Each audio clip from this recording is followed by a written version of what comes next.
Chapter 1876. Yun Luofeng glanced at her indifferently. Scram. At that moment, Qin Fei's expression was ferocious. Good, very good. These people didn't even put her, the imperial concubine, in their eyes? A commoner dares to be so arrogant. This concubine will immediately order the annihilation of your entire family. Qin Fei's words caused the Qi siblings to unconsciously turn to look at her. Their eyes were filled with mockery and schadenfreude. This Qin Fei was as brainless as always.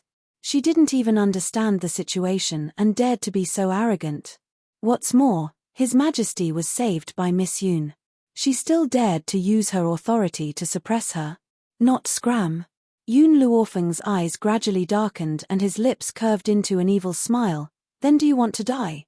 Boom. In an instant, a powerful pressure pressed down. Under this pressure, Qin Fei's breathing became sluggish, as if a knife was pressed against her neck. She actually felt that death was so close. Yes, Qin Fei felt the aura of death. Even her eyes were filled with shock as she retreated step by step. No, impossible. Not only did this woman look similar to Yun Yuqing, even her eyes were as terrifying as her own. You. Qin Fei took a deep breath. This concubine will not argue with you for now and will spare your life. This concubine is here to see Qi Zheng. Unrelated people, please leave. After saying this, she led a group of people to enter the Qi residence. Yun Luofeng looked at her back and curled his lips. Did I give you permission to leave? Qin Fei's body stiffened and her face became extremely pale. She turned her head and suppressed the anger in her heart. What do you want? Didn't you want me to kneel? Yun Luofeng slowly walked forward and lifted his chin slightly, looking down from above. Now, kneel. How dare you? Qin Fei was furious and couldn't control her temper anymore. However, just as she finished speaking, she felt a pain in her knee and knelt in front of Yun Luofeng with a bang. Her expression was extremely ugly and her eyes were filled with anger. The surrounding people were scared silly. This woman told Qin Fei to kneel and she really knelt. When did Qin Fei become so easy to talk to? Qi Zheng had been standing next to Yun Luofeng the entire time, staring coldly at Qin Fei who was kneeling on the ground. When he thought of what these people had done after his master had disappeared, he wanted to tear them into pieces. You. Qin Fei's face was livid with anger, her whole body trembling. What are you waiting for? Capture this woman. When the palace guards saw this, they drew their swords and stepped forward. However, before they could reach Yun Luofeng's side, Qi Su suddenly attacked. Before they could see Qi Su's movements clearly, they felt a foot land on their chests. Their bodies felt heavy and they fell backwards. With this fall, the guards all felt like their bodies were falling apart. They were in so much pain that they couldn't get up from the ground. Qin Fei struggled to get up, her body trembling even more. Where is Qi Zheng? Hurry up and ask him to come out. Are we going to let this bastard treat his aunt like this? Aunt. These two words made Qi Su want to laugh. At a time like this, he still wanted to put on the airs of a senior in front of him. Did they really think he could be bullied? Your Highness. As Qin Fei's expression became uglier, a sorrowful and angry voice came from behind. Your Highness, you've finally come. You have to take justice for me. Hearing this, Qin Fei's expression became slightly better. However, thinking of Qi Su's rudeness towards her, her face darkened again. She turned to look at the people walking over. Chapter 1877. Her gaze slowly swept across Qi Zheng and his son's faces before finally noticing the delicate woman who was following closely behind. She frowned and disgust flashed across her eyes. Why did Big Brother bring this woman back?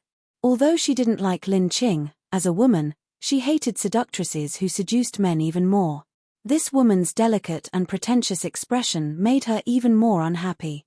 However, she also understood that this wasn't the time for her to look for trouble. Big Brother, why did you come so late?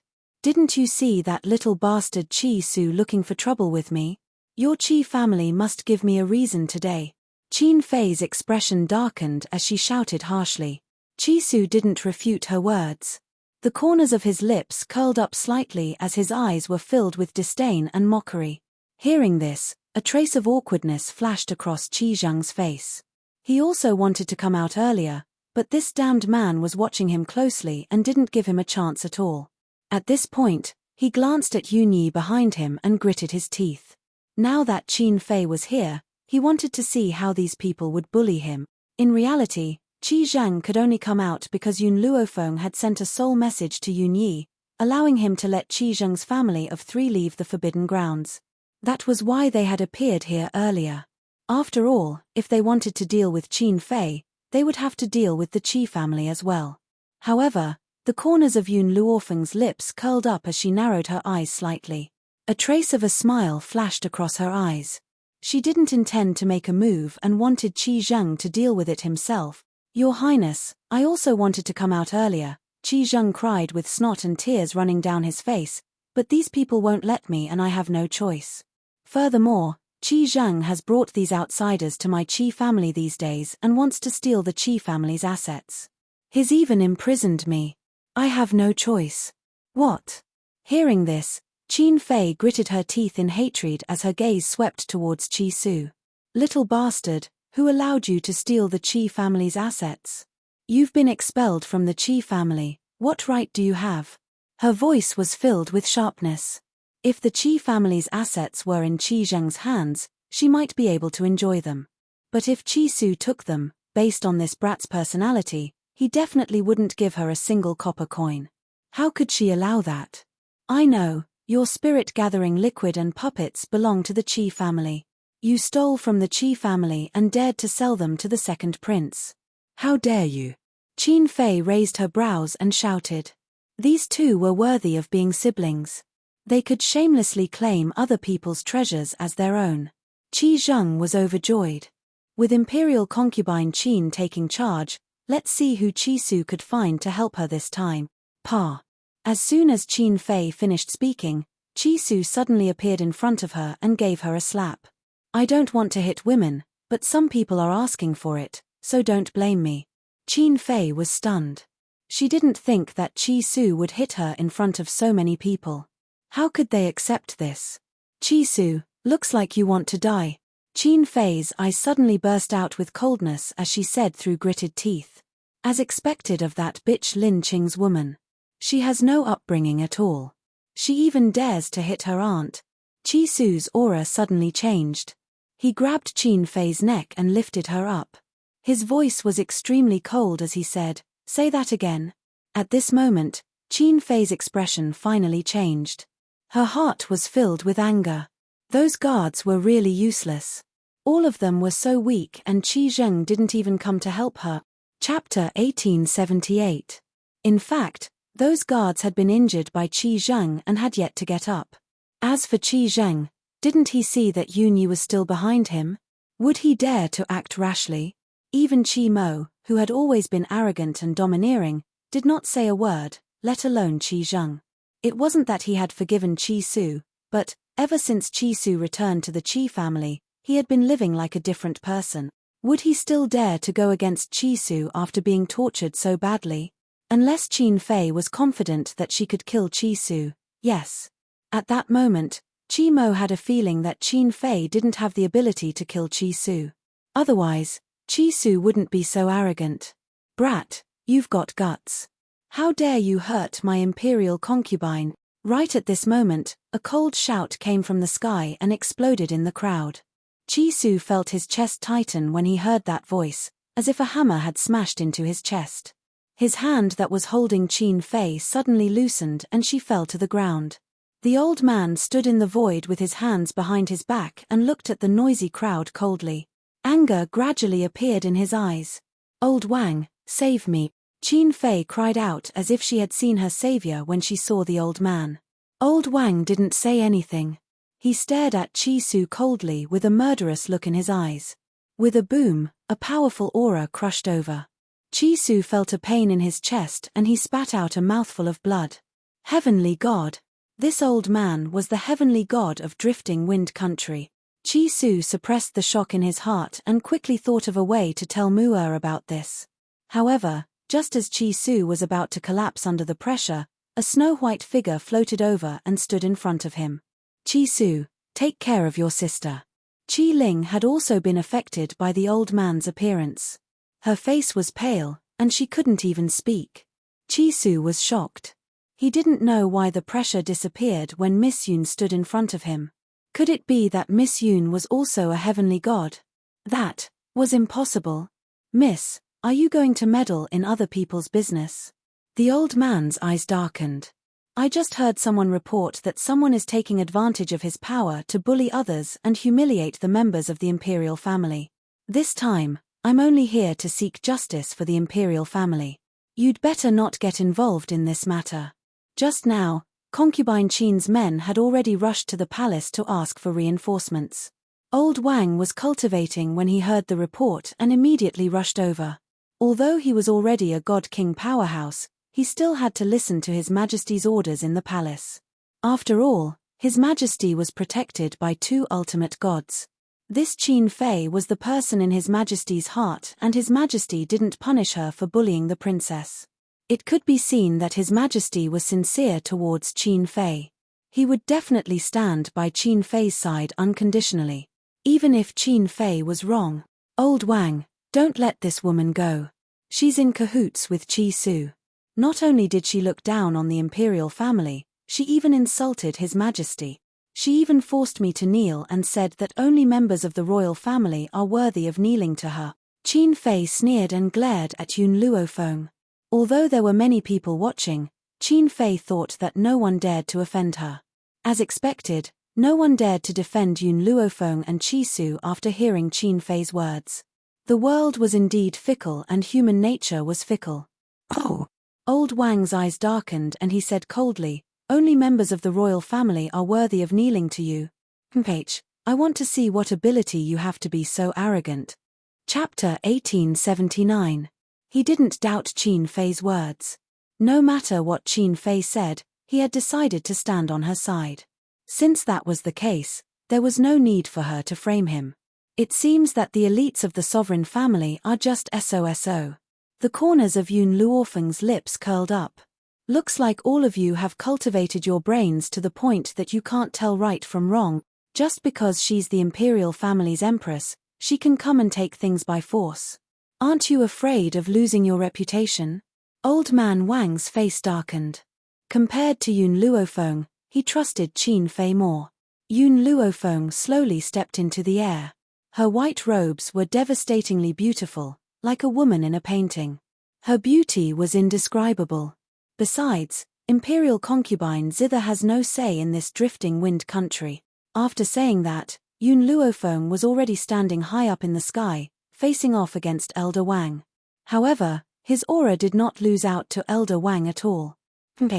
No matter what the reason is, you won't be able to escape death today. It would seem that the cultivators of the imperial family were so ignorant of right and wrong that they had no regard for the reputation of the drifting wind country. After he finished speaking, Elder Wang didn't waste any more words and swiftly charged towards Yun Luofeng. His hands were like eagle claws, powerful and fast. Boom! Yun Luofeng retreated and attacked Old Man Wang. Their palms collided in the air. At that moment, everyone could clearly feel that under this powerful force, even the space was distorted. In that instant, Yun Luofeng retreated several steps. A trickle of blood seeped out from the corner of his mouth. Miss Yun, Master. Chi Su's expression changed drastically. Chi Ling was so anxious that she burst into tears. If Aunt Yun was still around, who would dare to be so presumptuous? Once Aunt Yun left, they became so lawless. Ling Chi Su's breath froze. Hurry and find Mu Chi Ling's eyes lit up. How could she forget about Sister Mu? Thinking of this, she quickly turned around and rushed in the direction of the princess mansion. Quick, stop that bitch. Qin Fei gritted her teeth and yelled. Just as the guard was about to step forward, he was stopped by Qi Zheng. Let's see who dares to touch Ling His aura was very strong. It blotted out the sky and covered the earth as it pressed down on the group of guards. Sure enough, under this imposing aura, these guards didn't dare to move. Big brother, what are you doing? Qin Fei turned to Qi Zheng angrily. Hurry up and capture this little bastard. Qi Zheng was in a difficult situation. He did not dare to act rashly. Otherwise, the man standing behind him would definitely beat him up again. Qin Fei stomped her feet in anger. Could it be that Big Brother still cared about the relationship between father and son at this time? The funny thing was that Qin Fei didn't expect that Qi Zheng didn't dare to make a move because of Yun Yi and instead thought that he was sentimental. If Qi Zheng was really a father and son person, why would he have expelled Qi Su from the Qi family? He even wanted to sell Qi Ling.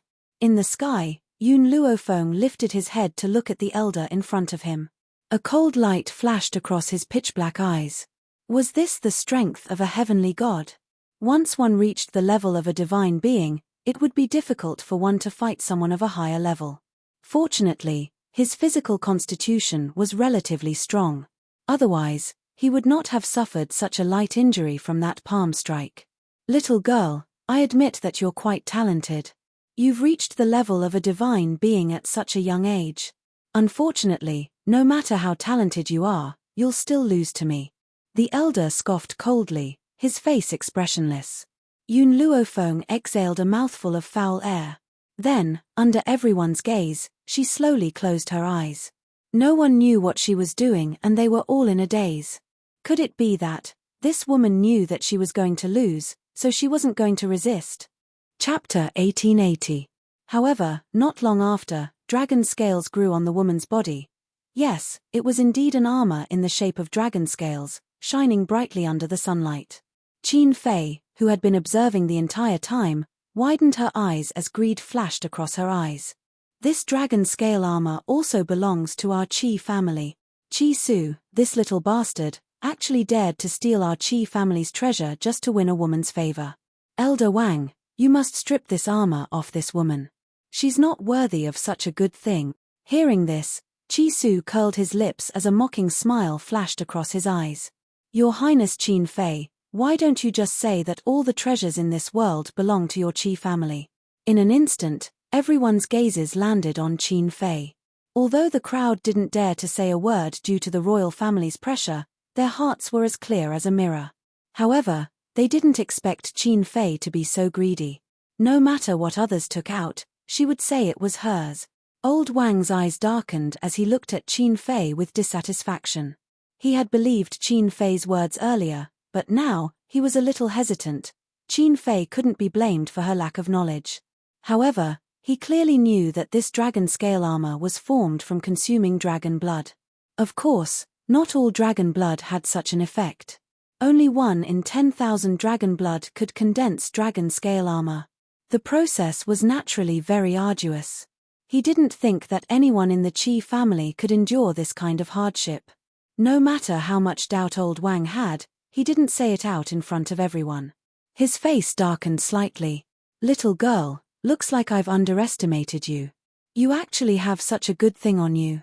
Since that's the case, I'll use all my strength to fight you. Whoosh. This time, old Wang didn't hold back and threw a punch at Yun Luofeng. Yun Luofeng's figure was like a light breeze as he quickly dodged old Wang's attack. Then, he cleverly circled behind old Wang and a long sword suddenly appeared in his hand. The sword descended from the sky and slashed down. Old Wang sensed the cold light behind him and hurriedly dodged to the side. With a boom, the long sword created a long pit in the ground, and old Wang was in an even more sorry state. Originally, there were many people on the street who were watching the show, but they were frightened by the battle between the two of them. They retreated one after another, afraid that this battle would affect them. The battle was not over yet. Although Yun Luofeng was a god spirit, her speed was no slower than a god king's.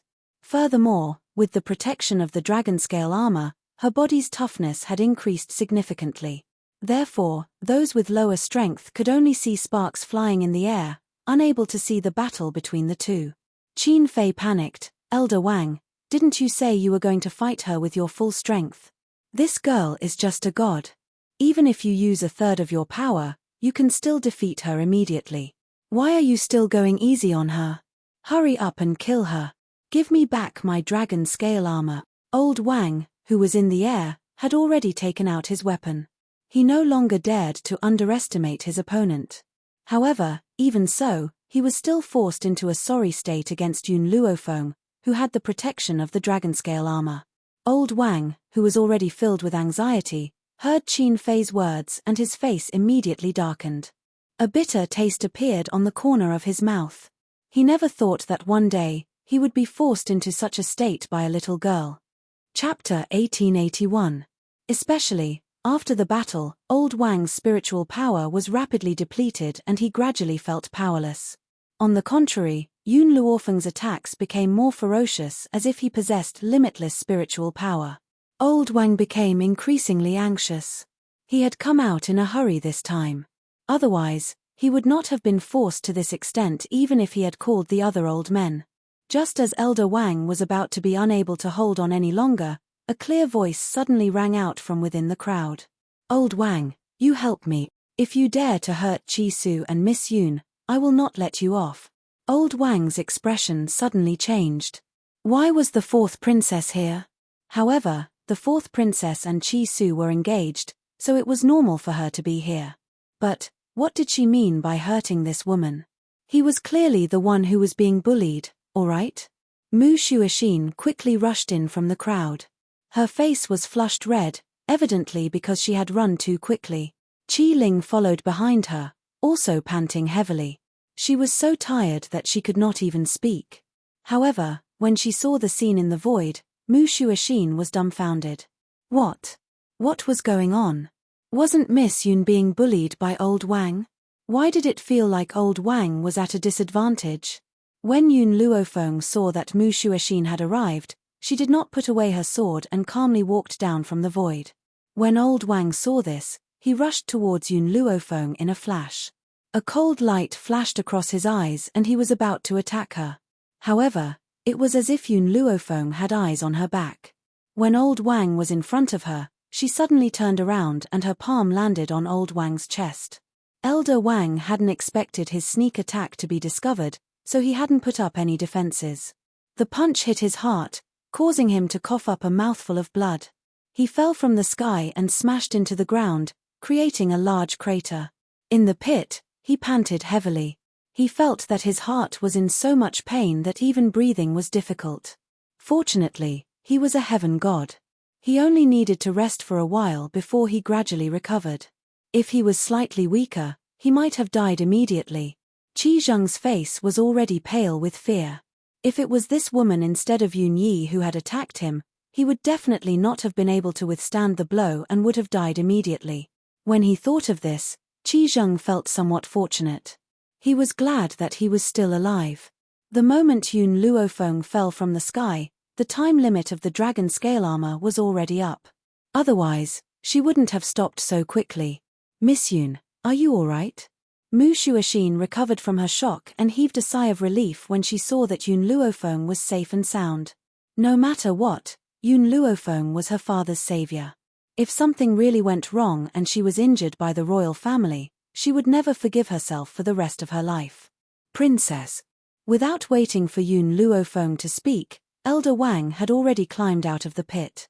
His hand was clutching his heart and his face was pale. "I know that you and Chi Su were engaged, but now, Chi Su and this woman are humiliating the royal family. You can't protect them. Insult the royal family?" Mu Shuoxin smiled coldly. She looked at Qin Fei, whose face had turned pale, and a cold light flashed in her eyes. "Did you see it with your own eyes or heard it with your own ears?" This. Elder Wang was stunned. It was Imperial concubine Qin who said that. She also said that this woman forced her to kneel and even claimed that only members of the royal family were worthy of kneeling to her. Chapter 1882. Mu Shuoxin's expression turned even colder. "How can you believe Qin Fei's words? Shouldn't you be thanking me if I say that Qin Fei has an affair with someone and is pregnant with a bastard child?" It was just a casual remark, but it made Qin Fei's heart skip a beat and her face turn pale. It was indeed Mu Shuoxin's doing. Otherwise, how would she know that she was pregnant? Thinking of this, she gritted her teeth in hatred. "Princess, how can you speak so casually? Framing others?" Old Wang was very displeased. To be honest, he was very unhappy with how His Majesty doted on the fourth princess. The fourth princess was just a woman. No matter how much he doted on her, she would still have to be betrothed to someone else. It was better to give more care to the little prince. The little prince was a part of the royal family. Mu Shuoxin shrugged. You already said that I'm framing her, so why do you believe Qin Fei's words? Old Wang's expression was very ugly. It doesn't matter if it's true or not. I saw Qi Su trying to strangle Her Highness with my own eyes. She should be executed for plotting against the imperial consort. This time, he wanted to see how the fourth princess was going to help these people. Plotting against the royal family was a capital crime. That's right. Suddenly, a powerful voice sounded from behind the crowd. Plotting against the royal family is indeed a capital crime. With that, a middle-aged man walked over under the protection of a group of people. The man was handsome and looked somewhat similar to Mu Xuexin. The aura of the people beside him wasn't any weaker than old Wang. A divine king expert? There was only one person in the drifting wind country who could bring so many divine kings with him. Before the crowd could guess the man's identity, old Wang and the guards knelt down. Greetings, Your Majesty. Joy flashed on Qin Fei's face. His Majesty said that plotting against the royal family was a capital crime. Could it be that he was here to stand up for her? That made sense. She had plotted against the princess, but His Majesty didn't punish her. This meant that he must have treated her as his true love. Now that she was almost killed, how could His Majesty not do anything? Perhaps it was because of the Emperor's arrival, but Qin Fei raised her head and said arrogantly, Qi Su, what else do you have to say? I'm a consort, and you dare to humiliate me? You're simply disrespecting His Majesty. Qi Zheng and Qi Mo heaved a sigh of relief. His Majesty was here and he was clearly on Imperial concubine Qin's side. This time, no matter how powerful Yun Luofeng was, he wouldn't be able to escape death. Qi Su, Qi Zheng's face was cold. If you let your mother apologize to Fei Fei, I will save her life. Of course, she's no longer the first madam of the Qi family. She can only be a servant. From now on, Fei Fei will be the only madam of the Qi family. Jian Fei Fei's face was full of smiles, and she could not hide the pride in her eyes. Lin Qing, no matter how hard you try, you will never be able to defeat me in this lifetime. From now on, I'm the Qi family's matriarch, and you're just a servant. I'll pay you back for what you and your son have done to me these past few days. But, Jian Fei Fei did not reveal her thoughts. She said softly, Husband, isn't this too cruel? After all, Lin Qing has given birth to your children. Why don't you let her be your concubine? Fei Fei, you're so kind, unlike that evil woman, Lin Qing. Since you're so magnanimous, I'll treat you well. These people talked among themselves and did not notice the smile on Qi Su's face and the cold look on Mu Zhentian's face. I haven't finished speaking. Plotting against the royal family is a capital crime. However, Imperial concubine Qin has already been demoted to a commoner. She's no longer my concubine. Chapter 1883. Qin Fei's smile froze. The smugness in Qi Zheng's and Jian Fei Fei's eyes hadn't disappeared yet. They were dumbfounded by Mu Zhentian's words. What did His Majesty say? Qin Fei was no longer a member of the royal family. Your Majesty. Imperial concubine Qin screamed and looked at him with a pitiful gaze. What has this subject's concubine done for your Majesty to treat this subject's concubine like this? Mu Zhentian's face darkened. You bullied my benefactor, and you bullied him. What should I do? Qin Fei's face paled and she asked weakly, Your Majesty, what do you mean? When did I bully your benefactor? Before she could finish her words, Mu Zhentian interrupted her coldly, Miss Yun is my savior. You brought people to bully her, and you still want me to stand up for you. Boom. As soon as Mu Zhentian finished speaking, he struck out with his palm. Qin Fei's body flew 100 feet away and fell to the ground with a bang. Old man Wang was scared out of his wits. A chill ran from the bottom of his feet to the bottom of his heart. He shrunk his shoulders, subconsciously trying to reduce his presence. All of this had occurred too unexpectedly, and it was to the extent that he was still unable to react to it. Ah! Qin Fei let out a shrill scream. She clutched her stomach tightly as blood flowed out from her stomach. Her face was extremely pale. Qi Zheng wasn't proficient in medicine, but he had learned a few tricks when Yun Yuqing was around. He was startled when he saw Qin Fei's lower body bleeding. If it was just her period, there wouldn't be so much blood. Could it be? Qi Zheng was overjoyed, but he calmly walked in front of Qin Fei and felt her pulse. When he felt her pulse, his expression suddenly became sorrowful. Your Majesty, the Empress has a miscarriage. Even if you don't love the Empress anymore, the child in her stomach is your child. Even if you don't give face to the monk, give face to the Buddha and save the Empress. He obviously didn't do it for Qin Fei, he just wanted to live. If Qin Fei had a child, His Majesty would definitely soften and the Qi family would be able to escape. However, Qi Zheng didn't notice that Qin Fei's face became paler and paler. She gripped her skirt tightly and her eyes were filled with despair. It's over. This time, it was all over no matter what he said. Ever since I fell sick, I have never touched Qin again. How could she get pregnant? Perhaps it was because concubine Qin had angered Mu Zhentian so much that he didn't even think about it. What? His Majesty did not touch imperial concubine Qin? Qi Zheng's face instantly turned pale, and he said timidly, Your Majesty, are you mistaken? Imperial concubine Qin had always been gentle and virtuous. How could she do such a dissolute thing? Your Majesty must have pampered her ladyship and forgotten. At this moment, Qi Zheng's words came out without thinking, which made Mu Zhentian's face turn cold. Humph. Concubine Qin couldn't bear the loneliness and betrayed us. Now she wants us to be the scapegoat. Ever since I recovered, I have spent the past few months in my study. You can find out from the records. Mu Zhentian's eyes were cold. Guards, take concubine Qin back and put her in custody. I'll deal with her after I find out the truth. Hearing this, Qin Fei hurriedly got up from the ground and staggered towards Mu Zhentian. Your Majesty, I'm innocent. It's Mu Xuexin, she deliberately framed me. Hearing that Qin Fei wanted to frame Mu Xuexin, Mu Zhentian became even angrier. Concubine Qin is unrepentant and wants to frame the fourth princess. She's guilty. Chapter 1884. Your Majesty, I'm not lying. Right, the Spirit Gathering Hall. The Spirit Gathering Hall was opened by the second prince of Tianqi country. Qi Su is already a citizen of Tianqi country. He betrayed the country. Mu Xuexin must know about this. They're working together to deal with Drifting Wind country. My son is the only prince of Drifting Wind country. She's doing this to drag my son down with her. Qin Fei panicked and wanted to push the blame onto Mu Xuexin. Even if she couldn't escape death, she wouldn't let these people off easily. Mu Zhentian's eyes darkened. Speaking of this little prince, I wonder if he's my son. I'm going to test his blood when I return later.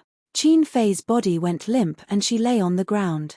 Her eyes were filled with despair as she bit her lips. But it's also a fact that Qi Su had an affair with the second prince of Tianqi country. How can you protect them, Your Majesty? Affair? An evil and cold voice came from the side. Qin Fei's lips trembled as she turned to look at the woman beside her. Yun Luofeng's lips curled. Who told you that the Spirit Gathering Hall belongs to the second prince of Tianqi country? Qin Fei was stunned. What did that mean? Didn't Qi Su sell the formula of the Spirit Gathering solution to the second prince? Otherwise, she wouldn't have let the Spirit Gathering Hall go. That's just a rumor. How can you take it seriously? Did you hear Qi Su admit it? Yun Luofeng glanced at Qin Fei expressionlessly. Qin Fei finally came back to her senses and wanted to pounce on Qi Su. Qi Su, you liar. How dare you lie to your aunt? I'm going to kill you. Qi Su took 2 steps back and frowned. He sneered, if I didn't say that, you wouldn't have taken advantage of His Majesty's illness and taken away my elixir gathering hall. I remember General Li saying that my spirit gathering hall belonged to the Qi family. You wanted to take it by force. This spirit gathering hall belonged to the Qi family. You're the one who stole it. Qin Fei still didn't know how to repent. Mu Zhentian gave the 2 people beside him a look. They immediately stepped forward and held Qin Fei down so that she couldn't move. What is the Qi family? Qi Su raised his head and looked at Mu Zhentian. Your Majesty, I have one more thing to ask of Your Majesty. Facing Qi Su, Mu Zhentian looked much more relaxed. He quite liked this kid, and it wasn't just because of Mu Xuexin. Rather, this kid's talent was not bad, and his character was excellent. Only such a youth was worthy to be the son-in-law of the imperial family. Feel free to speak your mind. Your Majesty, Qi Zheng brought Jian Feifei back from outside previously. That's fine, but just now, I learned something. Qi Su looked at Qi Zheng coldly, and the killing intent in his eyes intensified. Qi Zheng is inhumane. He killed my brother and even asked Jian Feifei's son, Qi Mo, to pretend to be the eldest son of the Qi family. What? Everyone turned pale with fright and looked at Qi Zheng in disbelief. Even a vicious tiger would not eat its cubs. How could he do such a thing that went against his conscience? Qi Zheng's mouth was dry as he quibbled. What nonsense are you talking about? So many years had passed since then, so how could he have known? Do you want to know how I know? Qi Su sneered. Ever since I found out that Qi Mo wasn't my brother, I asked my uncle. When my mother was about to give birth, my aunt was also outside the door. She even heard the child crying. Yet, you said that my mother was pregnant with a stillborn child. For this reason, I made a special investigation.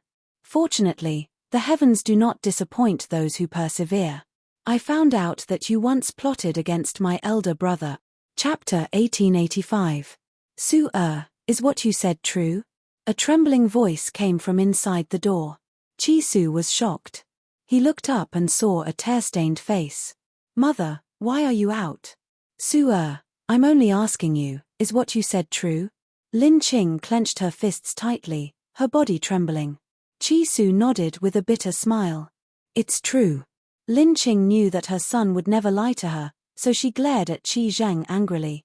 Back then, you killed my son so that Jian Feifei's son could sneak into the Qi family and become the eldest son. In the end, you're saying that it's my fault. Qi Zheng, how can you be so inhumane? You were the one who harmed my innocent child and made me raise your child for your mistress. Yet, you forced me to apologize after bringing my mistress into the Qi family. Lin Qing staggered as she thought about what had happened that day. Tears flowed down her cheeks uncontrollably. 3 months ago, you said that I took away Jian Feifei's son and separated them, so it was all my fault. You forced me to kneel down and apologize to Jian Feifei. However, before that, I didn't know that Qi Mo wasn't my son. What I didn't know was that you killed my son. Everyone was furious because of Qi Zheng's actions. When they heard Lin Qing's sobbing voice, they became even more furious. There was actually such a shameless person in this world. First, she killed someone else's son and let the mistress's son sneak in. Then, she made someone else raise her son for more than 10 years. In the end, she even forced someone else to apologize. She said that she stole someone else's mother-son relationship. Even if she was shameless, there should be a limit. How did such a shameless person live to this day? Qi Zheng's face was already pale, but he still refused to admit it. Qi Su said that I killed him, so does that mean I killed him? Where's the evidence? Qi Su sneered. Do you have the guts to swear? Swear to the heavenly Tao that if you didn't kill my brother, you'll definitely go to hell after you die and never be reincarnated. Qi Zheng's face turned even paler when he heard that. A look of guilt flashed across his eyes. When the crowd saw this, they understood who was lying. So what if I did it? Qi Zheng gritted his teeth and admitted, that kid is a jinx. When he spoke, all the words in the backyard withered, and the midwives said that he was unlucky. Letting the flowers wither is bad luck. Yun Luofeng gave Qi Su a look to stop him from speaking. Then, he turned his gaze to Qi Zheng. Do you believe that I also have a way to make flowers wither? What? Qi Su was stunned. Yun Luofeng laughed evilly. There is a type of soil called yellow sky soil. Mix this soil with spirit flowers, grind it into powder, and sprinkle it on the flowers, and the flowers will wither. If you don't believe me, you can ask the doctors here. Even though Qi Zheng had learned some medical skills, unfortunately, he was not talented and was only a dabbler. Naturally, he did not know about this. There were also doctors among the people brought by Mu Zhentian. After hearing Yun Luofeng's words, they all nodded. That's right. This method can make flowers wither. Qi Zheng, who originally insisted on his own idea, suddenly changed his expression when he heard what the people from the royal family said. This is impossible. How could the things you mentioned be in the Qi family? The flowers of the Qi family withered in an instant. It's definitely not because of those things. Is that so? Chisu sneered. He had already caught a glimpse of Jian Feifei's pale face. He continued, just in time, I found the midwife from back then. Chapter 1886.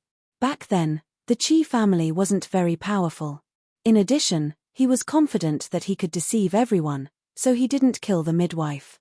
Even if someone questioned him, he would be the one who stood on the side of reason. Yes, Chisu felt that he was right, so he wasn't worried about exposing himself.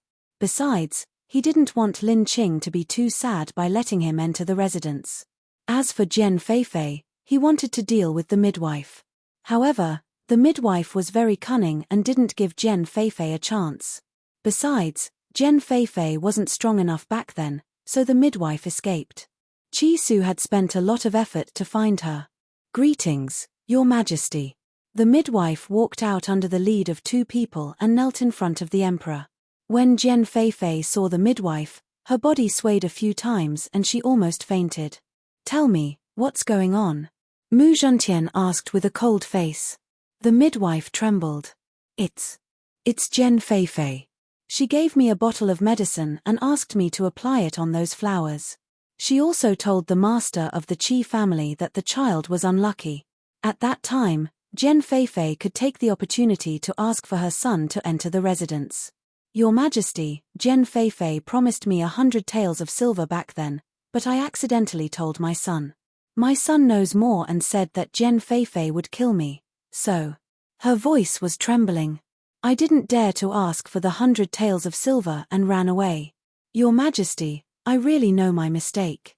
Please let me go on account that I didn't take the money. Mu Zhentian snorted. Do you know that your actions have harmed an innocent person's life? It's only right that you pay with your life. After saying that, he looked at Jian Feifei fiercely. Jian Feifei staggered a few steps back, her entire body trembling. Qi Zhang knew that the midwife was telling the truth when he saw her. Jian Feifei, he shouted angrily. All these years, why had Qi Zhang doted on Jian Feifei so much? Wasn't it because of Jian Feifei's kindness? Back then, he had strangled his eldest son and was worried about how to explain it to Lin Qing. It was Jian Feifei who stood up and claimed that she was willing to sacrifice herself to help Lin Qing. It was because of this that he felt so guilty towards her. She even thought that Lin Qing had robbed her of her mother. Never would he have thought that all of this was part of her plan. Qi Zheng's eyes were filled with grief and indignation. He even thought that everything would be different if his eldest son had not died. The Qi family's glory was his, the spirit-gathering elixir was also his, and Chisu was still very filial to him. Obviously, Qi Zheng hadn't reflected on his mistakes up until now, and he'd pushed the blame onto Jian Feifei instead. With Qi Zheng's angry shout, Jian Feifei's mental defenses finally collapsed and she fell to the ground with a bang. Her face was pale. In this extreme fear, she couldn't say a word. Enough. Seeing that Qi Zheng was about to teach Jian Feifei a lesson, Qi Su shouted coldly, You don't have the right to punish her. This woman has caused my mother to suffer so much and even caused the death of my brother. I'll deal with her myself. As for you, Qi Su smiled coldly, do you think death is a release? No. He would make him suffer for the rest of his life. Yun Luofeng's body was still leaning lazily against the tree. When he turned around and saw the hostility in Qi Su's eyes, he couldn't help but curl his lips. For a person, death was the easiest choice. Chapter 1887. There was a way to live a life worse than death. Yun Luofeng didn't ask about this because she knew that Qi Su would take care of it himself. Qi Su's words frightened Qi Zheng. His voice trembled as he said, I'm your father. Father? Qi Su smiled mockingly. My father died a long time ago, when he killed my big brother. Qi Su's face paled and he stumbled to the ground. His face was ashen and his eyes were filled with pain. He regretted it. He regretted listening to slander and killing that newborn child. He regretted even more, treating Qi Su this way after Yun Yuqing disappeared. Unfortunately, everything had already happened. There was no point in regretting it. Qi Su. Just as the atmosphere became extremely heavy, a lazy voice suddenly rang out, causing everyone's gaze to fall upon the pitilessly beautiful face. Mu Zhentian hadn't paid much attention to Yun Luofeng at first. He only knew that this woman was his benefactor. However, at this moment, when he saw the woman's devilishly beautiful face, a look of shock flashed across his eyes. Similar. Too similar. He and Yun Yuqing looked exactly the same. It would be hard to believe that they weren't related. Moreover, this woman had appeared by Qi Su's side and taken Qi Ling as her disciple. If it wasn't for Yun Yuqing, how could she have met the Qi siblings so coincidentally? And she had even helped him without any hesitation. Master. Qi Su didn't hide Yun Luofeng's identity anymore. Concubine Qin had already passed away and the Qi family was nothing to be afraid of. He didn't need to worry anymore. Qi Zheng, who had been lying on the ground, suddenly widened his eyes when he heard this. He stared at Yun Luofeng. Who are you? Even though this woman looked like Yun Yuqing, they didn't connect the two of them. This was because one of the two women was extremely beautiful and powerful, while the other was trying to curry favor with Qi Su. Yes, in everyone's eyes, Yun Luofeng was only using her similar appearance to Yun Yuqing to get close to Qi Su. She wanted to obtain wealth through Qi Su. After all, even though Qi Su had been expelled from the Qi family, who could guarantee that he wouldn't return one day? However, Qi Su actually addressed this woman as his master. Mu Zhentian and his daughter looked calm, but they were shocked at the same time. Fortunately, they had vaguely guessed Yun Luofeng's identity, so they were not as shocked as the others. Whatever relationship you think we have, that's our relationship. Under everyone's shocked gazes, Yun Luofeng slowly opened his mouth. The corners of his lips curled up slightly, and his voice was as calm as the wind. She did not admit it, nor did she deny it. Even if she thought that Yun Yuqing and Bai Ling were the same person, Qi Su seemed to have thought of something and his eyes were startled. Master, are you and my master really related? Would you believe me if I said I don't know? Yun Luofeng raised an eyebrow and turned to Qi Su. In addition, no matter in front of others or behind them, you don't need to call me master. Ling is my disciple, so you can just call me by my name. Otherwise, if Bai Ling was Yun Yuqing, their relationship was in a mess. She didn't know. Qi Su was a little confused. If it was, then it was. If it wasn't, then it wasn't. How could he not know? I'm sleepy. Hurry up and take care of things here. Don't let them disturb my rest. Yun Luofeng clearly didn't want to say anything else. She stretched lazily and walked around the crowd toward the Qi family. Chapter 1888. Jian Feifei's eyes flashed with viciousness. It was all this woman's fault. If she hadn't appeared, she would have been the mistress of the Qi family. Qi Su and his mother would have been trampled under her feet. Therefore, her hatred for Yun Luofeng made her lose control. She got up and took out a sword to slash at the back of Yun Luofeng's head. Yun Luofeng seemed to have eyes on the back of her head. The moment the sword fell, she quickly turned around, and with a cool flying kick, she swept Jian Feifei away. With a bang, she fell in the middle of the road. You think you can sneak an attack on me? Yun Luofeng smiled and crossed her arms. She looked down at Jian Feifei, who had fallen to the ground. Blood kept flowing out of Jian Feifei's mouth as she glared at Yun Luofeng hatefully. You ruined my plans. I won't let you off even if I become a ghost. Do you think you have the right to become a ghost after offending me? The woman raised her eyebrows and smiled. However, her arrogant tone made Jian Feifei's face turn green. Qi Su had already arrived in front of Jian Feifei with his guards. His handsome face was cold. You overestimate yourself. Men, capture her and execute her with 1,000 cut. Execute her. These words made Jian Feifei tremble. Her eyes were filled with fear. She knew that Qi Su wouldn't let her off, but she didn't expect him to execute her. No, I didn't do anything. You can't do this to me. Jian Feifei panicked. She wanted to get up and escape, but before she could stand up, Qi Su stepped on her firmly. You didn't do anything. Although Qi Zheng killed my brother, you're the culprit. Moreover, He would never forget how these people had arrogantly forced his innocent mother to apologize when he had stepped into the Qi family again. He felt a heart-wrenching pain when he thought of that scene.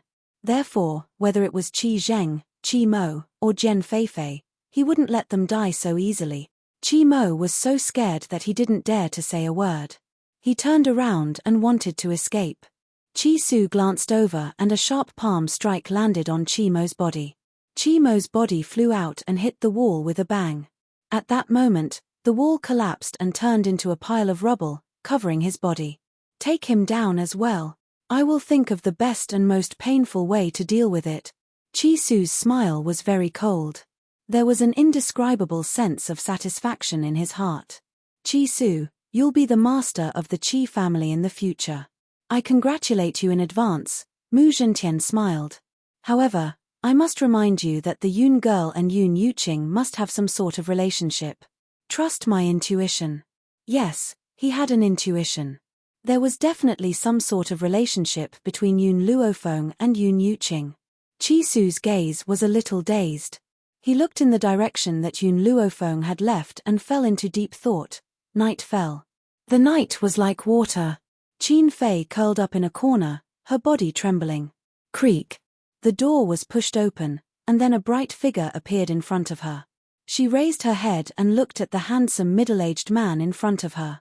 Tears of grievance flowed down her face. Your Majesty, this concubine was really wronged. It was the fourth princess who framed me. Mu Zhentian's lips curled into a cruel smile. I know you're wronged, but the person who framed you isn't Mu Er. Chapter 1889. What? Qin Fei looked at Mu Zhentian in shock. His Majesty knew that he was wronged. He even knew that the one who wronged him wasn't the fourth princess. Then why did he treat her like this? Your Majesty, why do you say that? Qin Fei's lips trembled and she looked rather embarrassed. Because. Mu Zhentian paused. The people who were sent to beat you and rape you were all my secret guard. Boom. Qin Fei's mind exploded at this moment. Her face was filled with astonishment and disbelief. The people sent by His Majesty? How? How was this possible? Why did His Majesty make himself a cuckold? Qin, this is the price you have to pay for plotting against Mu Er. Mu Zhentian's face was very cold. Besides, do you really think that I don't know that your son isn't my flesh and blood? Qin Fei's face became even paler. She bit her lips, and her widened pupils were filled with shock. His Majesty knew. When did you invite him? Mu Zhentian's voice softened, but in this voice, Qin Fei could only hear bone-piercing hatred. I didn't punish you before because you think that I really love you. Wrong, I just want to know who the man who made me a cuckold is. Fortunately, I have already found out that your son is the son of the third prince of Tianqi Kingdom. Mu Zhentian smiled coldly. I let you go for now to lure the snake out of its hole. Yesterday, I have already caught the secret guard who came to deliver the letter. Qin Fei shook her head. She couldn't figure out when Mu Zhentian found out about all this. Since you already know everything, there is no need to keep you alive. Mu Zhentian raised his head and looked down at the woman who had collapsed on the ground. So, I deliberately caused you to miscarry in the Qi family. Qin Fei lowered her eyes. Her heart was already filled with despair. She was His Majesty's woman. Why did he have to be so cruel? He didn't hesitate to let the world know that he had been made a cuckold. You must want to know why I didn't hesitate to let the world know that you betrayed me to punish you. Mu Zhentian sneered, not only do I want you to die, I also want you to lose your reputation and be despised by the world. This is the result of bullying Mu Er. Qin Fei suddenly raised her head and trembled as she looked at Mu Zhentian. For the sake of Mu Xuexin, he didn't hesitate to discredit himself. Was his daughter really that important to him? Mu Er is the daughter of the Empress. Seeing her is equivalent to seeing the Empress. If it wasn't for the fact that the Emperor can't only favor one person, there wouldn't be people like you. It's fine if you know your place, but you still can't recognize your place and make life difficult for Mu Er again and again. Mu Zhentian put his hands behind his back. The moonlight poured through the door and fell on his back. Therefore, for the sake of Mu Er, what harm is there in letting the world know that you betrayed me? After saying this, Mu Zhentian turned his head and looked outside the door. Under the night sky, the little prince's face was pale and filled with panic. You're lying to me. How could I not be my father's son? I'm the prince of Drifting Wind Country, the next monarch. They must be lying to him. That must be it. Qin Fei was a little flustered. She quickly got up from the ground and rushed out to hug the little prince. Mu Zhentian did not stop her. He looked expressionlessly at the mother and son who were hugging each other. Your Majesty, Qin Fei pulled the little prince around and knelt in front of Mu Zhentian. My son is innocent. Please forgive him, Your Majesty. He's just a child and doesn't know anything. Chapter 1890. You don't know anything? Mu Zhentian narrowed his eyes slightly. He slowly stretched out his hand, and a scroll fell into his hand. The scroll depicted a young girl, but she was wounded by thousands of swords and was kneeling on the ground, begging for mercy. In front of the girl, there was a child with his hands on his waist, arrogantly accepting the girl's kowtow.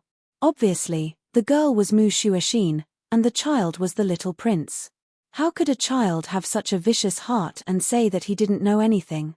Imperial concubine Qin also saw the content of the painting, and her expression became more and more panicked. Your Majesty, someone must have framed her. My son is innocent and kind, how could he want to kill the fourth princess? However, the little prince did not cooperate with Imperial concubine Qin at all. He shook off Imperial concubine Qin's hand and fiercely glared at the girl in the painting. I am father's son, and she is his daughter. What right does she have to seize father's love? Only I deserve to be loved, and she can only be trampled under my feet.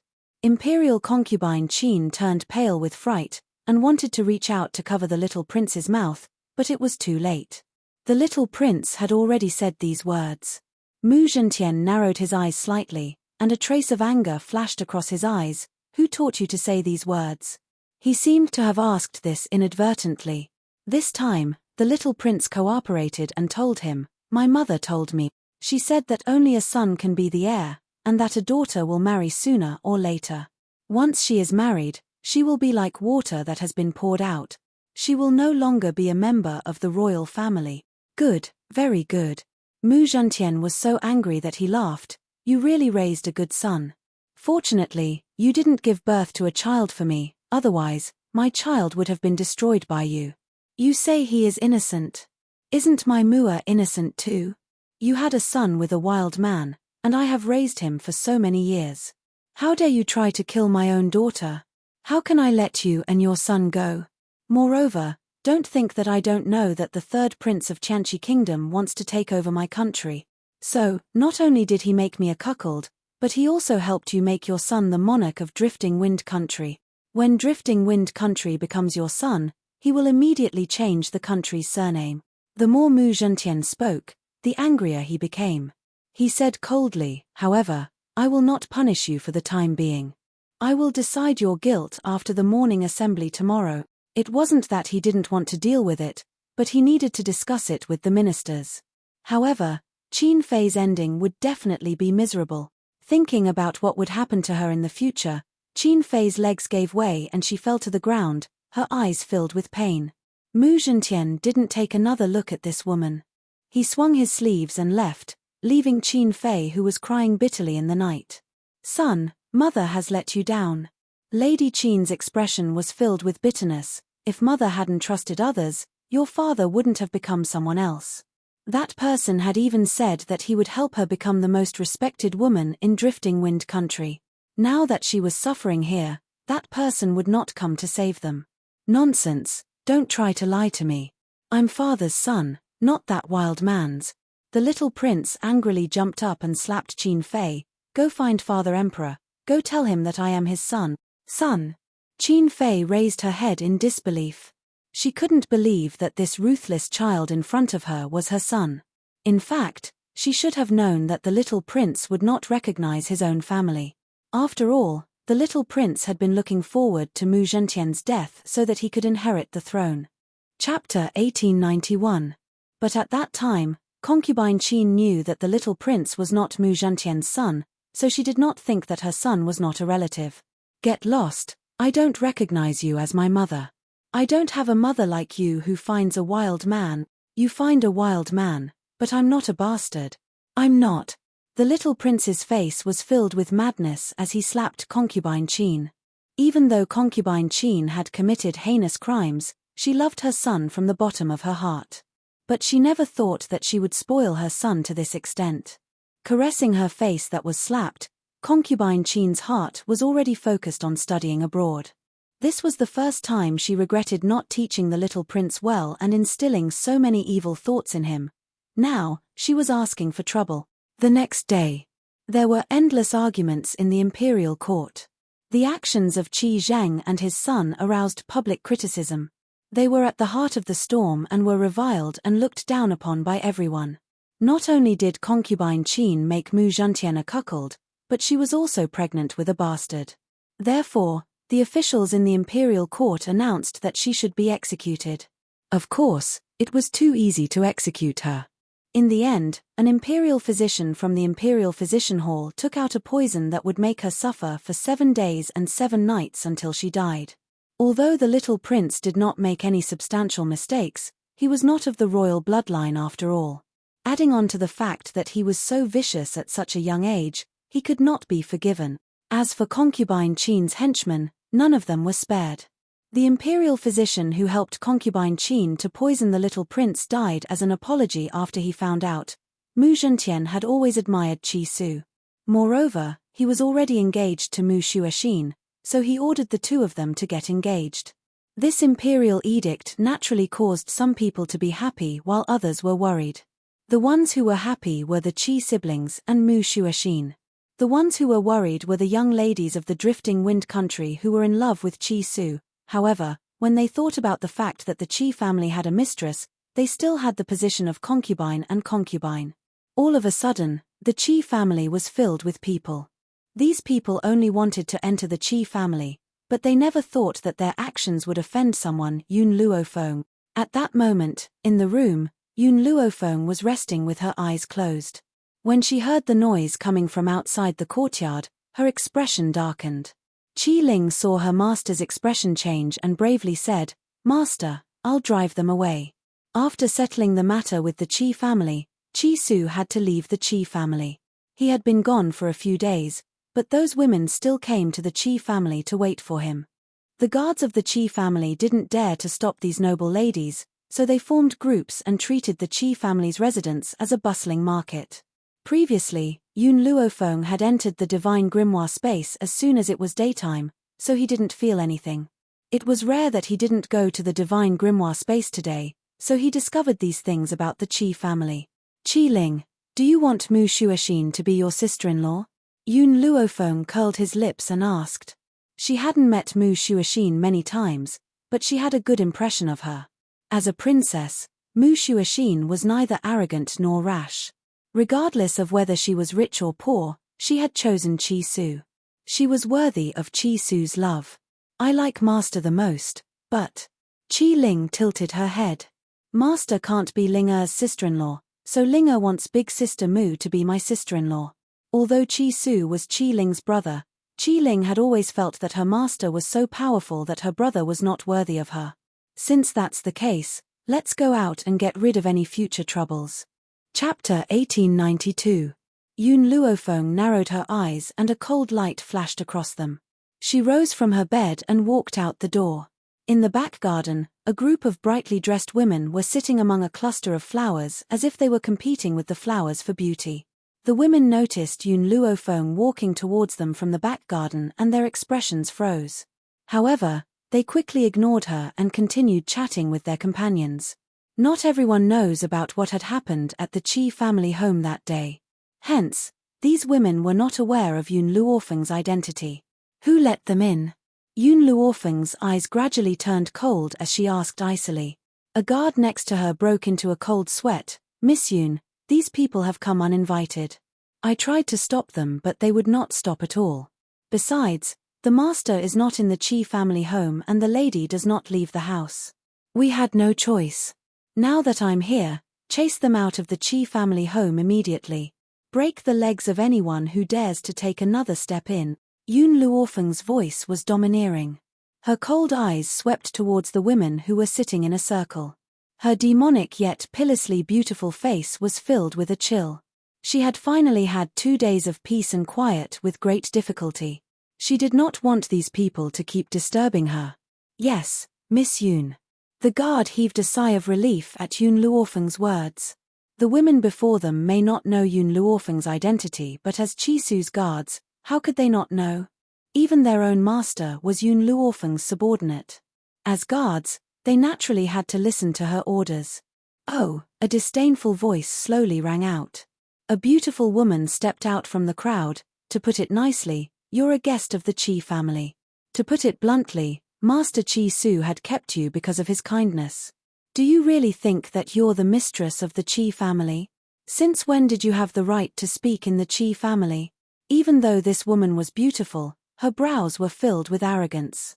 She looked at Yoon Luofeng with disdain. Unsurprisingly, when she saw Yoon Luofeng's face, she could not conceal the jealousy in her eyes. She was just a little good-looking. On the mainland, strength spoke for itself. No matter how peerless she was still just a vase. Su Shui, don't say any more. A gentle woman stood up and smiled at Yoon Luofeng. Miss, don't mind her. Su Shui's personality is straightforward, but she doesn't have any bad intentions. After saying this, he pretended to reprimand her. Su Shui, although what you said is the truth, you can't say it out loud. After all, this is the Chi family, and the 4th princess is the one in charge. Why do you have to get yourself into trouble? What she meant was that what Su Shui said was the truth. Yoon Luofeng had taken over something that didn't belong to her. Yoon Luofeng narrowed his eyes slightly and sized up the woman in front of him. A cold light flashed across his eyes. So you know that this is the Chi family. If someone who doesn't know anything sees this, they will think that this is your territory. The corners of her lips curled up into a smile, causing the expressions of the few women present to freeze. The woman called Su Shui was just about to shout angrily when Yoon Luofeng's cold and evil voice rang out. What are you all standing around for? Chase them out. If they don't want to leave, make them leave lying down. At this point, she paused again. Also, remember to clean and disinfect the places that they have stepped on with alcohol. Su Shui's face turned from green to white, then from white to green. Her eyes were filled with anger. Chapter 1893. The faces of the other women also darkened as they glared at Yoon Luofeng angrily. What do you mean? I am the daughter of an official. If His Majesty finds out about this, he will not let you off, Su Shui rebuked. As she spoke, she wanted to step forward and teach Yoon Luofeng a lesson. However, before she could reach him, she was stopped by the Chi family's guards and carried out of the door like a little chick. Let go. Let go of me. You are the guards of the Chi family. Why do you listen to this woman? I know, she must have seduced Chi-Su. If the princess finds out about this, she will not let her off. At this moment, Su Shui seemed to have forgotten that they had come to the Chi family for Chi-Su. As the women watched Su Shui being dragged out by the Chi family guards, they could not help but feel bewildered. Why were the Chi family guards so obedient to her? Could it be that Chi-Su had really taken a fancy to this woman? No, absolutely not. If it was Her Royal Highness, they might have a chance to become concubines of the Chi family. If the Chi family had such an overbearing, unreasonable, and vicious woman, they would never be able to enter the Chi family. Su Shui was still cursing Yoon Luofeng when a voice rang out from behind her. Her angry expression suddenly turned into surprise. What happened? Not far away, Chi-Su stood at the door with a slight frown. He had only left for a few days. Why did so many people come to the Chi family? Young master, the guard pulled Su Shui's body to the ground with a thud. She looked battered and exhausted. These people came to the Chi family saying that they want to see you. They have been here for a few days. Chi-Su had not come alone. He had Mu Shuashin with him. Therefore, when they saw Mu Shuashin by Chi-Su's side, the other women did not dare to move. However, Su Shui's way of thinking was different. She felt that sooner or later, she would become Chi-Su's woman. No matter what she did, it was only right. So, she climbed up from the ground in a sorry state and quickly rushed towards Chi-Su. Chi-Su jumped in fright. Without even thinking, He raised his leg and kicked Su Shui in the chest. Su Shui's body flew out and landed heavily in the flower bed. Su Shui was stunned. Her tears fell like rain. Young Master Chi Su, I came to see you, but this woman is too despicable. She claimed to be the mistress of the Chi family and even wanted to chase us out. As she wept and complained, she did not forget to accuse Yun Luofeng. Mu Shuoxin looked at Su Shui as if she was looking at an idiot. Her beautiful face had an arc of disdain as she coldly glanced at the battered Su Shui. The other women thought that they would see Mu Shuoxin's cold expression, but they didn't expect that Mu Shuoxin's expression didn't change, as if she didn't hear Su Shui's words. How? How could this be? Isn't Mu Shuoxin deeply in love with Chi Su? Why was he so indifferent when he heard that someone was trying to take over his place? The gentle-looking lady in red bit her lips and slowly walked towards Mu Shuoxin and Mu Shuoxin. Your Highness, we only came to visit young Master Chi Su and have no other intentions. However, we didn't expect that.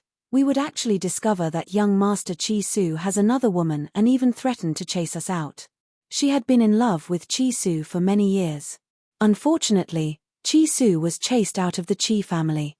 No matter how much she liked him, she felt that it was impossible for her to marry someone with no power. Fortunately, Chi Su came back and took over the Chi family in one fell swoop. With such an identity, it wouldn't be too much to be his concubine. However, she was smart enough not to reveal her feelings and only stated that she was here to visit Chi Su. Chapter 1894. She already said that she wants to chase you out. Why are you still shamelessly staying here?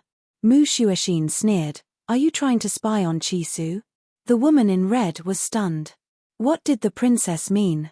Mu Shuoxin did not dare to let the woman in red feel conflicted. She continued to speak coldly. Liu Yu, don't think that I don't know what you're thinking. I've turned a blind eye to your father's many contributions to Drifting Wind Country. Don't be so shameless. Even if Liu Yu pretended to be gentle, it was only in the eyes of men. As a woman, Mu Shuoxin only wanted to give her one word, green tea bitch. Liu Yu's face turned pale and she lowered her eyelids. Those who did not know the truth would think that Mu Shuoxin was bullying her with her power. Fourth princess, Su Shui was obviously the type of person who did not use her brain and was not afraid of death. Moreover, she was like a cockroach that could not die. Even after suffering such a heavy blow, she could still continue to climb up. She said, the few of us do not covet the position of mistress of the Chi family. We only want to be Master Chi Su's concubines. Isn't it normal for a man to have 3 or 4 wives?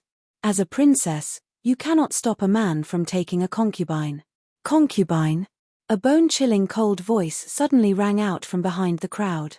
Yun Luofeng, who had not spoken since the beginning, crossed her arms in front of her chest. A devilish smile appeared on her lips as she looked at Chi Su with a half-smile. You want to take a concubine? Chi Su was terrified when he heard this. No, I will never take a concubine. Especially these shameless women, I wouldn't want them even if they were given to me. These women had come to the Chi family without any reservations and even said that they wanted to be his concubines. Were they not shameless? Indeed, when they heard Chi Su's words, the women's faces turned pale and they became even more furious. However, they did not dare to vent their anger on Chi Su and Mu Shuoxin. They could only glare at Yun Luofeng with hatred. Liu Yu's mind raced. What did she mean? Not allowing Chi Su to take a concubine? What about her? She wants to be the mistress of the Chi family? Yun Luofeng held Chi Ling's little hand as if she did not notice the other's anger. Her lips curled into a small smile. Then remember what you said today. If a person is too half-hearted, then I don't think he will continue to work for me. How much energy would a person with a backyard that was prone to fire have to work for him?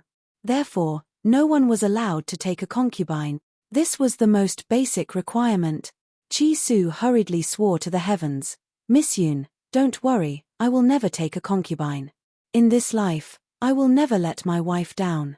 Yun Luofeng smiled and did not say anything else. Since Chi Su was back, he would let her deal with these women. I'm going to meditate. If anyone comes to disturb me again, I'll make them leave lying down. Su Shui was furious. Who do you think you are? What right do you have to control young Master Qi? Do you think you're the mistress of the Qi family? You! Bang! Before Su Shui could finish her sentence, she was kicked away. Qi Su clenched his fists and the veins on his forehead bulged. He shouted angrily, "Men, tie Su Shui up and let the Su family come and ransom her." Su Shui panicked. Qi Su didn't have any protective feelings for the fairer sex. Did he have the heart to do that? Mu Xuexin looked at Su Shui coldly and said, "It's not your fault for being stupid. It's your fault for being used by others. Also, before you find trouble with Miss Yun, please find out what happened in the Qi family a few days ago." Chapter 1895. Being used. Su Shui's eyes suddenly widened as she turned to look at Liu Yu in astonishment. One had to know that she was so angry at Yun Luofeng just now because of the things that Liu Yu had instilled in her. According to Liu Yu, Yun Luofeng was the kind of woman who shamelessly pestered Qi Su. That was why Su Shui was so angry. At this moment, Liu Yu's face was pale. She bit her lips and looked pitiful. "Are you going to scram, or should I throw you out?" Qi Su gently narrowed his eyes and said coldly. Those women didn't dare to stay any longer and hurriedly left. Except for Su Shui, who was detained. This time, they listened to Mu Xuexin's words and went to inquire about what happened in the Qi family a few days ago. That day, there were many onlookers, so some things weren't difficult to find out. When they found out that Yun Luofeng could actually fight against a heavenly god and even defeat that heavenly god, they instantly panicked. Later on, they even heard that Qi Su was working for Yun Luofeng, and only then did they realize how foolish their actions were. The Su family's patriarch personally came and paid a huge price to bring Su Shui back. After returning, the Su family's patriarch gave his daughter a ruthless beating and immediately told her everything that happened in the Qi family a few days ago. Su Shui was scared silly. Then, she realized that she had really been used by Liu Yu. Thinking of this, she was very angry. The Su family's patriarch was also angry because of this. He used the power in his hands to target Liu Yu's father, causing Lord Liu to be suppressed in the imperial court. After that, every time Su Shui and Liu Yu met, these two women would have a huge battle, wishing that they could tear each other apart. Of course, Yun Luofeng didn't know about these things. This was because Qi Su told her that someone had seen Ji Zhoutian in the state of Tianqi. The reason why Qi Su left for a few days was to confirm this news. State of Tianqi? Speaking of the state of Tianqi, the only person Yun Luofeng knew was the second prince of the state of Tianqi. She narrowed her eyes slightly and tapped her finger on the table. She continued to ask, "Did you find the whereabouts of that ghost emperor Yun Xiao? He seems to be in the state of Tianqi, but I'm not too sure." Qi Su frowned and replied, "Qi Su, come with me to the kingdom of Tianqi. Leave the matters here to Elder Zhao." Yun Luofeng slowly stood up. "Regardless of whether this information is correct or not, I will not give up hope. Furthermore, if we want to go to Nemesis Forest, we must pass through the kingdom of Tianqi." Tianfa Forest. Qi Su seemed to have thought of something and asked, "Miss Yun, do you really not know if you are related to my master?" "I'm not too sure." Yun Luofeng shook his head. "I only know that my mother, Bai Ling, and my father, Yun Yang, both died on the battlefield. I've seen the jade bangle that Xiao Ling took out before. That jade bangle was a token of love that my father had given to my mother. However, if my mother is still alive, whose corpse in the Yun family's ancestral grave belongs to?" Yun Luofeng could not understand. He shook his head and sighed. Qi Su's face was full of excitement. "My master also came to this continent from the battlefield. She has forgotten the past and doesn't remember who she is. However, there seems to be a person named Ling in her memory. However, she isn't sure who this person named Ling is. As for my younger sister's name, it was also given by my master." "Miss Yun," Qi Su took a deep breath and continued to ask, "You said that you don't know who the person in the Yun family grave is. Then I would like to ask you, have you seen your mother's corpse?" Chapter 1896. Yun Luofeng was stunned. She shook her head and said, "I've never seen it. However, if there was no corpse in the grave, my grandfather would have definitely told me. After all, if there was no corpse, it means that my mother is definitely alive. However, he didn't mention this, so I assumed that my mother's corpse existed. Miss Yoon, you can only be sure if she is your mother after you find my master. Chi-Soo had a premonition that Yoon Luofeng was definitely related to Yoon Yuqing.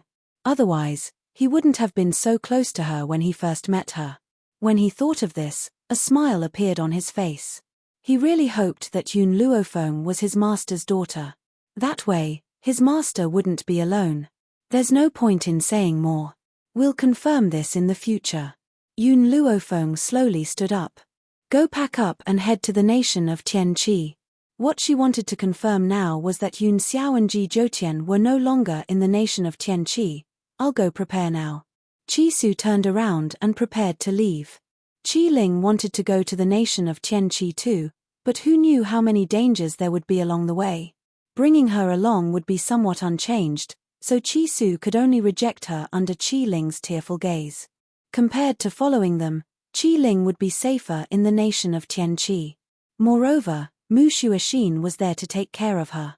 Qi Ling knew that her brother would never agree to let her follow them. She could only send them off with teary eyes. She didn't know when they would meet again. The nation of Tianqi. The bustling streets were bustling with noise. Yoon Luofeng had actually seen the existence of a puppet among those people. This had indeed surprised her. She didn't expect the puppet to enter the nation of Tianqi so quickly.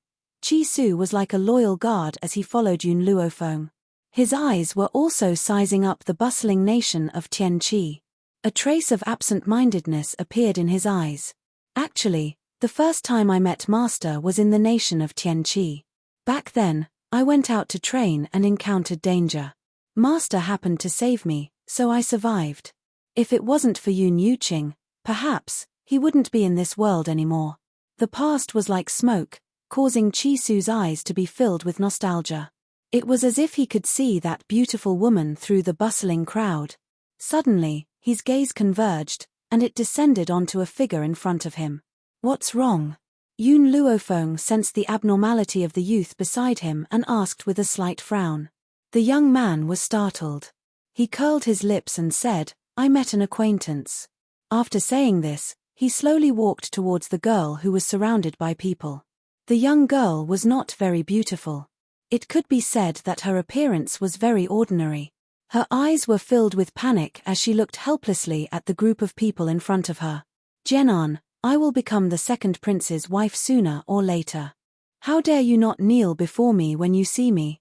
Second princess consort? Yoon Luofeng raised his eyebrows. He suddenly thought of second brother Qi, whom he had met in Stormtown, and his lips curled into a smile. She remembered that Chi-Soo had once told her that the second prince had a concubine, but that concubine had passed away due to a serious illness. However, there was no news of him marrying another concubine. Yoon Luofeng, who was initially unconcerned, heard the next words of the girl who was surrounded, and his face suddenly darkened. Second sister, since you are already the second prince's wife, why are you still angry because father wants to betroth me to young Master Ji? Aren't you thinking about what's in the bowl while eating from the pot? Do you really think that all the men in the world like you? Jenan lifted her chin. Moreover, it was father's order for me to marry Ji Zhoutian. What's the point of you stopping me? Chapter 1897. Ji Zhoutian? Yoon Luofeng's eyes flashed with joy. Was Ji Zhoutian really in the state of Tianqi? However, Yoon Luofeng curled his lips when he thought of the girl's words. With Ji Zhoutian's personality, he would not be so easily controlled. Would Ji Zhoutian marry her just because her father wanted her to? You. Jenny's chest heaved up and down as she slapped Jenan's face. I am the second prince's wife. Don't tarnish my reputation. No matter how strong Ji Zhoutian was, he could not be compared to the royal family of the state of Tianqi. Even if she thought that this man was unparalleled in beauty, she only wanted to marry the second prince. Now, Jenny could not stand to see a concubine's daughter tarnishing Ji Zhoutian's beauty. Jenan snorted. She said those words on purpose to anger Jenny. Ji Zhoutian was not her type. What she liked were youths that were as elegant as jade. Just as Jenny was about to slap him again, an arm suddenly grabbed her hand. The young man stood against the wind, looking incomparably handsome. His face was still young and inexperienced, and there was a cold glint in his dark eyes. "It's you." Jenon's voice was filled with surprise as she looked at the young man beside her without blinking. If Yun Luofeng was not wrong, there was a flash of adoration in Jenon's eyes. It turned out that she liked people like Chi-Su. Unfortunately, Chi-Su already had Mu Shuashin. "Get lost." Chi-Su shouted coldly and pushed Jenny forcefully. His eyes were as cold as frost. Jenny's little face turned pale as she took a few steps back. She glared at Jenon. "Jenon, other than pretending to be wrong to hook up with men, what else can you do?" Jenon did not say anything in response to her mockery. She hid the adoration in her eyes well and only smiled happily. "Get lost. Or do you want me to chase you away?"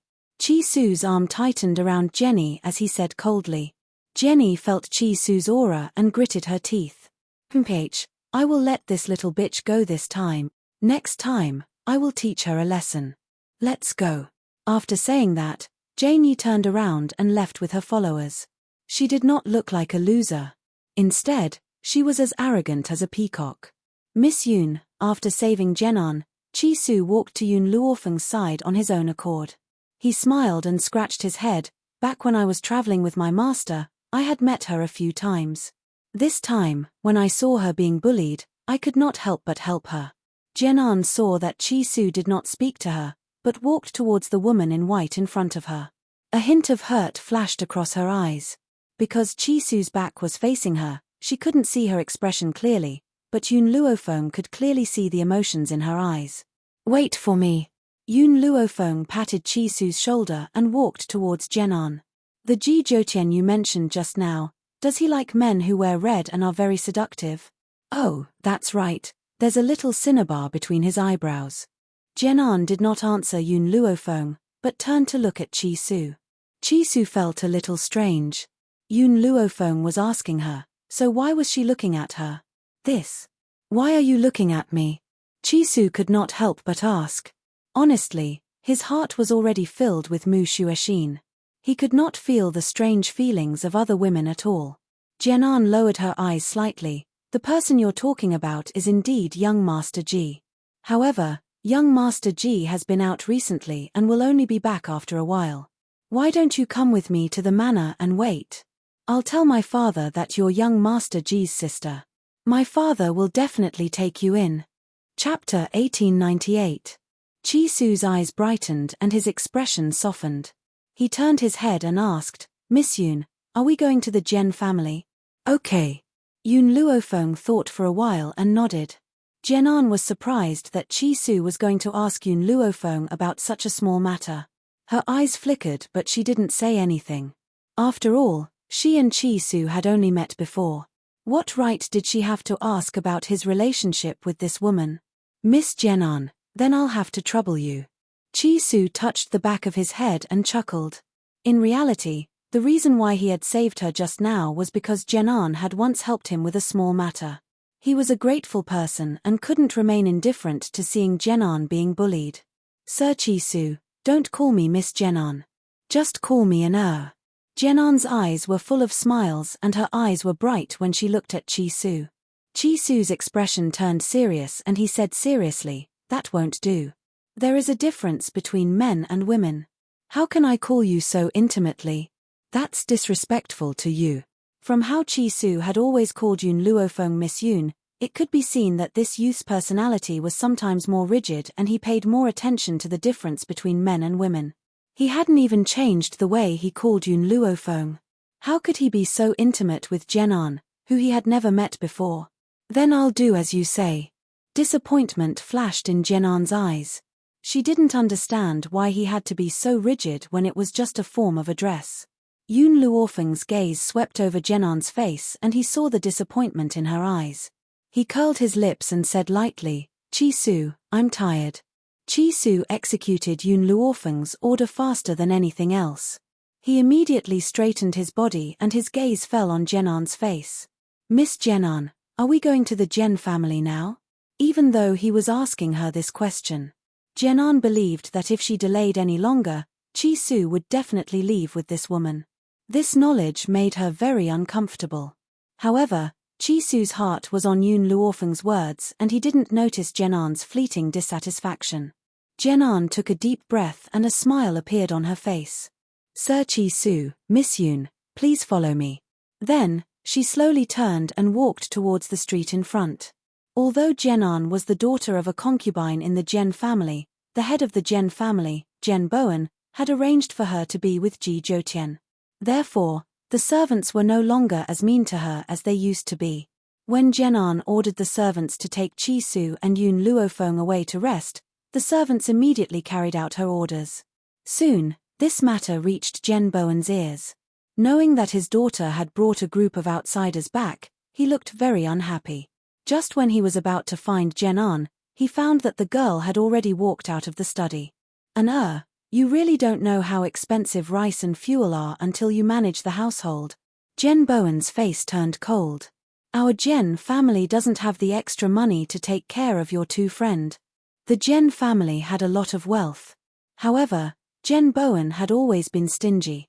How could someone like him spend money on outsiders? Not even a copper coin. Father, Jenan smiled. Do you really want your daughter to marry Ji Jotian? Are you sure that with that man's personality, he will listen to the Jen family's arrangements? Jen Bowen's face darkened. This time, the Jen family will not deliberately arrange for you. Everything will depend on your own efforts. If you can't make Ji Jotian fall in love with you, then you are useless. Our Jen family will not want a useless daughter like you. Chapter 1899. Jenan lowered her eyes. Father, please forgive me. No matter how outstanding I am, Ji Jotian will not like me. Why? Because. Jenan's eyes flashed. Ji Jotian likes men. She would never marry Ji Jotian. However, if she told her father directly, he would definitely not agree. Therefore, she could only push the responsibility to Ji Jotian. Ji Jotian was not in the Jen family anyway, was he? Jen Bowen was shocked. He staggered and sat down. His face was ashen. He had never considered this problem. The eldest daughter of the Jen family was so beautiful. Why would Ji Jotian like her? Even if he did not want to marry her, he would be willing to let her be his woman. However, he was dismissive of his eldest daughter. Apart from Ji Jotian's sexual orientation, Jen Bowen could not think of any other reason. No man did not like beautiful women and no man could resist the temptation of such beauty. Jenan. Jen Bowen clenched his teeth. How did you know about this? Jenan lied without blushing. Actually, I once wanted to be Ji Jotian's wife. However, Ji Jotian told me about this himself. I could only give up. Do you know that if you tell them about this, you will lose your status in the Jen family? Jen Bowen looked at Jenan coldly, his face expressionless, and you will only end up as a concubine of the aristocratic families in the state of Tianqi.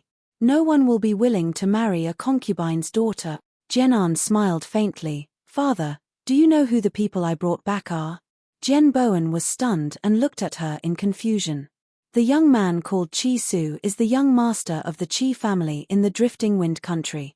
Moreover, Chi-Su's master, Yoon Yuqing, is very powerful. He is no weaker than Ji Jotian. Do you think he can do it? In this life, her heart only belonged to Chi-Su. She was willing to take the risk. You want me to propose marriage? Jen Bowen did not expect Jenan to know the young master of the top aristocratic family in the Drifting Wind country. If it was him, he could help the Jen family. No, Jenan shook her head. I have to fight for my feelings myself. Moreover, Chi-Su is not someone who can be easily controlled. If he doesn't have me in his heart, he will never agree to the marriage with the Jen family. Jen Bowen, whose face was originally ashen, burst into laughter when he heard this. All right, if you can marry into the Chi family, then from now on, you will be the legitimate daughter of the Chi family. Jenan looked down again, and a bitter smile appeared at the corner of her mouth. Did he mean that if she couldn't marry into the Chi family, she would have no status in the Jen family? Even worse than a servant. However, Jen Bowen's eyes flickered. He continued to say, if you fail, the Jen family will no longer have a daughter like you. As for your mother, there will be no need for her to stay. Whoosh. Jinan's face was pale. She looked up in disbelief at Jen Bowen's cruel face. She couldn't believe that these were her own father's word. Although her mother was born in a humble family and couldn't bring any help to the Jen family, she had loved this man her entire life. Was he going to kill her mother just because she had failed? Jenan bit her lip and her eyes were filled with pain. For the first time, she regretted making such a request to her father. "You can leave now," Jen Bowen said coldly with a wave of his hand. Jenan turned and left. Chapter 1900. Her mind was in a daze. She didn't even know how she got into the room. What's wrong? In the room, a woman in a linen shirt saw Jenan walk into the room. She hurriedly put down her needlework and walked quickly to Jenan's side. She looked worried. "Did your father say something to you again?" Her mother's voice finally brought Jenan back to reality. She looked up at the woman in front of her. "Mother, can we leave the Jen family?" She went to find Jen Bowen because she wanted him to revoke the order for her to seduce Ji Jotian. After all, she didn't like Ji Jotian and was even more afraid that Ji Jotian would fall for her. At that time, it would be hard to clean up. That was why she brought Chi-Su out. What she didn't expect was that her father would use her mother's life to force her. Her mother was the most important person in the world to her. To be honest, she really didn't know whether Chi-Su would fall in love with her. Otherwise, she wouldn't have said something like leaving the Jen family with her mother. The woman's expression suddenly changed, and her face darkened. What nonsense are you spouting now? I won't leave the Jen family. If your father scolds you, just listen to him. Don't go against him. Jenan smiled bitterly. She knew that her mother wouldn't leave. If she was willing to leave the Jen family, she wouldn't have deliberately set up her father and become pregnant with his child. Otherwise, with her father's character of judging people by their appearance, her ordinary-looking mother wouldn't have married into the Jen family. Don't be angry with your father. If it weren't for him, you wouldn't exist. Your father is right. Just listen to him. Don't say something stupid like leaving the Jen family again. I won't leave. Mother, what if my father wants to kill you? Jenan finally couldn't help but say this. The woman was stunned. Then she smiled and said, "Why would your father want to kill me? I gave birth to a daughter for him. He isn't that kind of heartless person. Moreover," the woman paused and then continued, "if I didn't do something wrong, would your father want to kill me? You must remember that in this world, men are the rulers.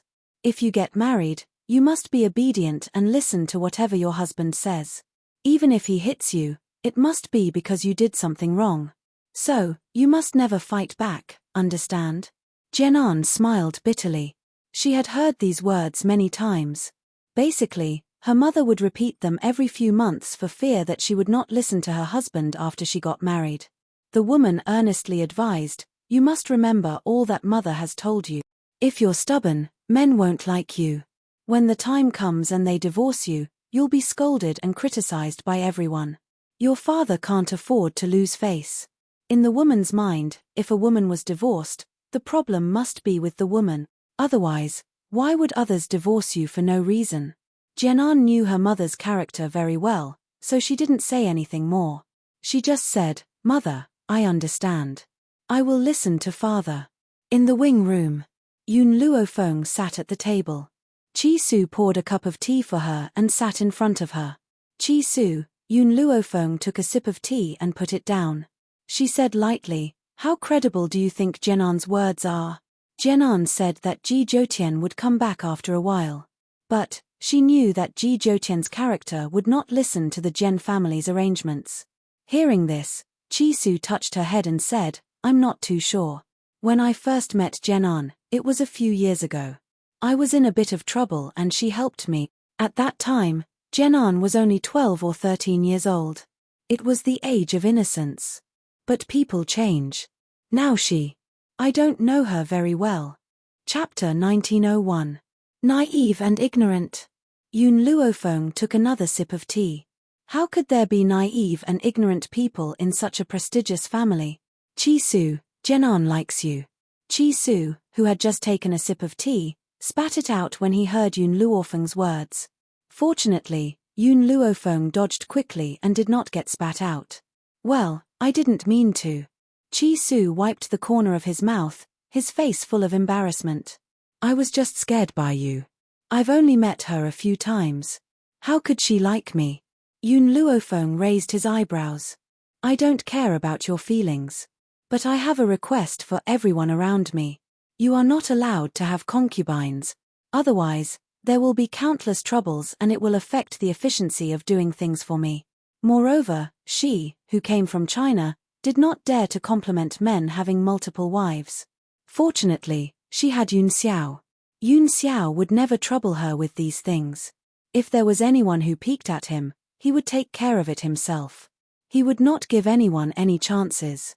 I know. Moreover, he had never thought about having concubines. Also, Yun Luofeng slowly stretched, his expression languid. I'm here to find Ji Zhoutian. If I find out that she lied to me, or caused me trouble, I will not let her go. Until now, she only saw that Jenan liked Chi Su. She did not find any other emotions. If Jenan wanted to do something, then she would not be polite. Miss Yun, if you think that Jenan lied to us, then we can leave the Jen family. Chi Su frowned. If Jenan really liked him, then he would be the first to leave the Jen family. No need. I think it will be easier for us to find Ji Zhoutian here. Yun Luofeng narrowed his eyes. A light flashed in his eyes. Oh yes, Chi Su, tell your people to keep searching. If they find Yun Xiao, then let me know. Okay. Chi Su nodded. I've already sent most of the Chi family's people out. I'm sure they will find Yun Xiao soon. Hearing this, Yun Luofeng did not say anything else. His eyes were filled with contemplation.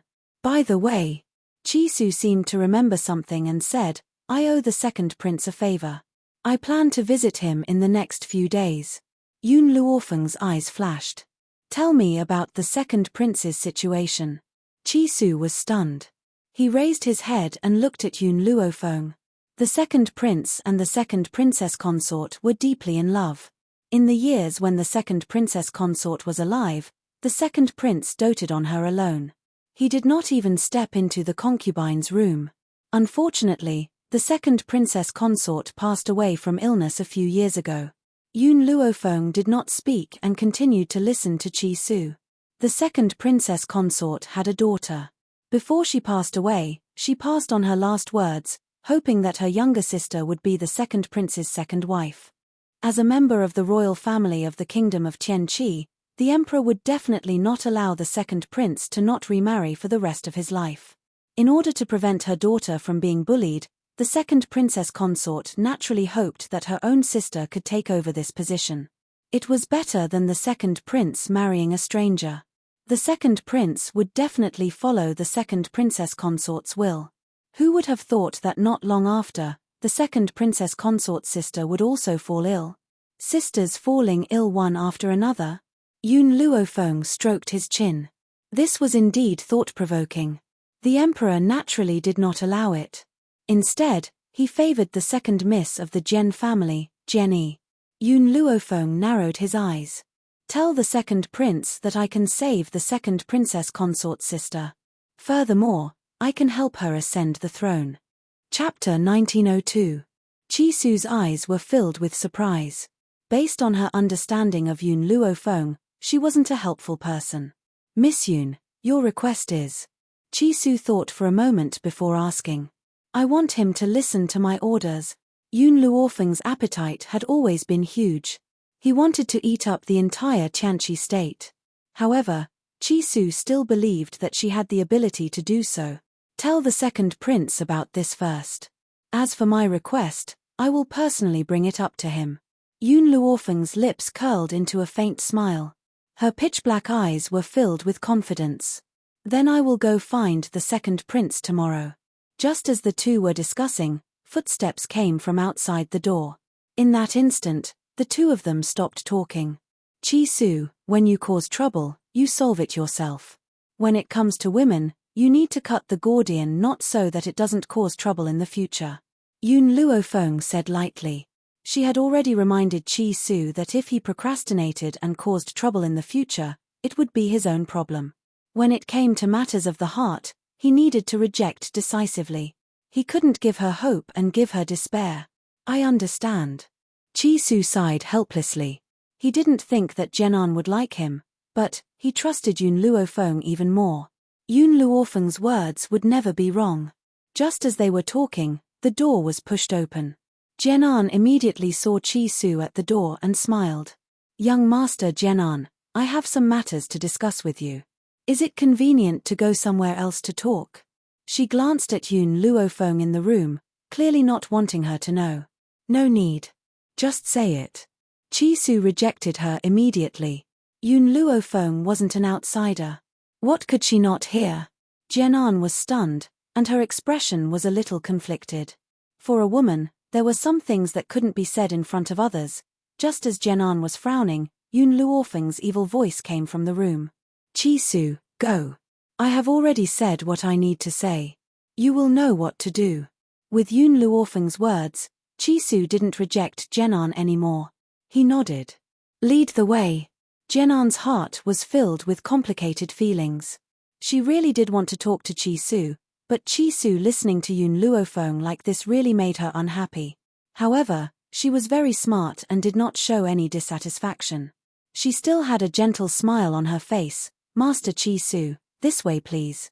In fact, Jenan really wanted to take Chi Su to her room to talk, but she also knew that if she did so, Chi Su would definitely be unwilling. This youth paid too much attention to the boundaries between men and women. But wasn't such a man even rarer? Behind the rockery, Jenan stopped in her tracks and turned her head to look at Chi Su, who was standing in front of her. After pondering for a while, she asked, "Young Master Chi Su, what is your relationship with Miss Yun?" Perhaps because of Yun Luofeng's previous words, Chi Su felt that Jenan's questioning was too deliberate, which made him very uncomfortable. "Miss Yun is my friend. I came to the state of Tianqi this time to accompany her to find Ji Zhoutian." "Friends?" Hearing this, Jenan breathed a sigh of relief. "I thought, why?" Chi Su frowned and asked. Jenan gently pursed her lips and did not answer Chi Su. Her pair of eyes stared at Chi Su. "Young Master Chi Su, actually, from the first time I saw you a few years ago, I already liked you." In an instant, Chi Su's fingers stiffened. Perhaps because Yun Luofeng had warned him before, he did not appear too shocked. Chapter 1903. Seeing his calm expression, Jenan's eyes darkened slightly. "Mr. Chi, will you marry me?" "Sorry, I don't want to." His words were very direct, so direct that Jenan's heart felt like it was being torn apart. The pain was very heart-wrenching. She knew that Chi Su would not like a concubine's daughter, but now that she heard the truth, she still felt very sad. "I know that Mr. Chi Su does not like me because I am only a concubine's daughter. But I only ask you one thing. Can you pretend to marry me? After I leave the Jen family, I will set you free." Jinan's face was a little pale. She looked up at Chi Su, her eyes full of hope. The young man in front of her was already her only hope. No one could help her except him. "Jenan, I already have a fiancée. She is waiting for me in Drifting Wind Country. You want me to pretend to marry you? If my fiancé finds out, how can I explain it?" Chi Su's expression had already turned cold. If it were not for the sake of Jenan's help, he would directly throw a sentence at her. "How could I possibly hurt my fiancé's heart for a stranger like you?" Jenan's expression was a little painful. It turned out that Chi Su already had a fiancé. "Your fiancé? Is she very powerful?" Only someone with a powerful background could match up with Chi Su. A concubine's daughter like her would never be able to marry him. Chi Su frowned. "Jenan, what do you mean? Am I someone with that kind of power? Let me tell you, the woman I like, even if she is just a beggar, she is still the one I love. Do you know that more than a year ago, when my master went missing, I was treated harshly by the Chi family. Everyone kept their distance from me, except for her, who stood by my side as always. In this life, I will not let her down." Jenan smiled with a pale face. "I'm sorry, I said something wrong. How could the man she liked be such a snob? Otherwise, she would not have missed him for a few years. Young Master Chi Su, I have no choice but to look for you. Can you help me? I believe that your fiancée must be very kind. She will understand you." Jenan wanted to grab Chi Su's sleeve, but he shook her off. Chi Su's face was filled with impatience. My fiancé is indeed very kind, but a kind woman still has very high requirements when it comes to relationship. You said that we are only pretending to be married, but who can tolerate their man getting married to another woman? Even if it's fake. Jenan's face grew paler. She had no other choice, so why wasn't he willing to help her? Even if it's fake. She did not really ask to marry him. If Chi-Su did not help her, her mother would die. Young Master Chi-Su, a few years ago, you and your master came to the kingdom of Tianchi and met with danger.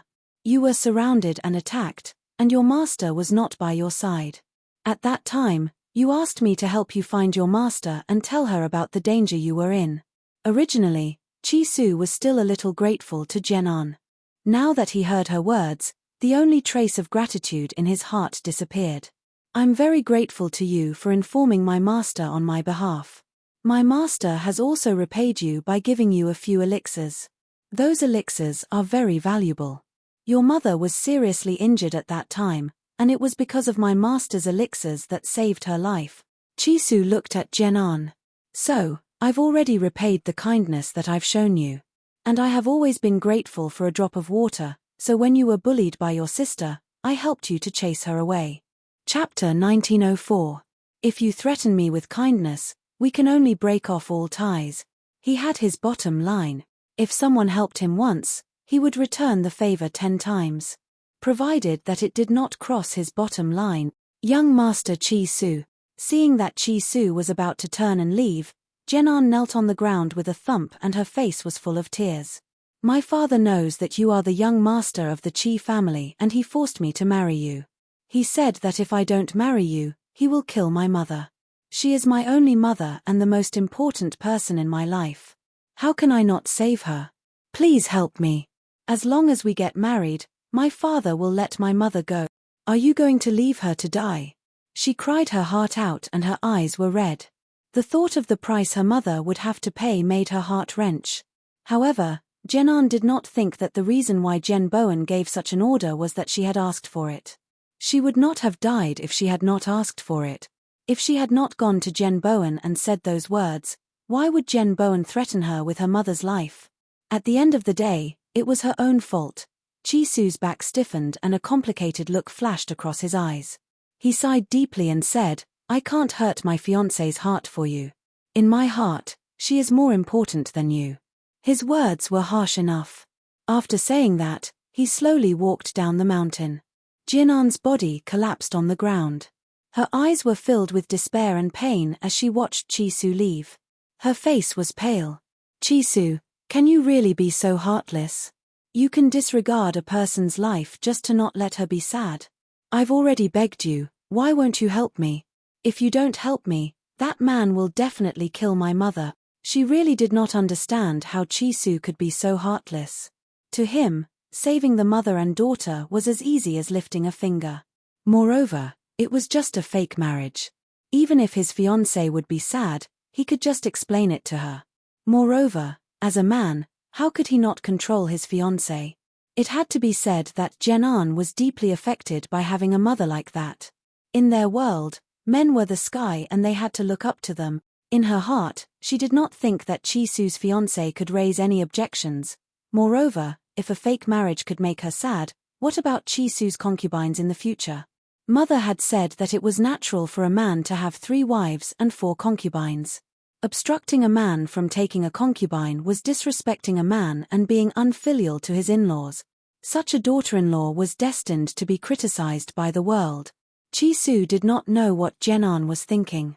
However, after hearing what Jenan had said just now, he had already decided to leave the Jen family. However, looking at the dark sky, he let out a long sigh. It's getting late. I'll talk to Miss Yoon about leaving tomorrow. It's already so late, she must be resting by now. Furthermore, he believed that the Jen family wouldn't be able to stir up any trouble in one night. Thinking of this, he entered his room, closed the door, undressed, and went to bed to rest. However, Chi-Su did not fall asleep for long before he felt the door being pushed open, followed by an unfamiliar aura. He did not open his eyes. He wanted to know what this woman was going to do. He, who had studied medicine with Yoon Yuching since he was young, subconsciously closed his eyes, afraid that someone would plot against him. Chapter 1905. However, that person did not use any smoke or poison him. Instead, she walked to his bedside. Then, there was a tearing sound and the sound of cloth being torn. Chi-Su finally couldn't help but open his eyes and look at the girl standing at the bedside. At this moment, the girl's face was as pale as ever. Her clothes were torn and her naked body appeared in front of him. "Jenan, what do you want?" Chi-Su sneered. "Seduction. Unfortunately, it doesn't work on me. Your body is no different from bones to me. Mr. Chi-Su, I'm sorry. I had no choice." Jenan's face was full of misery. "If you didn't refuse to help me, I wouldn't be forced to this extent." Chi-Su turned over from the bed and said coldly, "I originally wanted to leave after tonight. Since you forced me to do this, then I'll leave now. Between you and I'll cut off all ties. Leave." Jenan smiled miserably. "It's not up to you anymore." After saying this, she suddenly let out a shrill scream. This scream was very abrupt in the night, and it also broke the silence of the night. Chi-Su was not stupid. At first, he thought that Jenan wanted to seduce him. Now that he heard this scream, he understood her real purpose. This time, his face completely changed. "Jenan, are you gambling with your reputation? Do you think that I will do as you wish? Even if you slander me, I will not marry you." He really didn't expect that Jenan would go this far. And he also regretted it in his heart. If he knew that Jenan would be like this, he shouldn't have come to the Jen family. "I know that you won't be controlled by others and you won't marry me because of this. But, what if your fiancé knows about this? Do you think she will believe you?" Jenan took 2 steps closer to Chi-Su. "But, if you help me and pretend to marry me, I will explain to your fiancé in the future." Jenan put away the feelings of love in her heart and pressed him aggressively. "This is a deal, how about it?" She didn't want to marry Chi-Su now. She just wanted to save her mother. Chi-Su smiled sarcastically. "Do you think I'll believe you? I only know that I have to be swift and decisive. I won't give anyone a chance to pester me." "Chi-Su, why are you so cruel?" Jenan's eyes were full of pain. "It's easy for you. You just need to deal with it casually and you can save a person's life. Even if you don't consider the fact that I've helped you, you shouldn't be so heartless. I never thought that the man I've loved for so many years would leave me in the lurch." Chi-Su smiled coldly. "Save someone who schemed against me? I'm not that kind. If that's the case, then don't blame me for being cruel." Jenan smiled bleakly and slowly closed her eyes. In her heart, she had already lost all hope for Chi-Su. If he was willing to help her now, she might explain to others that this was a misunderstanding. Now that he was heartless, don't blame me for being heartless. Suddenly, Jenan opened her eyes. Her gaze was filled with determination. At this moment, a series of footsteps came from outside the door. Then, a group of people broke the door and quickly surrounded the entire room. The first to enter were Jen Bowen and Jen Yi. After the 2 of them saw the scene in the room, the former frowned and the latter's face was full of contempt. Chapter 1906. Miss Yoon. At the same time, Chi-Su saw the woman in white standing by the door. His lips moved and his eyes were filled with helplessness. His expression seemed to be saying that he didn't know this would happen either. Yoon Luofeng crossed her arms in front of her chest and leaned lazily against the doorsill. Her devilish eyes slanted upwards and her lips curled into a smile. Based on her understanding of Chi-Su, he would never make such a mistake. So, there was only one reason. Yoon Luofeng narrowed her eyes and the smile in her eyes deepened, but it was filled with endless coldness. But she didn't intend to help Chi-Su solve this problem. If Chi-Su couldn't even solve such a small problem, how could she believe in his abilities? "It's getting late, you should solve it quickly." She stretched lazily and said calmly. What she meant was that he should solve the problem quickly so that he wouldn't disturb her rest. "Me." Jen Bowen snorted and his face darkened. What's going on?" Jenan looked at Chi-Su and bit her lip. She looked humiliated. "Dad, I don't know what's going on either. I was sleeping just now, but I suddenly fainted. When I woke up, I found myself in Master Chi-Su's room. I don't know anything else." Her meaning was clear.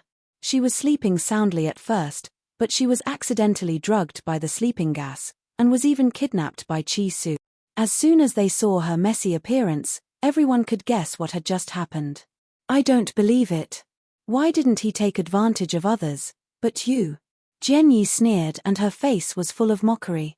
I think it's because your usual behavior isn't simple. That's why he took advantage of you. Jian's expression changed and her body stiffened. She had already guessed that her behavior would definitely provoke Jian's humiliation. But for her mother, she did it without hesitation. Even so, she still felt very sad when she heard Jian's words. Jian, how dare someone like you covet Master Ji? Jian raised her chin and said arrogantly, you should go back and look at yourself in the mirror. You look like a toad lusting after swan meat. Now that you've lost your chastity, it's even more impossible for you to marry Master Ji. Jian's head almost sank into the dust. Anyone who saw her would sympathize with her. Yeah, Jian Bowen furrowed his brows as he looked at Chi-Su. His eyes were no longer as cold as they had been in the beginning. Instead, he looked like a father-in-law looking at his son-in-law. Since this has already happened, you must take responsibility for my daughter and marry her. By the way, I've heard that you're from the Qi family of Drifting Wind Country. The Qi family seems to have many spirit herb mountain ranges, and I'm not asking for much. Just give me 3 as a betrothal gift. On this continent, due to the dense spiritual energy, medicinal herbs could also be upgraded to spiritual herbs. However, the growth of spirit herbs required not only dense spiritual energy, but also a natural mountain range. Although the other mountain ranges also produced spiritual herbs, the quantity of those spiritual herbs could be counted on one hand, unlike those natural spiritual herb mountain ranges. But the Qi clan only had 5 spirit herb mountain ranges in total. The Jian family asked for 3 of them right away. How could such a good thing exist in this world? Chi-Su sneered, a cold light flashed in his eyes. Sure enough, this group of people were jackals of the same tribe, greedy and insatiable. Chapter 1907. Do you think that a daughter of a mistress is worth the price of 3 mountains of spiritual medicine? Chi-Su's handsome face was filled with disdain and his eyes were filled with mockery. His voice was cold and emotionless and it made Jian's heart tremble. She clenched her fists tightly and felt as if her heart was being squeezed. The pain was unbearable. Initially, she had thought that she could let go of this relationship and only talk about business. Little did she know that one sentence from this young man could send her to the 18th level of hell. Yun Luofeng, who was leaning against the door, raised her head and looked at Chi-Su. She clearly did not expect him to say such hurtful words. However, she still did not intend to help Chi-Su. She believed that Chi-Su would have a way to solve this matter. Jian Bowen's face alternated between white and red. He had thought that since Chi-Su had done such a thing to his own daughter, he would try every means possible to obtain her. Besides, the appearance of such a scandal would certainly affect Chi-Su's status in Drifting Wind Country. Hence, using 3 mountains of spiritual medicine as the price was not too much. If you're not willing to give me 3 mountains of spiritual medicine, then 1 mountain should be enough, right? Jian Bowen took a deep breath and asked. 1 mountain was already his bottom line. I'm sorry, in my heart, she's not even worth a copper coin. Chi-Su raised his eyes and his icy gaze fell upon Jian Bowen. His face was expressionless. Jian suddenly raised her eyes and stared at Chi-Su in disbelief. Her lips were trembling and her face was drained of blood. How could this man be so heartless? Does he not have a single ounce of compassion in his heart? Chi-Su, what on earth do you want? Jian Bowen's expression turned cold. You've molested my daughter. Are you going to let this slide? If this gets out, how is she going to get married in the future? Whether she gets married or not has nothing to do with me. She found out about this on her own. I've never laid a finger on her. You didn't lay a finger on her? Then what happened to her clothes? Are you going to tell me that she tore them herself? Jian Bowen laughed icily and spoke in a disdainful tone. He knew his daughter very well. Even though she was very ambitious, she would never stoop to such a thing. Since she said that I raped her just now, let's get someone to check her body and see if she's still a virgin, Chi-Su said calmly with one hand behind his back. Jenan's body trembled even more violently. She raised her finger and pointed at Chi-Su. Chi-Su, how dare you do such a thing to me? You've already taken me by force, yet you still want me to test my body and suffer such humiliation. If word of this gets out, everyone in the world will know that I've lost my chastity. How am I supposed to live? Do you really want to force me to death? Tears flowed down her cheeks and she bit her lips tightly. Her expression was one of humiliation, as if she had been humiliated by Chi-Su. Chi-Su, I know that you have a fiancé. But you disregarded the fact that I had once saved your life and hurt me like this. Shouldn't you take responsibility? Chi-Su said coldly, I want to check your body. If you're not a virgin, I'll marry you. If you're a virgin, then it proves that this is all your own doing. Hearing this, Jenan was shocked. Just as she was about to continue reprimanding him, a woman staggered in from outside the house. My daughter, these bastards actually dared to do this to you. Check your body, you have to check it. Hurry and find an experienced woman. I want the person who took my daughter to be responsible for this. Chapter 1908. Jinan's face changed completely. Body check. Wouldn't it all be in vain? This mother of his really couldn't do anything right, but she was good at spoiling things. If it weren't for her, how could she be forced to this extent? Now she was trying to undermine her. Mom, Jenan let out a heavy shout. This was supposed to be a warning, but when the woman heard it, she only heard grievance. Daughter, don't worry, I will help you. Go and find someone to do the body check. Jenan's face had already turned pale. I'm not sure if Chi-Su really had sex with me. After all, I was in a coma at the time. But, it's a fact that she tore my clothes and molested me. When I woke up, I saw her on top of me. What she said was reasonable, and no one could think of a way to refute it. Chi-Su. After saying that, she looked at Chi-Su again. Even if you didn't have sex with me, so what? You saw me naked and tore my clothes. Don't you need to take responsibility? Jen Bowen also felt that Jenan's words were very reasonable. He immediately said with a cold face, Mr. Chi-Su, my daughter is innocent. Your behavior is equivalent to destroying her innocence. I don't care if you had sex with her or not. Today, you must take responsibility. Chi-Su smiled. Jenan kept saying that I was on top of her. Then, I want to ask you, have you ever seen someone rape a woman with clothes on? Everyone present was stunned. They didn't notice it just now. Yes, Chi-Su was clearly wearing clothes. Why did Jenan keep saying that he wanted to have sex with her? Jenan had already thought of an excuse. She looked down and said, Chi-Su put on clothes after I woke up and saw that the situation was not good. Really? In that case, you have seen my naked body before. Then let me ask you, is my hemorrhoid on the left shoulder or the right shoulder? Chi-Su raised a smile on his face, and his eyes were cold. Jenan was stunned. How could she know whether his hemorrhoid was on the left shoulder or the right shoulder? However, she understood that since Chi-Su asked this question, it was impossible for her not to answer it. Moreover, there were only two answers. Even if it was a guess, there was a 50% chance. After thinking for a while, Jenan answered, left shoulder. Chi-Su smiled. After seeing his smile, Jen and Shin panicked. No, I remembered wrong. It's the right shoulder. Congratulations. Whoosh. Chi-Su took off his clothes, revealing his smooth and delicate shoulders. You hit the wrong person. There is no mole on my shoulder. Jenan's body went limp and she almost fell to the ground. She leaned on the woman's body to stabilize herself. Chi-Su actually tricked her. How could he be so heartless? At this point, coupled with the flustered expression on Jenan's face, even someone as slow-witted as Jenny could see something. She opened her mouth wide in surprise and covered it tightly. After a long time, she took a deep breath and said, Jenan, how dare you use your innocence as a bet to frame others? TSK, how could you do such a shameless thing? You're really a disgrace to the Jen family. Father, I think we should kick this mother and daughter out of the Jen family. As these words fell, the woman suddenly panicked. She hurriedly pulled Jenan's arm and said, Quick, please beg your father. We can't leave the Jen family. Mother, Jenan's voice was very weak. She knew that this time, she was finished. Chapter 1909. Child, why are you so useless? Why are you making your father worry for you?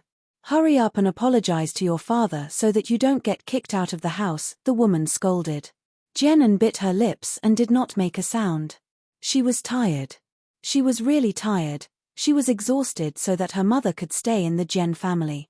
Now that the truth is out, you still want to force me to marry her? Chisu lowered his eyes and glanced at Jenan. His voice was cold and emotionless. How can such a scheming woman enter the Chi family? The dust had settled. Yun Luofeng straightened his body. Under the cold moonlight, a lazy smile appeared on his face. Chisu, I'm sleepy. Let's go. Okay.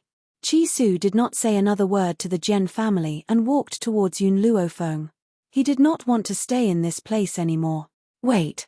Jen Bowen's eyes flashed and he scolded. Chisu, who allowed you to leave? If I say that you took advantage of an then you must have. I'm telling you, you must marry her today. Otherwise, you will not leave the Jen family. In reality, there was a reason why Jen Bowen dared to treat Chisu this way. He had sent a servant to Drifting Wind Country and stayed there for a few years. Now, he had returned to Tianchi Country. Therefore, when he found out about Chisu's identity, he secretly inquired about the Chi family's situation from that servant. Therefore, Jen Bowen already knew that Chisu's powerful master, Yun Yuqing, had disappeared, and the Chi family was under Chisu's control. In his eyes, the current Chisu was just a person with a huge amount of wealth, but not much strength.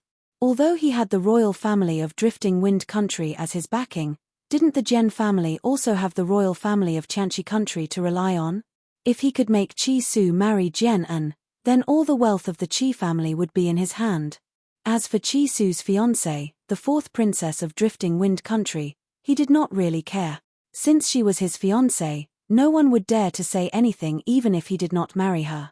Furthermore, he did not think that the barbaric princess of Drifting Wind Country could compare to his well-educated daughter. Chisu stopped in his tracks and sneered, "Who do you think you are? How dare you interfere with my marriage? Besides, I've told Jenan before that I have a fiancé in Drifting Wind Nation. Wouldn't it be fine if you don't marry that fiancé?" Jen Bowen was very disapproving.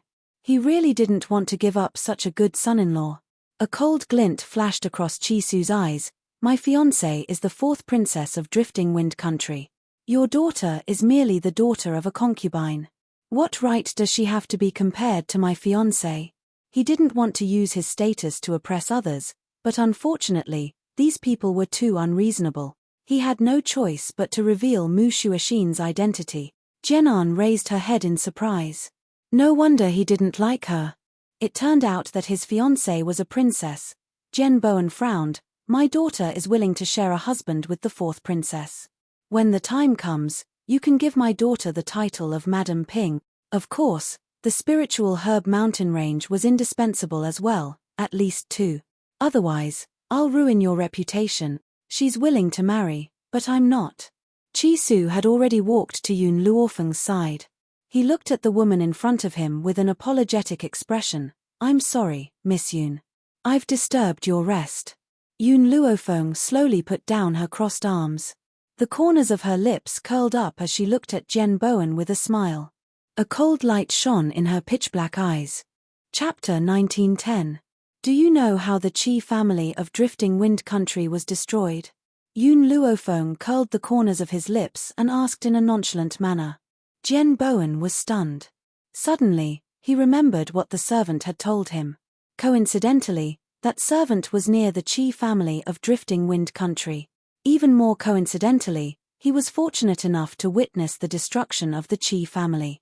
It was said that a woman who was as powerful as an enlightened master had appeared and assisted Chisu in reclaiming the Chi family's position. That woman's medical skills were superb. She had even cured the terminally ill emperor of Drifting Wind Country. Could it be that this woman was the one in front of him? Jen Bowen's expression changed. If she had the power of an enlightened master, then he would not be able to do anything to Chisu today. "Chisu, let's go." Yoon Luofeng looked at Jen Bowen's pale face and knew that his words had frightened him. He did not stay any longer and slowly walked out of the Jen residence. Chi-Su.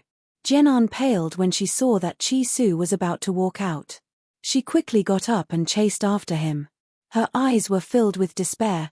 Can you really bear to leave me behind? Don't tell me. You've forgotten how I helped you back then? Even if you don't want to marry me, I'm willing to be your concubine. In reality, Jenan had never wanted to be a concubine back then. She was even more unwilling to follow in her mother's footsteps. But now, the man she had fallen in love with was Chi-Su. She was willing to give up her dignity and become his concubine. More importantly, only Chi-Su could take her away from the Jen residence. Chi-Su paused in his steps and turned to look at Jenan. His handsome face was shrouded in coldness. Do you want to leave with me so badly? She did not know why, but when she saw the look in Chi-Su's eyes, Jenan felt flustered. Go. An will definitely leave with you. The woman quickly walked up to Jenan and said, An even if you become a concubine of the Chi family, you will not be burying your identity. You should leave with him. Your father also wants you to marry him. Chi-Su had only asked, but the woman thought that Chi-Su was asking if Jenan was willing to leave with him. She seemed to have forgotten how Jenan had schemed against Chi-Su and how Chi-Su had treated her. If that's the case, Chi-Su smiled coldly, one of my subordinates has yet to marry, so I'll give her to my subordinate. Don't blame him for being heartless. All of this could only be blamed on Jenan for scheming against him in every possible way. He would never be soft-hearted towards such a woman. Jenan was stunned. Perhaps she did not expect that these words were said by the man she loved. How was he going to give her away like a commodity? Jen Bowen's expression also changed greatly. He glanced at Yoon Luofeng, as if thinking about something. After a long time, he gritted his teeth and said, An go with him. Dad. Jenan screamed, her face full of disbelief. Listen to me and go with him. Chi-Su had personally acted as a matchmaker for that subordinate, so he must have been highly regarded. At that time, he would instigate this subordinate to work for the Jen family. An the woman comforted, your father's words will not be wrong. Even though you're only marrying a subordinate, you're still a legal wife. Moreover, the Chi family is a big family in Drifting Wind Country, they will not mistreat you. What broke Jenan's heart even more was the woman's words. Her eyes were red and she staggered a few steps backwards. Chapter 1911. Mother, I've been living for you all my life. You said that women must listen to men, so you did everything according to father. I also did as you wished and became an obedient daughter. Even when father asked me to seduce Chi-Su, I did it because he said that if I didn't marry Chi-Su, he would take your life. For you, I risked my reputation and broke off relations with Chi-Su to do such a thing, but in the end, father wants me to be given to a servant, and you still want me to listen? Jenan was heartbroken. Her entire life was a tragedy. The woman paused and a hint of guilt flashed across her eyes. Be obedient, your father won't harm you. Jenan sneered and closed her eyes gently. After a long time, she opened them and turned to look at Chi-Su. Okay, Chi-Su, I'll go with you. Miss Yoon. Chi-Su smiled and looked at Yoon Luofeng. It seems that our trip to the kingdom of Tianqi this time was not in vain. At least our Chi family's uncle sweeper has a wife. In the future, he will sweep the floors of our Chi family even more diligently. Jenan, who was already filled with despair, immediately widened her eyes and trembled when she heard this. The person Chi-Su wanted to give her to was just a sweeper. Jenan has some strength. Yoon Luofeng stroked his chin. So, you should first cripple her strength to prevent her from bullying the old man. That's true. The uncle sweeper is almost 100 years old. How could he withstand Jenan's torment? So, you should indeed cripple her strength. Chi-Su nodded in agreement. Jenan's face turned pale. With a boom, her mind went blank as if it had been struck by thunder. Chi-Su, don't you think you've gone too far? Jen Bowen's face was ashen and the veins on his forehead bulged. He clenched his fists tightly and suppressed the anger in his heart. Chi-Su's expression did not change in the face of Jen Bowen's anger, as if he did not see it. Yoon Luofeng stretched lazily. Chi-Su, I'm tired. Then let's go now. Chi-Su's voice was filled with respect. Then, he grabbed Jenan's lapel and dragged her out of the door like a mop. Stop. Jen Bowen was just about to get angry when he saw the woman in white slowly stop under the moonlight. Her back was facing the crowd, and her arrogant voice gradually sounded in the cold night. If anyone dares to take a step forward, I'll break their legs. This sentence caused Jen Bowen's feet to stop. He subconsciously stopped and watched as Yun Luofeng left. However, his heart was filled with regret. He had really suffered a double loss. If he had not wanted to marry Jenan to Chi-Su, maybe, he could have found someone to exchange his daughter for a fortune. Patriarch, are you all right? The woman stood weakly at the side. She wasn't too sad about her daughter's departure. In her heart, the most important thing was her man. As long as Jen Bowen was safe and sound, she would be satisfied. Look at what kind of good daughter you've raised. Jen Bowen slapped the woman's face and left with a flick of his sleeve. The woman stood behind him. Her eyes were full of guilt. It was all her fault for not teaching her daughter well. That was why the patriarch was so angry, the second prince's residence. The girl leaned on the soft couch with a pale face. Her expression was painful and her eyes were tightly shut. Chapter 1912. Second brother Chi sat next to her, his eyes filled with remorse. Ruo, I didn't take good care of you. If your sister were to find out, she would blame me. Hearing this, Yu Xianxian slowly opened her tired eyes and a weak smile appeared on her pale face. Brother-in-law, it's not your fault. If it wasn't for my sister's last words, I would have been given to the third prince as a concubine by my father. But your illness, compared to my illness, I'm more afraid of being the third prince's concubine. Brother-in-law, did you know that the third prince is very cruel? I even heard that he tortured one of his concubines to death. As she spoke, the young girl began to sob. How could those people be so cruel? They actually wanted to give me to the third prince. In reality, her sister, who used to be the second prince's concubine, had also been given to the second prince by those so-called relatives. Fortunately, the second prince had fallen in love with her sister at first sight and had gone against everyone's wishes to marry her. He treated her like a treasure. When her sister was still alive, the Lin family had treated her very well.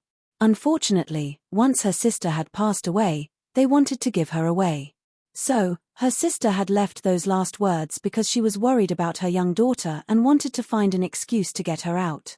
Her sister also believed that the second prince would protect her for the rest of her life for her sake. Ruo, rest well.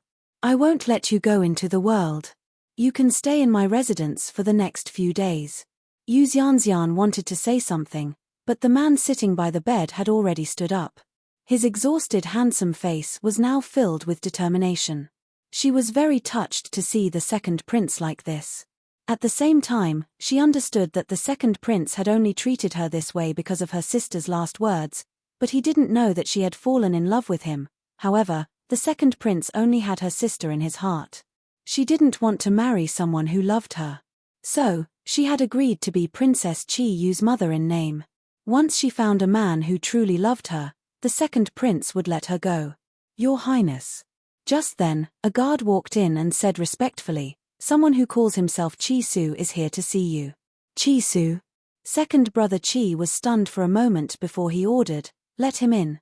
Yes, Your Highness. The guard retreated. Ahem. Yu Xianxian coughed and sat up on the bed with difficulty. She smiled weakly and asked, brother-in-law, who is this Chi-Su? Chi-Su is someone I met in the Drifting Wind Nation. The spirit-gathering elixir and the puppets I have were all obtained from him. I see. If that's the case, then Chi-Su is really powerful. Of course, second brother Chi laughed. If it wasn't for the fact that Chi-Su already has a fiancé, I really wanted to be your matchmaker. What a pity. Yu Xianxian smiled and didn't say anything. In this lifetime, after seeing a man like her brother-in-law, it was really hard for her to fall in love with anyone else. Even if her brother-in-law could never forget her sister, she was willing to stay by his side as his sister. That was enough. At this moment, under the guidance of the guards, a man and a woman walked towards them. The youth was incomparably handsome, and his every movement was filled with nobility. As for the woman next to him, the moment Yu Xianxian saw her, her eyes flashed with amazement. No one would not be tempted by such a beautiful woman. Chapter 1913. But, she didn't know why, but this woman's face gave her a sense of familiarity. She seemed to have seen her somewhere before. Yu Xianxian frowned and fell into deep thought. Greetings, Your Highness. Qi Su cupped his fists and said loudly. Yun Luofeng stood with her hands behind her back. Her hair flowed like a waterfall in the wind. Her dark eyes were deep, and her figure was proud and aloof. Young Master Qi, you've come from afar, but I'm not in the mood to welcome you. Please don't blame me. Second brother Qi smiled. When he lowered his head, he saw Yu Shenxian's thoughtful face. Ruo, what are you thinking about? Yu Xianxian tilted her head. I think this sister looks familiar. I think I've seen her somewhere before. Her unintentional words made Yun Luofeng's eyes narrow. His deep gaze landed on Yu Shenxian's face. Familiar? Could it be Yun Yuqing? Qi Su thought of this too and immediately became excited. Miss, have you seen my master before? Second brother Qi knew Qi Su a little and had heard of Yun Yuqing's name. When he heard this, he looked at Yu Xianxian in shock. Ah, I remember now. Yu Xianxian called out excitedly. It's Benefactor. She looks very much like Benefactor. Benefactor? Do you know what your benefactor's name is? Qi Su's breathing quickened as he asked nervously. A year ago, when my sister was still alive, my sister and I were being chased. It was our benefactor who descended from the sky and saved us. She said that she was friends with my mother, so she saved us. Half a year ago, I also saw her at my sister's funeral. She only took a quick glance at us and left. Their mother passed away early. They didn't know that their mother had such a friend. However, they didn't suspect their benefactor at all. You and your sister were being hunted. Second brother Qi's breathing quickened. He instinctively grabbed Yu Shenxian's hand and asked, Brother-in-law, you're hurting me. Yu Xianxian frowned. A helpless expression appeared on her weak face. My sister didn't let me say it. Qi Lao's face flashed with embarrassment. He let go of his hand and said, Sorry, I didn't mean to. At this moment, Qi Su was overwhelmed with emotions. He could not help but cry, Master, it's Master. She's still alive. I knew it. Master must be alive. But, why is Master still alive but not coming to see me? Qi Su really could not understand this problem, so he simply stopped thinking about it. Nothing was more important than the fact that his master was still alive. Yun Luofeng's eyes flashed. If Yun Yuqing was still alive, would she be Bai Ling? According to what Qi Su had said, Yun Yuqing had lost her memory. If she was really Bai Ling and had recalled everything, she would be in agony when she found out that Yun Yang was dead. After all, to her, if Yun Xiao was no longer around, then her life would become meaningless. Big sister, who are you to benefactor? Yu Xianxian looked at Yun Luofeng, her big bright eyes shining with naivety. Although her complexion was very weak, it could not conceal her once lively aura. Yun Luofeng thought for a moment. She could be my mother. Really? Yu Shenxian's eyes brightened and she smiled. Big sister, if you meet benefactor in the future, thank him on my behalf. I'm afraid I won't be able to speak to him personally. Xianxian, don't say such silly things. You'll be fine. Second brother Qi frowned and chided her. Chapter 1914. He couldn't hide the deep worry in his eyes. Brother-in-law, I know my body. I can't make it. Furthermore, my sister is my only family member. Wouldn't it be better to reunite with her and her sister when I reach the underworld? Yu Xianxian lowered her eyes and smiled softly. She wasn't lying. She was speaking from the bottom of her heart. The only thing she couldn't let go of was this brother-in-law and her young niece. Just as second brother Qi's heart was filled with worry, a heavenly voice fell into his ears, causing his body to suddenly stiffen. I can save her. I can save her. These four simple words made second brother Qi's heart beat faster. He took a deep breath and suppressed the emotions in his heart. He raised his head and looked at Yun Luofeng. What are your conditions? At first, he thought that Yun Luofeng was Qi Su's woman. Only later did he realize that he was wrong. She had destroyed the Qi family, and she was even the owner of the elixir gathering hall. Then how could she be willing to become Qisu's woman? He couldn't believe that such a powerful woman didn't have an ulterior motive. I want the entire Fengyun continent. Yun Luofeng narrowed her eyes and her lips curled into a smile as she said calmly. Second brother Qi sneered. The Fengyun continent is so big. Do you think you can have it just because you want it? As long as I want it, I will definitely have it. Yun Luofeng looked very confident. So, my first step is the state of Tianqi. Second brother Qi was a little surprised. This woman's appetite was really big. She wanted to swallow the state of Tianqi. More importantly, he was just a prince. What ability did he have to give the state of Tianqi to her? Miss Yun, I'm afraid you've found the wrong person. I can't give you the state of Tianqi. No, you can. Yun Luofeng smiled lightly. As long as you can ascend the throne, you can give it to me. Second brother Qi fell silent. You mean, you want me to listen to your orders? Become your puppet? He pondered for a moment before looking at Yun Luofeng. Yun Luofeng smiled. I already have enough puppets by my side. What's the use of one more? Don't worry, I only want you to listen to me, but not be a puppet. I can guarantee you this. You can think about it carefully. If you agree to this condition of mine, I'll help you deal with them and help you ascend the throne. It had to be said that Yun Luofeng's words were indeed very tempting. The competition for the throne was too great. It would be very difficult for him to ascend to this position alone. Furthermore, Xian was on the verge of collapsing. All right, I promise you. After thinking for a moment, he raised his head and looked at Yun Luofeng. Brother-in-law. Yu Xian shouted in surprise. She bit her lips and said, I don't deserve this. Second brother Qi's expression softened. Don't talk nonsense. I promised your sister that I would protect you for life. How could I let anything happen to you? As long as there is a chance, I will not give it up. After he finished speaking, second brother Qi looked at Yun Luofeng and asked, if you can cure Xian, I'll agree to your condition. However, I still want to ask you something. There are so many princes in the state of Tianqi. Why did you choose me? Because there are so many princes in the state of Tianqi. You are the only one who will not go against morality. Before coming to the state of Tianqi, Yun Luofeng had asked Qisu to investigate these princes. This was also the reason why he chose second brother Qi. Chapter 1915. The person she wanted to subdue definitely couldn't be a heartless person. Second brother Qi was loyal to his wife. Even after her death, he followed his wife's will and took care of her sister. This was the kind of man she wanted to be with. Miss Yun, if you want to conquer the Wind Cloud continent, you have a chance. Chance? Yun Luofeng narrowed her eyes. What chance? 3 months later, there will be a 4-nation competition. At that time, one person will be chosen to be the ruler of the 4 nations. Hearing this, Yun Luofeng's heart suddenly jumped. Yun Xiao would definitely go to the 4-nation competition. If she went with the people from the nation of Tianqi, she might be able to meet Yun Xiao. Thinking of this, her lips curled up. What are the qualifications to participate in the 4-nation competition?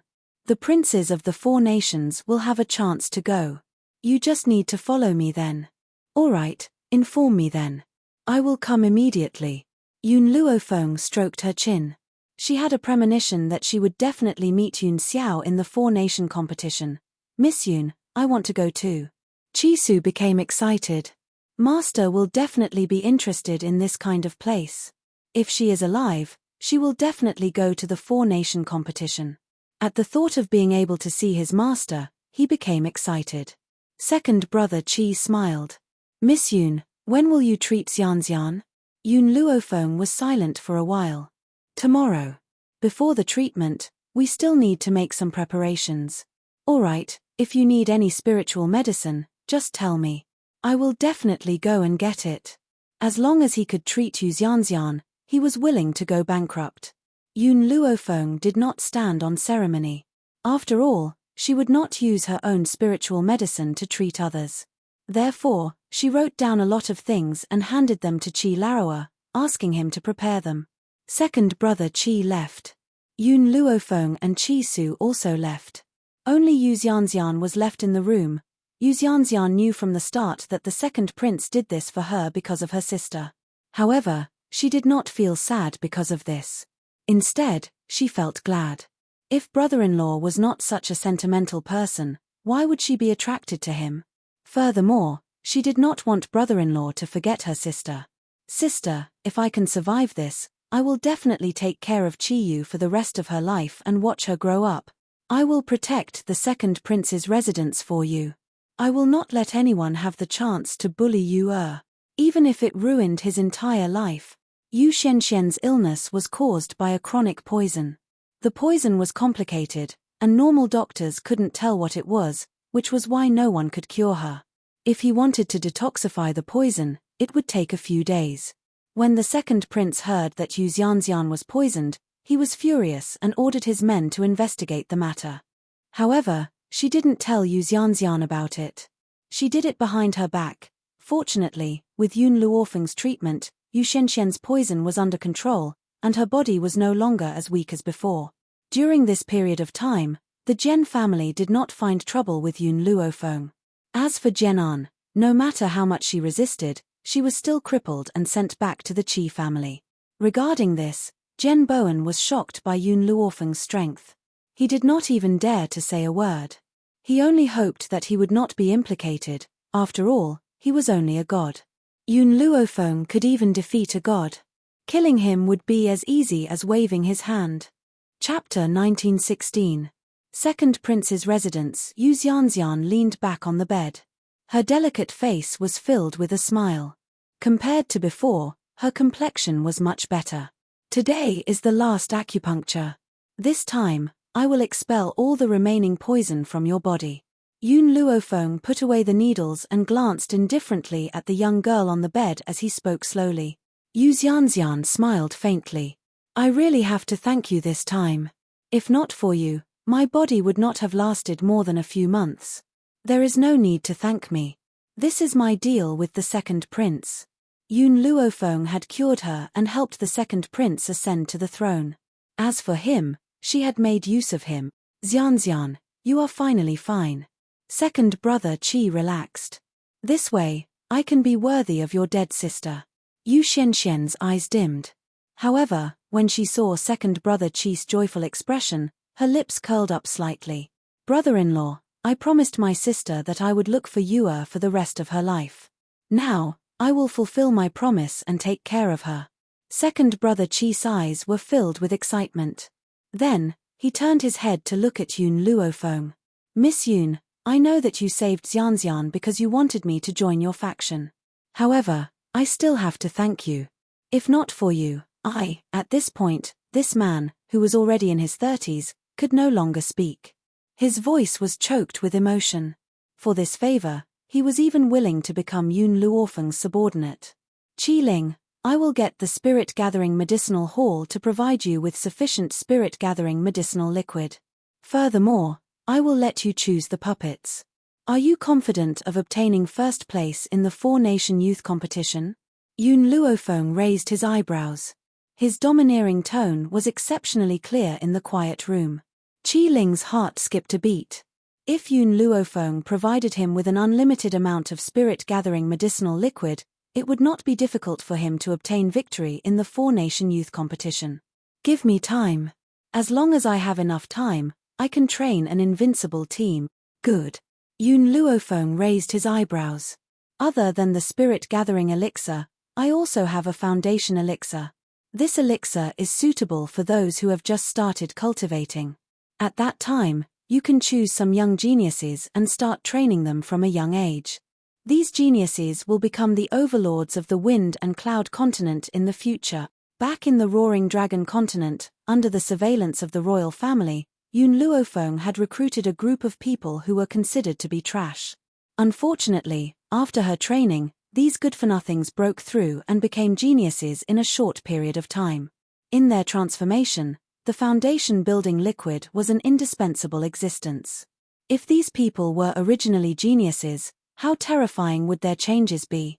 Hence, Yun Luofeng was not boasting.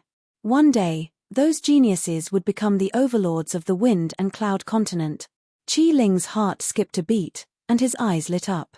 Hearing Yun Luofeng's words, he knew that the effects of the Foundation establishment medicinal liquid were even more formidable. Miss Yun, leave the task of recruiting geniuses to me. As for naming the legions that these geniuses belong to, I'll leave that to you. Yun Luofeng was silent for a moment. She looked up at the sky and her lips curled into a faint smile. Let's call it the Wind-Piercing Army. Wind-Piercing Legion? Qi Ling felt that this name was very strange. However, he did not ask about it. Instead, he laughed and said, "Good. In the future, that team will be called Wind-Piercing Legion." Elder sister, Yu Xianxian sat up on the bed with an innocent smile on her face. There is still some time before the four-nation youth competition. Now that my body has recovered, how about I take care of elder sister during this period of time? Chapter 1917. Yun Luofeng glanced at Yu Xianxian. Perhaps she wanted to get more information about Yun Yuqing from the girl, so she nodded. Okay. Yu Xianxian smiled. Her smile was innocent, and her big, bright eyes were filled with joy. Sister. Yu Xianxian slowly got off the bed and walked to Yun Luofeng's side. She hooked her arm around Yun Luofeng's elbow and said with a smile, "I know a restaurant that serves pretty good food. This time, I'll be the host, and I'll take you to have a taste." Xianxian, your body. Qi Ling looked at Yu Xianxian worriedly. Ever since her body had gradually recovered, Yu Xianxian was no longer the sickly beauty that she used to be. Her smile was very bright and charming, and she looked very charming. Brother-in-law, I've been lying down for so many days. I should go out and breathe some fresh air. Don't worry. Seeing this, Qi Ling didn't say anything else. He sighed. Then be careful. Yun Luofeng glanced at Qi Ling and saw the worry between his brows. He calmly raised the corners of his lips. She's right. She needs to go out for a walk and breathe some fresh air. Besides, with a doctor like me around, do you still need to worry about her safety? Qi Ling paused and smiled. Then I'll have to trouble Miss Yun. Xianxian, listen to Miss Yun outside. Don't cause trouble for her, okay? Yu Xianxian playfully stuck out her tongue. Brother-in-law, am I someone who only knows how to cause trouble? Don't worry. If I meet the third prince's group, I'll definitely take a detour. Qi Ling shook his head helplessly. He didn't stop Yu Xianxian from leaving. After they left, Qi Ling's expression darkened. What? Still can't find anything? In the silent room, a black figure slowly descended and said respectfully, Your Highness, this subordinate has already searched the entire backyard of the prince's residence. I haven't found anyone who committed the crime. Could it be that the people who murdered my wife and sister aren't the women in the backyard? The second prince narrowed his eyes. Then expand the scope for this prince. Search the entire country of Tianqi. If I find out who is so daring, I won't let him off. Bang! Qi Ling's fist landed heavily on the wall. His face was ugly and his eyes were filled with anger. Who dared to poison his people in the prince's mansion? If he found out who did it, he would definitely not let them off lightly. On the bustling street, outside a splendid restaurant, a crowd was chattering and chattering. That group of people surrounded a young man dressed in rags. The young man's back was facing Yun Luofeng, so Yun Luofeng could not see his face clearly. However, his slender figure seemed extremely frail as he stood amidst the violent storm. Stinky beggar, what gall you have, to actually dare come to our heaven prayer tower to steal things. Break this stinking beggar's legs and make him beg for death. Who doesn't know that this heavenly prayer tower is the property of the third prince? How dare they steal from the third prince's territory? Are they seeking death? When Yun Luofeng heard these people's words, she was not affected in the slightest. After all, there were many pitiful people in this world, and not everyone was worthy of her help. But, just as Yun Luofeng walked past, she seemed to subconsciously glance at the young man. In that instant, her brows sank and her pupils constricted. Chapter 1918.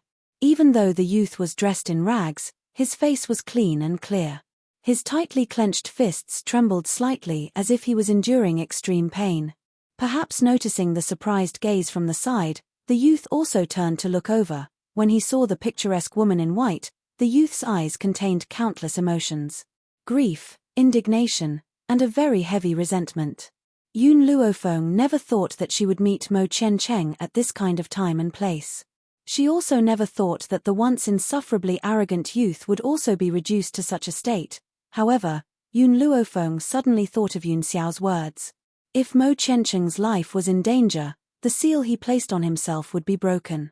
At that time, this fellow would definitely return to cause trouble for them, so in this short moment, Yun Luofeng had already made a decision in his heart, elder sister.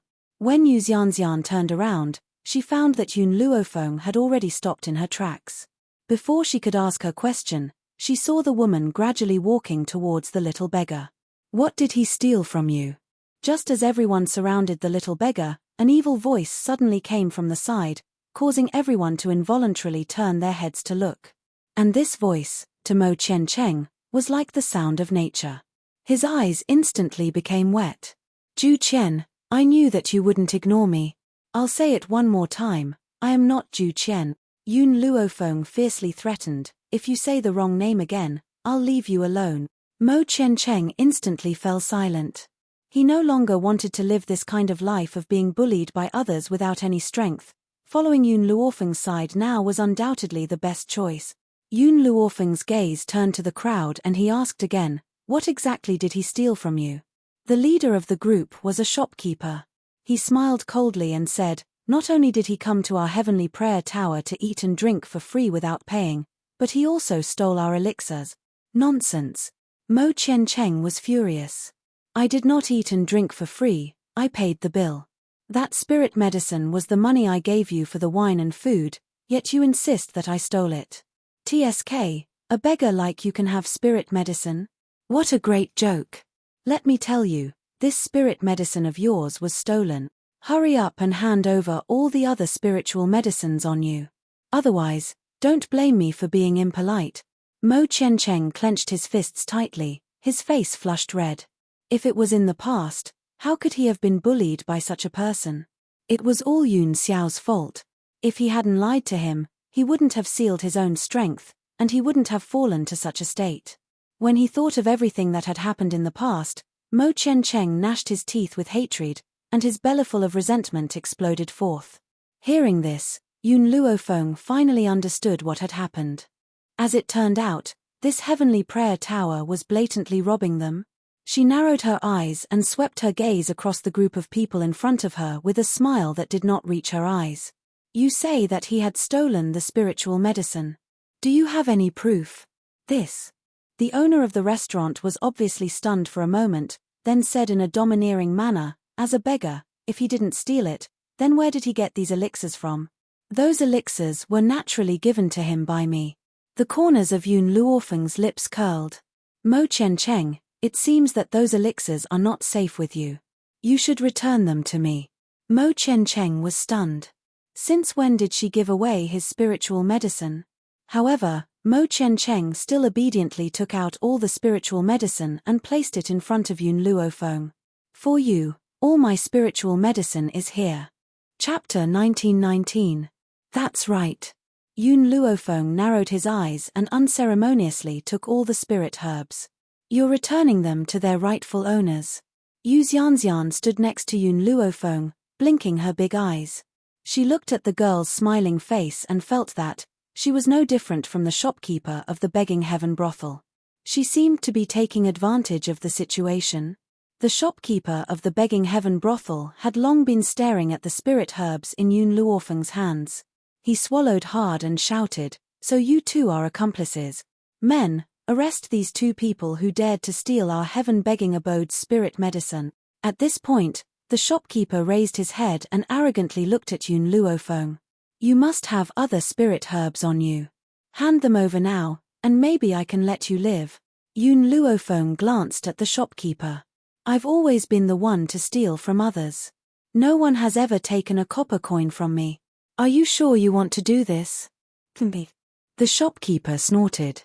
His master was the third prince of the state of Tianqi. She was just a commoner girl. He could kill as many of such women as he wanted. However, on account of this woman's stunning beauty, he could give her to the third prince as a gift. How dare you? Yu Xianxian panicked when she saw that these people wanted to attack Yun Luofeng. She shouted and glared at the shopkeeper angrily. The shopkeeper only noticed Yu Xianxian's existence now and was stunned. Yu Xianxian was not only a daughter of the Lin family, but she also had the support of the second prince's residence. It was not good to offend her. Now that he was standing up for these two women, could it be that this woman knew her? Oh, Yu Xianxian, I thought you were dead. Why, have you recovered? At this moment, a strange voice came from the side. This voice gave off a very uncomfortable feeling when it reached the ears of those who heard it. Yun Luofeng frowned and turned her head to look. In an instant, a feminine face fell into her eyes.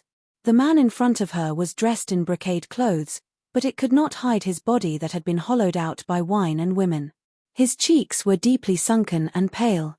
Sister, he is the third prince. Yu Xianxian's heart tightened, and she explained in a low voice. She had promised her brother-in-law that she would take a detour when she saw the third prince. She did not expect to bump into him so coincidentally. Although the Heaven Prayer restaurant was owned by the third prince was often reluctant to leave the Street of Fireworks and rarely visited the restaurant. Yu Xianxian, you dare to come out instead of hiding at my second brother's place? The third prince waved his folding fan, pretending to be elegant, and smiled sinisterly. It's the order of our parents. Your father has already sent you to me as a concubine, but you're staying in the second prince's mansion without any reason. Do you really think that I'm easy to talk to? Yu Xianxian's heart tightened, and her palms started to sweat. Her face was pale, and there was fear in her eyes. Yun Luofeng looked at the third prince, and the words that Qi Su had told her surfaced in her mind. In the kingdom of Tianqi, although the civil and military officials supported the second prince as the crown prince, the emperor was biased and wanted to support the third prince. Unfortunately, the third prince was useless, so all these years, the two princes did not have a title, nor did they have a crown prince. Moreover, even concubine Qin's son was done by the third prince. Chapter 1920. Because if he could seize the opportunity to take over the drifting wind country, the officials would have nothing to say and he would naturally become the crown prince. Unfortunately, concubine Qin was unable to accomplish anything and he became even more wary of Mu Zhentian's love for Mu Xuexin. He had lost this battle miserably. Of course, how could a person who was obsessed with women like the third prince come up with a real solution? The only thing he could use was his usefulness as a man. Just as Yun Luofeng was thinking about Qi Su's words, the third prince's gaze landed on her face. In that instant, his eyes were filled with amazement and his heart seemed to be shaken. The woman in front of him was dressed in snow-white clothes and was as beautiful as a painting. Even the third prince, who had seen countless women, had never seen such a stunning beauty. If he could have such a beauty, he would even be willing to spend a night with her. Yu Xianxian, it's fine if you don't want to be my concubine. Why don't you give your friend to me? The third prince lifted his chin slightly and said arrogantly. Yu Xianxian was so angry that her face turned red. Dream on. Sister Yun is my benefactor, don't you dare have any ideas about her. Yu Xianxian, I'm only asking you because I'm giving you face. Otherwise, do you think you can stop me? The third prince smiled disdainfully. He didn't look at Yu Xianxian anymore. He raised his hand and was about to touch Yun Luofeng's face. Beauty, seeing that you're so beautiful, I'll overlook your mistake as long as you're willing to serve me well. Mo Chen had been standing beside Yun Luofeng the entire time. When he saw the third prince's hand, his eyes flashed with anger. He suddenly sneered, his eyes full of mockery. This fellow even dared to touch her. Did he really not know how to spell the word death? The third prince didn't care. He could have as many women as he wanted in the country of Tianqi. How many women could resist the imperial power?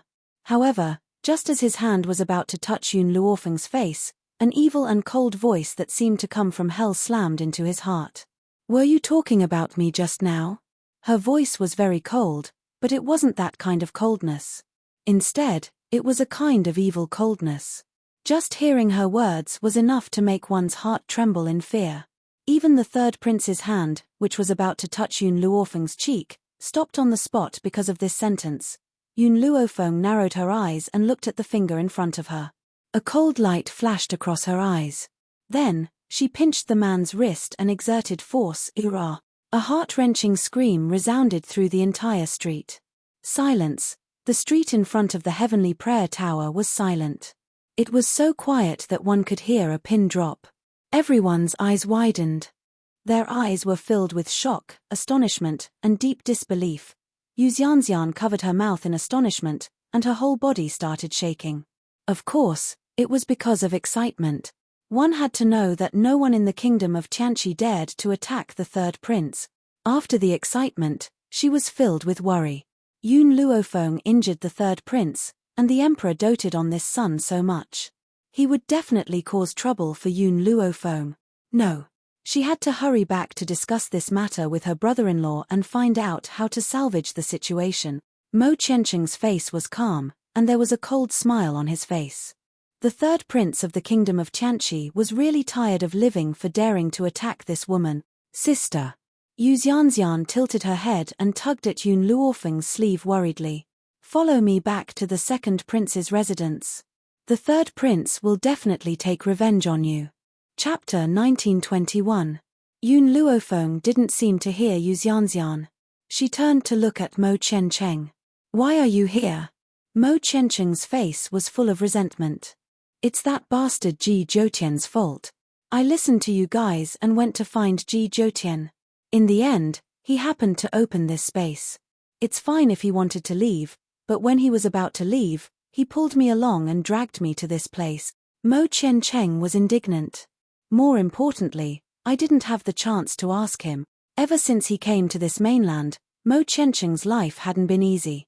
Plus, his powers were sealed, so he basically fled all the way here. Luckily, he was lucky and found a few spiritual herbs on a spiritual beast's corpse. Who knew that this would lead to all this? Yu Xianxian, go back first.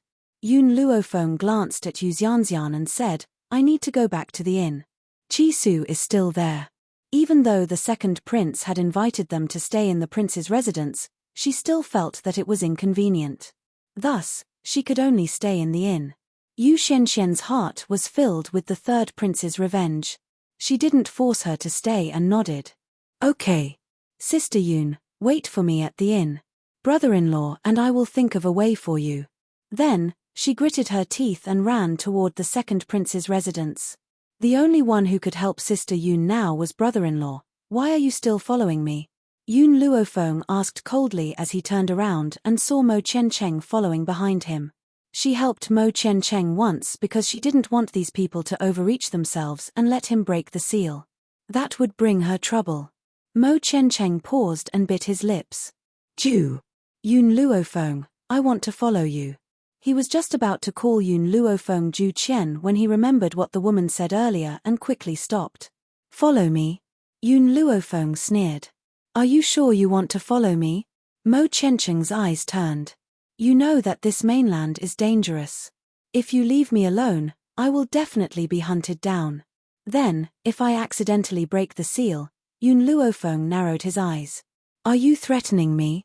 I just want to follow you. It wasn't easy for that damned Yun Xiao to not be by her side, so how could he possibly let go of such a good opportunity? If you want to follow me, it's not impossible. The corners of Yun Luofeng's lips curled up slightly, forming an evil smile. It just so happens that I'm lacking a servant. If you can sweep the floor, do the laundry, cook, and clean the toilet, then you can stay. Mo Qiancheng was stunned.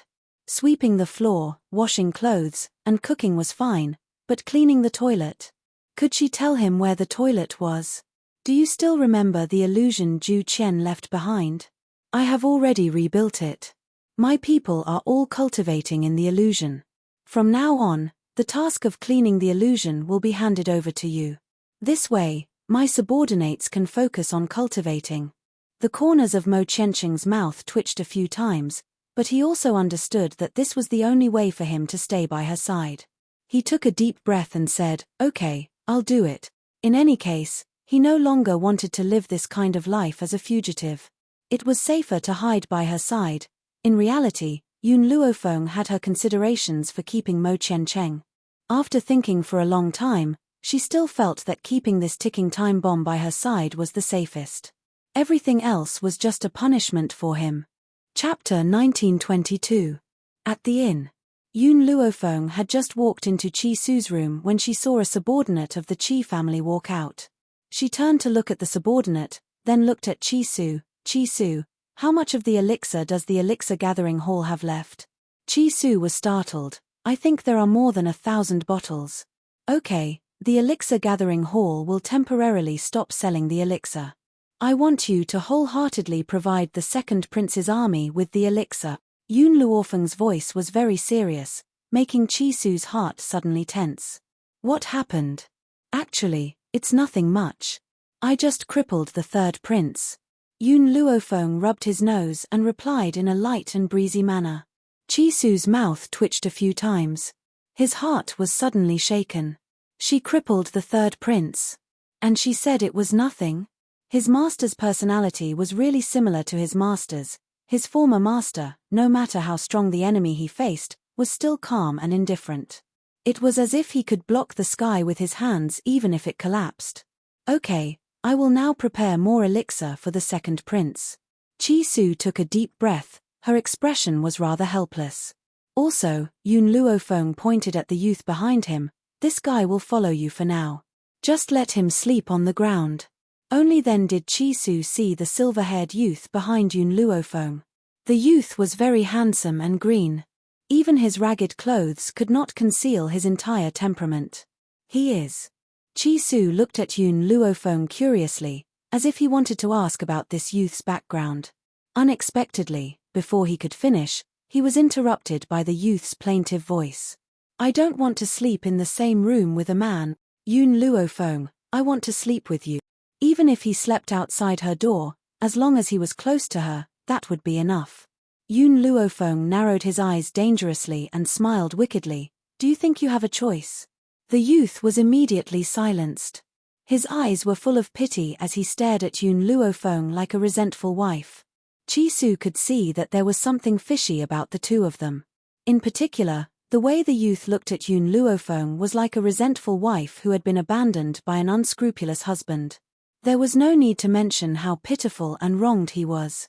Then, you won't leave me behind secretly, will you? The youth asked weakly. Who asked him to have no power now? If this was in the past, he would not be afraid of being abandoned. At worst, he would just chase Yoon Luofeng wherever he went. Leave you behind? Let you be bullied and humiliated by the powerhouses of the wind and cloud continent until you finally broke the seal yourself? I'm not that stupid. Yoon Luofeng coldly smiled. Chi Su, I'll leave the task of watching him to you.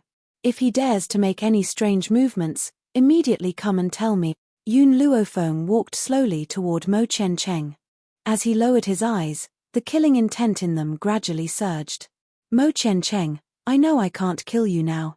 However, if you want to touch Yoon Xiao again, even if I have to risk my life and use everything I have, I will make sure that both of us suffer. She did not believe Mo Chen Cheng. He had never believed it. When this youth had appeared, he had wanted to kill her and Ji Zhoutian. If she had not impersonated Zhu Qian, she would have already died in his hands.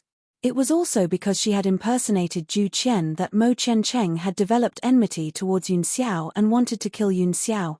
That was why Yoon Luofeng had allowed Chi Su to stay close to him. Mo Chen Cheng's body trembled. Chapter 1923.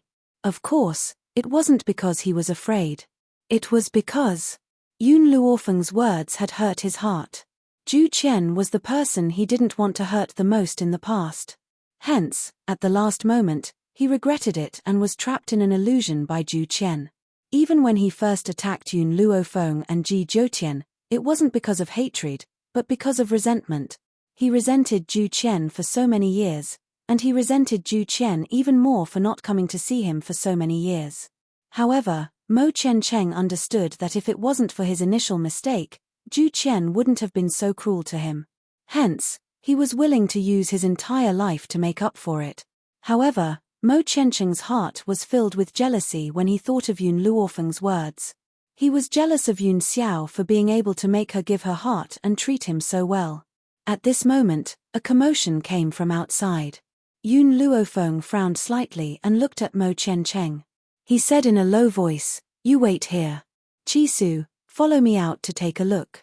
Chisu nodded and followed Yun Luofeng out. A group of soldiers rushed in from downstairs of the inn and surrounded the entire inn. The leader of the soldiers was dressed in armor and looked majestic. "We are here to arrest the criminal who injured the third prince. Unrelated people, leave immediately." As soon as he said this, the people who were originally standing in the inn fled in unison.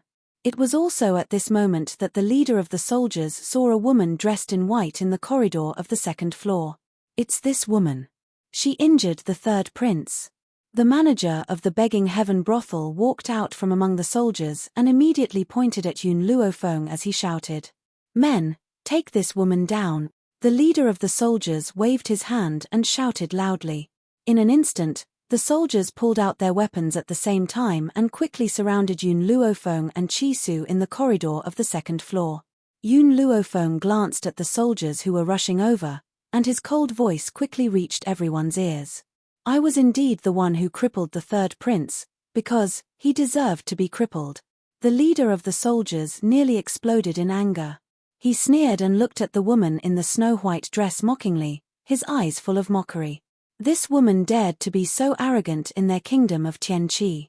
Did she really not know what courting death was? Seeing the soldiers rush up to the second floor, the people hiding in the private rooms also opened a gap and watched the situation outside. In an instant, Yun Luofeng's body was engulfed in red flames. The flames quickly turned into an eight-tailed fire fox. The fire fox opened its mouth and spat out a mouthful of flames. The soldier at the forefront was instantly annihilated by the flames. In the meantime, countless gold-seeking mice also appeared. They squeaked and bit anyone they saw, their sharp teeth piercing into the skin of the person they saw. TT appeared at the same time, its huge body pressing down on the group of soldiers. With an angry roar, flames shot out like fireballs crashing into their chests. The small tree and the bug did not appear. To them, a battle of this level was not worthy of them taking part. Little Mo had always been lazy. From the time he followed Yun Luofeng until today, he rarely fought on the battlefield. But he still appeared, sitting on the banister of the stairs, watching the play. Not to mention the others, even Chisu was stunned. He had followed Yun Luofeng for a few months, but this was the first time he had seen these spirit beasts. Moreover, each of these spirit beasts was very powerful. The leader of the soldiers was shocked, and a layer of cold sweat dripped down his forehead. He gritted his teeth and said, "Stupid girl, this is the kingdom of Tianqi. His Majesty will not let you off for hurting the third prince in the kingdom of Tianqi. Let's retreat." Chapter 1924. "You want to leave?" Seeing that the soldier was about to leave, Yun Luofeng's lips curled into a faint smile. "Do you think my place is a place where you can come and go as you please?" Boom. A powerful pressure pressed down on him. The soldier's legs trembled and he knelt on the ground. He was drenched in sweat and his face was pale. "What do you want?" "Kowtow and admit my mistake. A soldier can be killed, but not humiliated." The leader of the soldiers straightened his neck and said with a red face, "Is that so? If that's the case, then I'll kill you." Yun Luofeng quickly pulled out his long sword and threw it towards the leader of the soldiers. The soldier was so scared that he wet his pants. He hurriedly kowtowed. "Heroine, I was wrong. Please let me go." What was dignity worth in order to live? Nothing was more important than living. The sword suddenly stopped. The sharp tip of the sword was only a millimeter away from his neck. If he had kowtowed a little later, blood would have spilled on the spot. Even so, the soldier was still so scared that his face turned pale. He felt that death was so close to him that he found it difficult to breathe. "Speak. Who sent you here?" Yun Luofeng looked up. "The third prince's subordinates should not be as weak as you. Don't look at how useless the third prince was. In reality, the emperor loved him so much that he would definitely send elites to protect him. And this group of people were just some ordinary soldiers. Their strength was extremely weak. It's the second daughter of the Jian family. She came to complain that you injured the third prince. We came here on our own to curry favor with the third prince." The second daughter of the Gen family? Genyi. Yun Luofeng narrowed his eyes. It seemed that the Gen family was also outside the Begging Heaven pavilion just now, and at that time, he only noticed Mo Chen Cheng. He didn't see anyone else. Thinking of this, Yun Luofeng's eyes swept across the crowd and saw Genyi. Her face was pale with fright and her body trembled slightly. Even if this group of soldiers was weak, Genyi didn't think that Yun Luofeng would have the guts to threaten these soldiers and say her name. The funny thing was, Genyi had forgotten that since Yun Luofeng dared to beat up the third prince, what else wouldn't she do?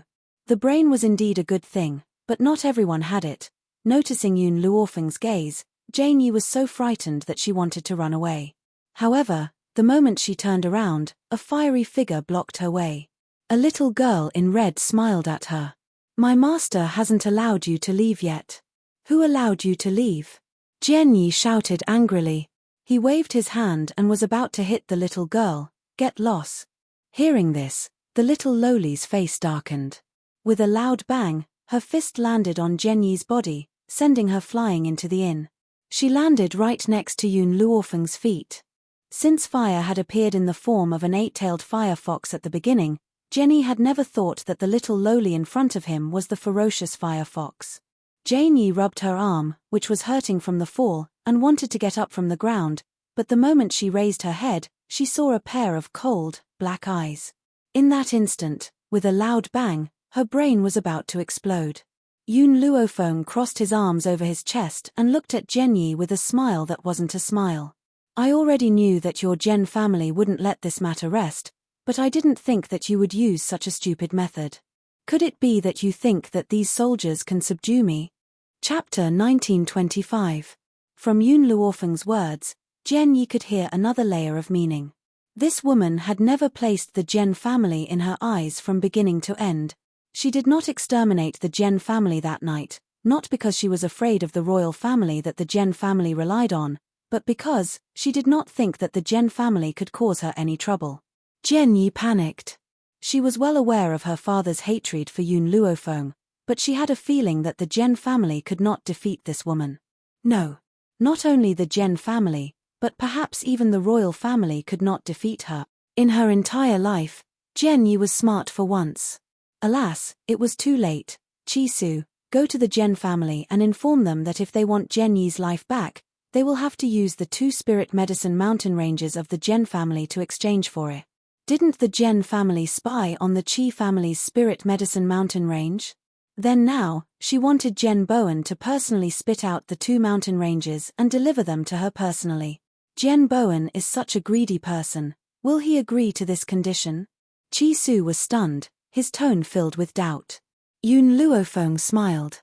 He will agree because he only has one daughter, Genyi, who is of some value. Although Genyi had a big chest, she was very beautiful. In addition, of the 3 daughters of the Gen family, one was dead and one was crippled. Only Genyi was still alive. If Gen Bowen wanted to use this daughter to exchange for greater benefits, then he would definitely be willing to give up 2 spirit medicine mountain ranges. Fire, you and the rats guard Genyi, don't let her escape. After giving these instructions, Yun Luofeng let Cha return to the divine grimoire space first, then returned to his room. At this time, she still did not know that a storm had been stirred up in the court of the state of Tianqi. The throne room. Qi Bo sat on the dragon throne, his face solemn and his eyes cold. Second brother, where is the woman who injured third brother? Hand her over immediately. Qi Ling's expression did not change. Father, this is third brother's fault. If he did not want to molest Miss Yun, she would not have retaliated. Impudent. Qi Bo shouted angrily. Third brother is a prince, what wrong did he do?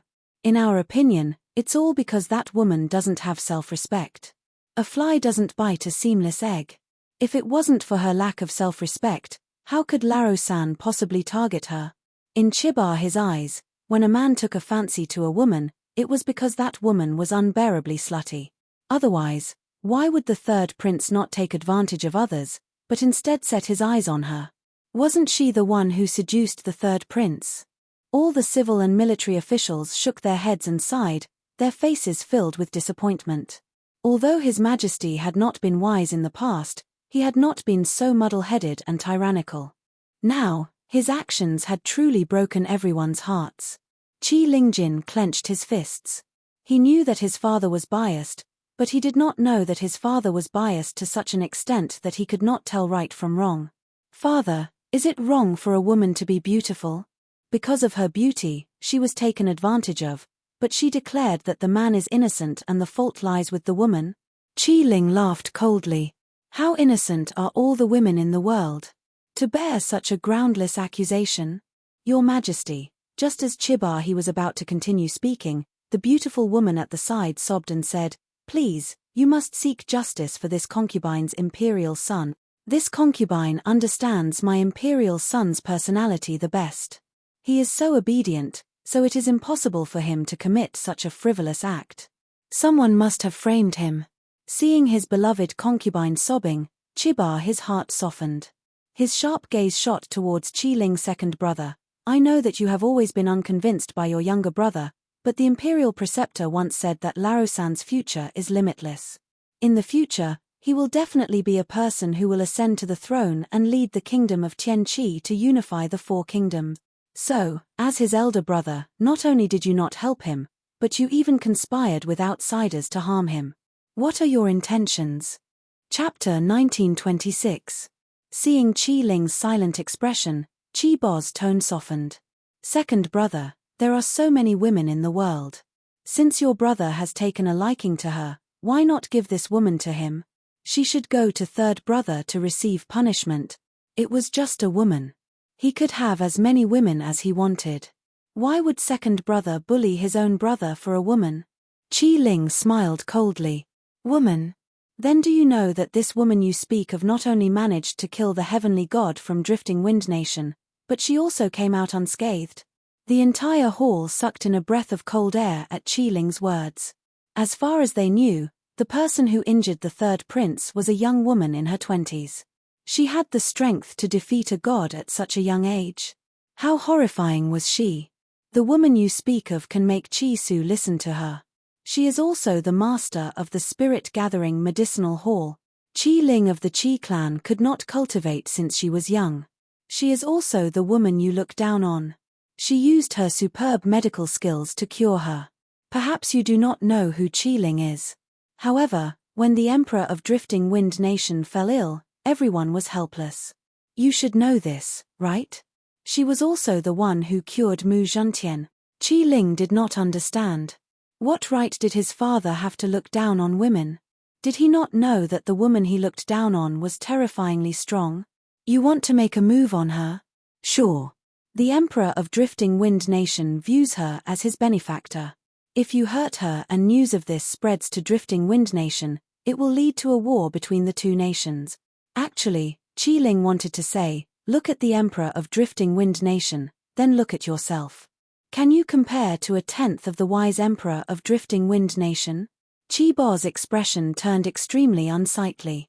He had not expected Yun Luofeng to have such a powerful background. Just the thought of a war between two nations made him afraid. "Your Majesty." The beautiful woman in palace attire beside him pouted and large teardrops rolled down her cheeks. She looked pitiful. "My beloved concubine, don't worry. We will make it up to third brother." This time, Qi Bo did not mention how to deal with Yun Luofeng. "Imperial father, this son is here to discuss another matter." Qi Ling raised his head slightly. "It is regarding the four-nation youth competition that will take place in a few months. This son would like to bring some people there." Qi Bo's expression changed slightly. In reality, he only wanted the third prince to go to the competition alone. Furthermore, because of what the imperial advisor had said before, he was very confident that the third prince would be able to win. Therefore, when he heard Qi Ling's words, he said perfunctorily, "Your third brother is enough. You don't have to waste time. You won't be the champion anyway. Father, the competition doesn't stipulate how many people can participate, nor does it stipulate that each country can only send one team. When the time comes, third royal brother and I can sign up separately. It won't cause too much loss. Under normal circumstances, in order to win, each country would send out several teams. If they were unlucky, Perhaps 2 teams from their own country would meet in the competition and choose one. In other words, if they were lucky, with so many teams, there would definitely be one who would succeed, right? Your Majesty, I think that what the second prince said is reasonable. The ministers in the imperial court agreed. In any case, no matter how many teams go, the kingdom of Tianqi will not lose out, right? That's right, Your Majesty. Let the second prince bring his team. No matter who wins, it will be a blessing for the kingdom of Tianqi. Chapter 1927. Seeing that all the ministers had said so, Qibo could not be too forceful. He could only maintain a cold expression on his face. Since that's the case, second brother, we allow you to bring people to participate. I hope you don't disappoint us and don't drag your younger brother down. Drag him down? Qi Ling smiled disdainfully. That kind of person who had been hollowed out by wine and women would probably be smashed to smithereens the moment he stepped onto the stage. He really did not know where father got his confidence from to think that he would definitely win. Was it just based on the imperial tutor's words? Even if third brother really had the potential back then, after so many years of father's indulgence and pampering, he had also become a worthless piece of mud. If there's nothing else, court is dismissed. Qibo's voice was cold and solemn, his face expressionless. Long live the emperor. All the ministers fell to their knees and respectfully sent Qibo off. After Qibo had left, they stood up and walked out of the throne room. Somewhere, in a courtyard as beautiful as a mural, a man stood facing the wind on top of a rock garden. He was dressed in black robes and looked very cold. His face, which looked like it had been paralyzed, gradually showed a trace of emotion. This emotion came and went quickly. In just a moment, he had regained his cold expression. Suddenly, the man heard the sound of footsteps behind him. He quickly took out a mask and covered his astonishing face. Master! A man dressed in a yellow dragon robe had stepped forward. His face was full of respect as he greeted him respectfully. The man replied in a low voice. How's the person I asked you to find? Master, I've already asked the imperial family's experts to find him for you. I'm sure we'll have news very soon. The yellow-robed man looked at the man standing in front of him. In a daze, he recalled the scene of this man's first appearance. What kind of god was he? He had descended from the heavens, cold, noble and powerful, especially when this man's tone was too arrogant. He wanted to subdue his entire country the moment he opened his mouth. This arrogant tone had angered 2 of the imperial family's experts to the point of fighting him. That battle did not last long. The 2 imperial family experts were defeated in front of everyone's eyes. As for this man, he was as cold and noble as when he first appeared. Even his hair was not messed up. It was as if the battle just now was as simple as waving his hand. It was also from that day onwards that the high and mighty emperor himself had been reduced to his slave. Thinking of this, the yellow-robed man had the urge to cry, but in front of this man, he did not dare to show any dissatisfaction. You have 3 days. Find her within 3 days, or else, your Purple Moon Kingdom will no longer exist. The man's voice was cold and ruthless, like a heavy hammer. It hit the Purple Moon Kingdom's emperor's heart, making his heart tremble. Yes, Master, I'll send more people to help you find them. The Purple Moon Kingdom's emperor resisted the urge to cry. He respectfully cupped his fists, turned around and hurriedly left the courtyard. After he left, the man took off his mask, revealing his handsome face. Feng'er, wait for me. It won't be long before I return to your side. Under the azure sky, the figure of a woman that was as beautiful as a painting seemed to appear, causing his cold eyes to gradually soften. Chapter 1928. The Purple Moon Kingdom. In the imperial palace, the man in the dragon robe flicked his long sleeves and slowly walked towards the cabinet. At this moment, a burst of laughter came from the front, causing his brows to wrinkle tightly. When the palace maids saw the man in the dragon robe coming, they were shocked and hurriedly knelt in a row and said in unison, "Greetings, Your Majesty." Perhaps it was the voice of the palace maids that made the girl who was laughing like a bell stop. She saw the man in the dragon robe walking quickly and playfully stuck out her tongue. "Father, why are you here? This girl looks delicate and charming, her eyes are full of spirit. But even so, it can't hide her inherent pride. Feng. The man in the dragon robe frowned coldly. He waved his hand and signaled the other people present to retreat. Then he said in a serious voice, "You're messing around with the group of palace maids and eunuchs in these places again. If you have this leisure time, why don't you learn etiquette? Father will give you to the Ghost Emperor." Father. Qiao Yefeng's face completely changed. "Daughter, don't marry the Ghost Emperor. He's so ugly, he's not worthy of me at all." The man's face suddenly became cold. "What nonsense are you talking about? How did you know that the Ghost Emperor is ugly?" Qiao Yefeng snorted, her tone was full of disdain. "If he's not ugly, why does he wear a mask? Even so, with the Ghost Emperor's strength, he's more than enough to match you." The man in the dragon robe glanced at Qiao Yefeng. "To be honest, the Ghost Emperor recently asked me to find a woman. That woman's relationship with him is not simple. I never thought of letting you be his wife. From the beginning, I wanted to give you to him as a concubine." With a swish, Qiao Yefeng's face turned pale and her body staggered a little. She couldn't believe her father who once loved her so much. Why? Why did father want to give her to him as a concubine? A man who doesn't even dare to see people, why would he want to take her as a concubine? "Father, did the Ghost Emperor ask you to come to me?" Qiao Yefeng quickly regained her composure. She gritted her teeth and said, "Go tell him that he can forget about it. I will never marry an ugly man." Looking at Qiao Yefeng's unyielding expression, the dragon-robed man's eyes turned cold. "This emperor is telling you, this matter is not up to you. Guards, take the princess away and detain her.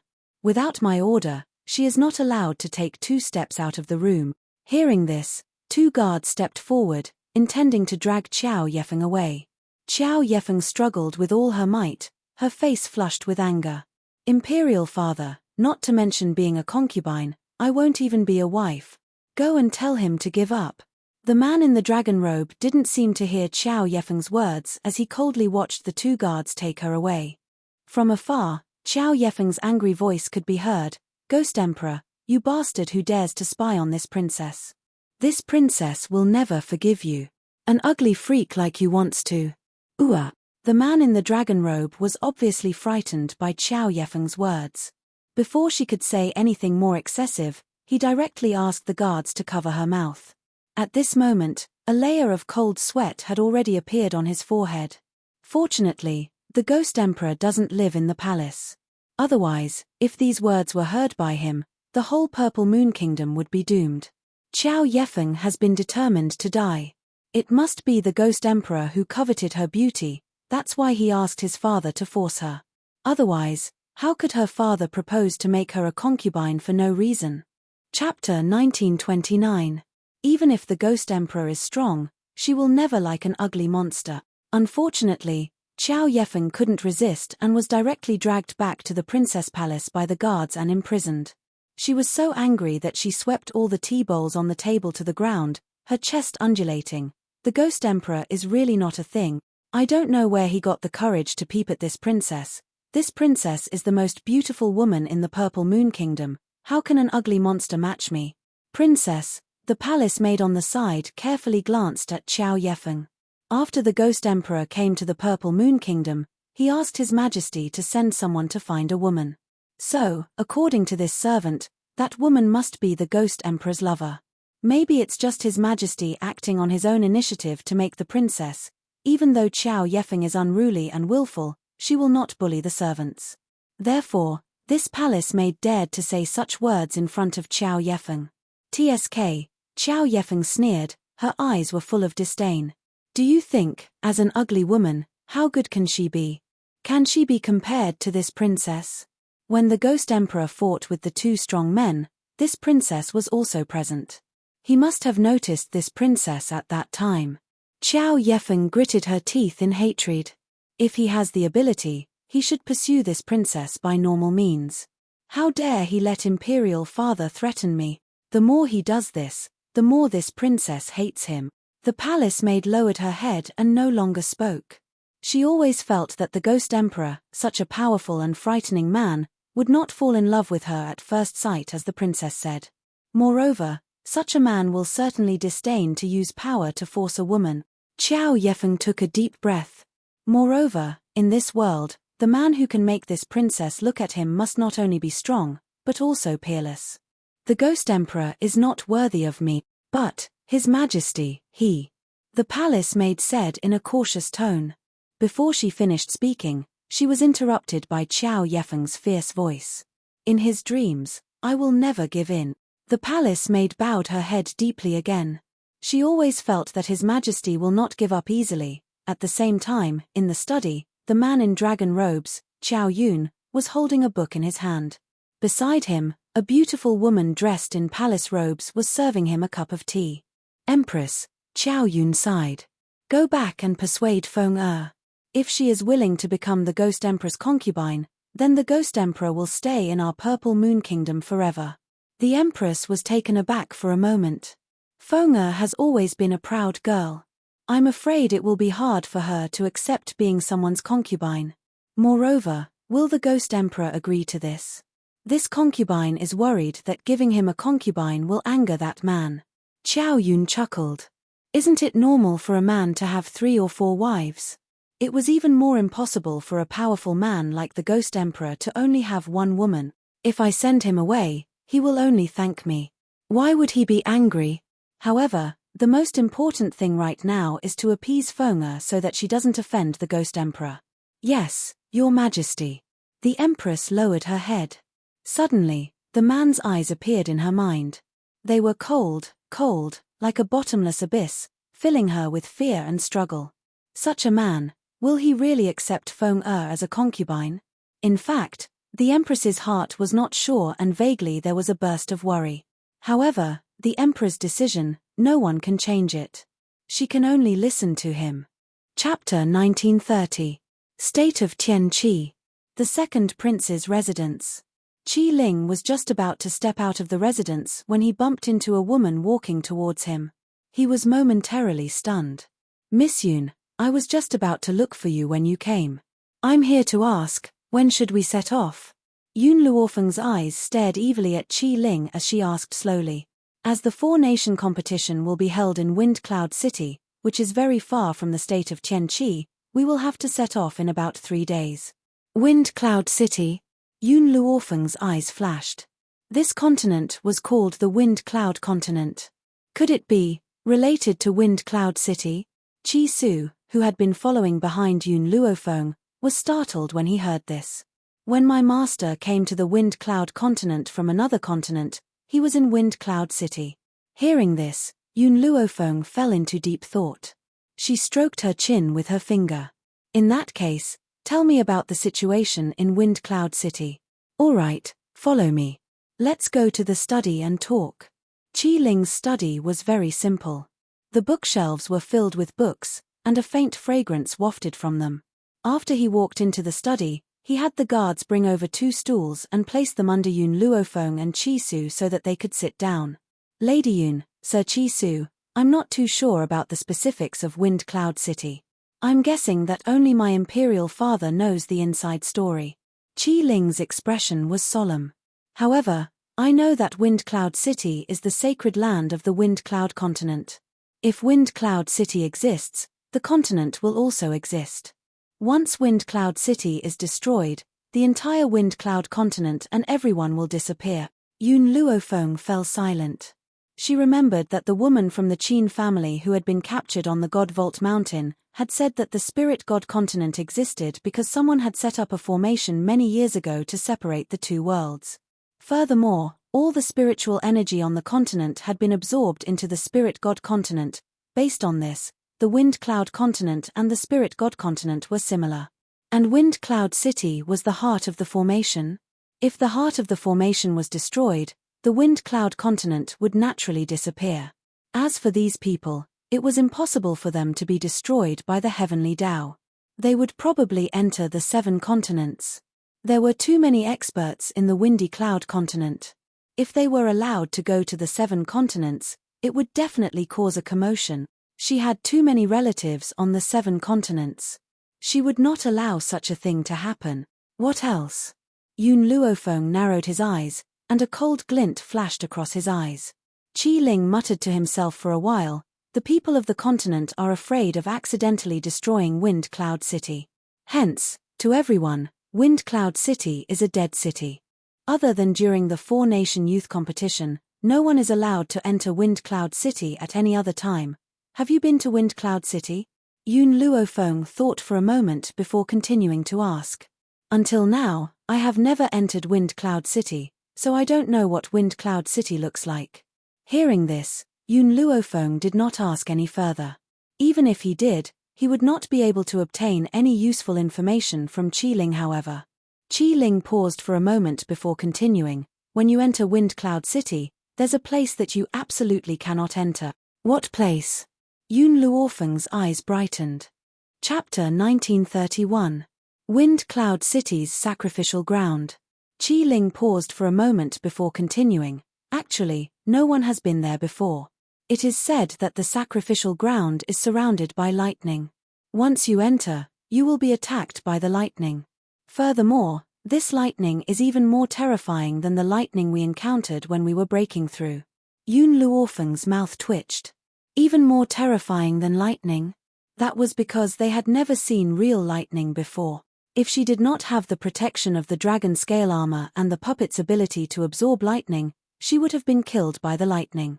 Therefore, Yun Luofeng felt that no matter how terrifying that lightning was, it could not compare to the lightning from that time. How are the preparations going? Yun Luofeng suddenly asked. Qi Ling answered honestly, I have already selected all the elites in my hands. We will not lose this four-nation youth competition. When he said the last sentence, his voice suddenly became very domineering. He had the demeanor of a ruler. Compared to the third prince, the second prince, Qi Ling, was clearly more capable of leading the nation of Tianqi to the peak. Wait for me at the city gates in 3 days. We will set off together then. After saying this, Yun Luofeng took one last look at Qi Ling before turning to leave. Qi Su followed behind her, and they soon disappeared from the study room. 3 days later. At the city gates, 1111 was muttering. Qi Ling was getting ready to set off when he suddenly saw the third prince, Qi Yu, leading a group of people over. When their eyes met, sparks flew. Qi Yu's eyes were filled with anger and disdain. He looked down at Qi Ling, who was standing in front of him. Why? Has your hand recovered? Qi Ling laughed coldly and asked expressionlessly. When he heard this, Qi Yu's expression changed completely. He clenched his left hand tightly, but his right hand dangled weakly by his leg. Second royal brother, even if my hand is crippled, I still have the strength to become the champion of the four-nation youth competition. As for you, Qi Yu's lips curled up in disdain. You are just sent by royal father to make up the numbers.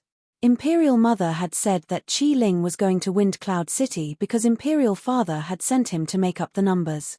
He could not possibly win, because, back then, the imperial tutor had said that he would definitely be a person who would unify the four kingdoms. Compared to him, who was outstanding, Qi Ling would definitely be even more inferior. Really? Qi Ling smirked and glanced at his opponent's crippled arm. You've already lost an arm. How are you going to win?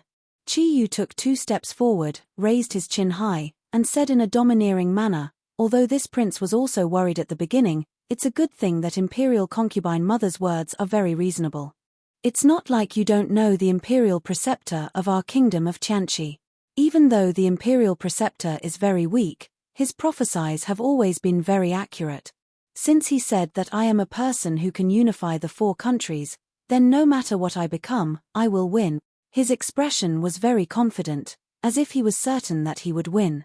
In fact, Qi Ling was well aware of the imperial tutor's capabilities. Especially after all these years, the imperial tutor had managed to maintain his youthful appearance. Based on this alone, one could tell that the imperial tutor was not a simple character. However, the imperial preceptor's prophecy was more than 10 years ago. More than 10 years could completely change a person. Even if Qi Yu really had this talent, he had long become a hedonistic son of rich parents after being spoiled for so many years. Chapter 1932. How could such a hedonistic son unite the 4 countries?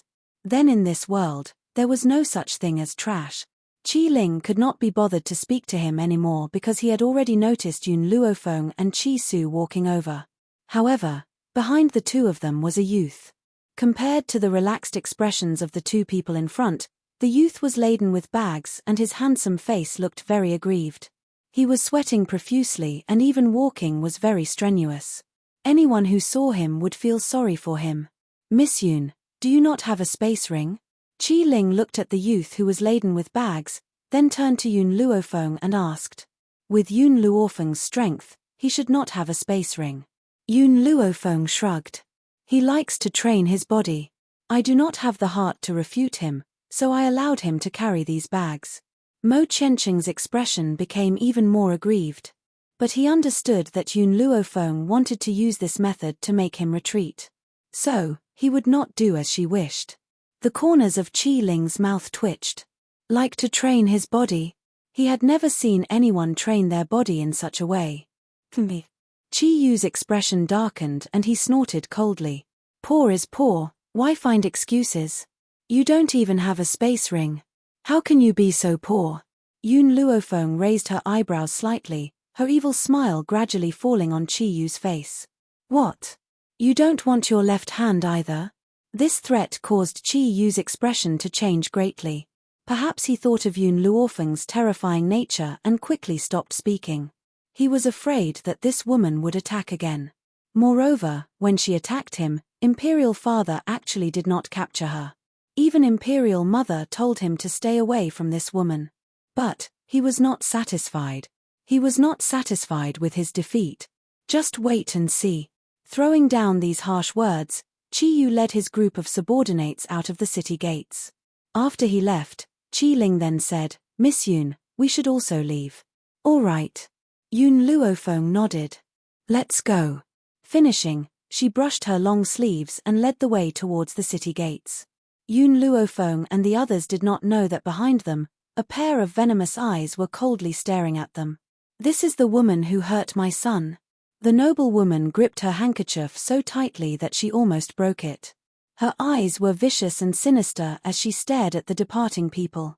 Your Highness, she is the woman who broke the third prince's hand. Humph. This consort won't take this woman's life for now. Once this consort's son rules over the 4 countries, it will be the time of her death. The imperial consort raised her chin slightly. Also, get the experts from the royal family to disguise themselves as bandits to ambush these people. However, tell them not to touch Qi Ling and that woman for now. Only kill his subordinates and let Qi Ling and that woman go to Wind Cloud City alone. Even though she knew that it was impossible for Qi Ling to win, she still wanted him to lose miserably. For the 4-nation youth competition, teamwork was extremely important. Otherwise, without a team, no matter how talented a single person was, it was impossible to win. A cold light flashed across the imperial consort's eyes at the thought of this. Her lips curled into a sinister smile. The journey from the Tianqi nation to Wind Cloud City was very long. Along the way, they had to pass through many dangerous mountain ranges. Fortunately, the people that Qi Ling brought this time were the elites of the team. There was no need for Yun Luofeng to do anything personally. Chapter 1933. Miss Yun, once we pass through this mountain range, we will soon reach Wind Cloud City. Qi Ling turned to look at the white-robed girl beside him and said. Yun Luofeng nodded slightly. Wait for me here. I will leave and return shortly. Qi Ling and the others were already used to Yun Luofeng disappearing for half a day at every mountain range. Thus, they did not say much and allowed her to leave. Of course, Yun Luofeng's departure was not for anything else, but there were many rare treasures on the Wind Cloud continent. Even the medicinal ingredients were of the highest quality than those on the 7 continents. Especially on such a mountain range, there were many precious medicinal ingredients. Thus, Yun Luofeng would gather all the precious medicinal ingredients on the mountain range every time she went to a place. Looks like it's about time. After Yun Luofeng collected the last medicinal ingredient, she looked at the gradually darkening sky and muttered to herself, those people should have rested enough. I should go back. Thinking of this, she turned around and was about to leave. But at this moment, the sound of a flute traveled over. Her pupils suddenly shrank and she raised her head to look in front of her. It was a young man dressed in white.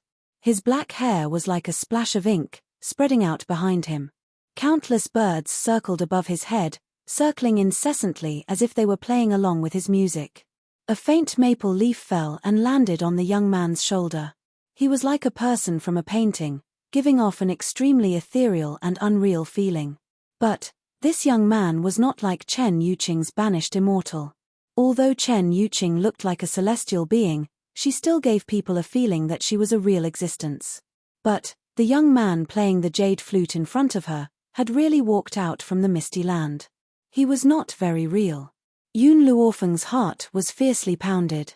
She covered her chest with her hand, as if a surge of emotion was gushing out. However, Yun Luofeng clearly knew that this kind of surging emotion did not originate from her own body. Zhu Qian?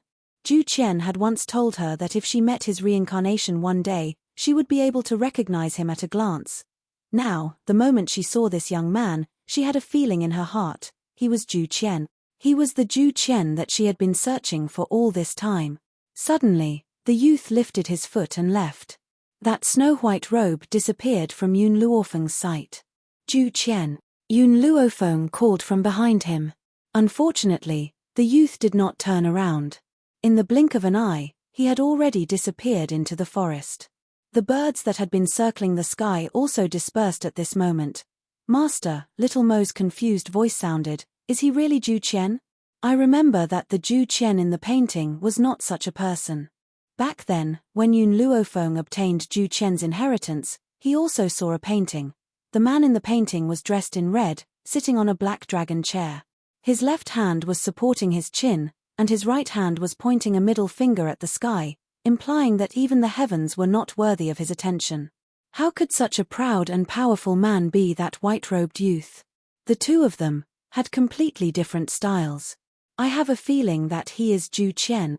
Yun Luofeng narrowed his eyes. "No wonder I couldn't find him even after searching the 7 continents. So he's in the wind cloud continent. This makes things easier. As long as he exists, I'll definitely find him again." Chapter 1934. Little Mo remained silent. Since Yun Luofeng felt that this young man was Zhu Qian, then it was very likely that he was. "Master, it's getting late," Little Mo urged. She did not know why, but she felt a faint sense of unease in her heart. It was as if something big was about to happen. Yun Luofeng seemed to have sensed something and hurried towards the direction of the kingdom of Tian Qi's army.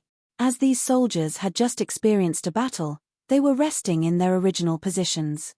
Little Mo took this opportunity to leave the group to pick medicinal herbs. At this moment, in the forest, the setting sun was dyed red with blood. Qi Ling gripped his sword tightly in his hand. His face was stained with blood, and his gaze was very ferocious. Qi Su protected Mo Chen behind him as he faced this group of vicious and evil people with a solemn expression on his handsome face. More than half of the army was dead or injured. The remaining people would not be able to hold on for long. "Second Prince, I don't think these people are bandits." Qi Su used his sword to block the attack, his voice cold. Looking at the group of people in front of him whose faces were covered, and even whose aura was concealed, Qi Ling let out a cold laugh. He wiped the blood off his face, and the curve of his lips was somewhat sinister. "Are you people sent by Imperial Concubine Lin?" Imperial Concubine Lin was the mother of the third prince, Qi Yu. Other than her, he could not think of anyone else. The group of people did not utter a word. Their attacks became more and more ferocious. They were even more merciless towards Qi Ling's elite troops. Qi Ling's heart gradually became anxious, and his heart was filled with anger.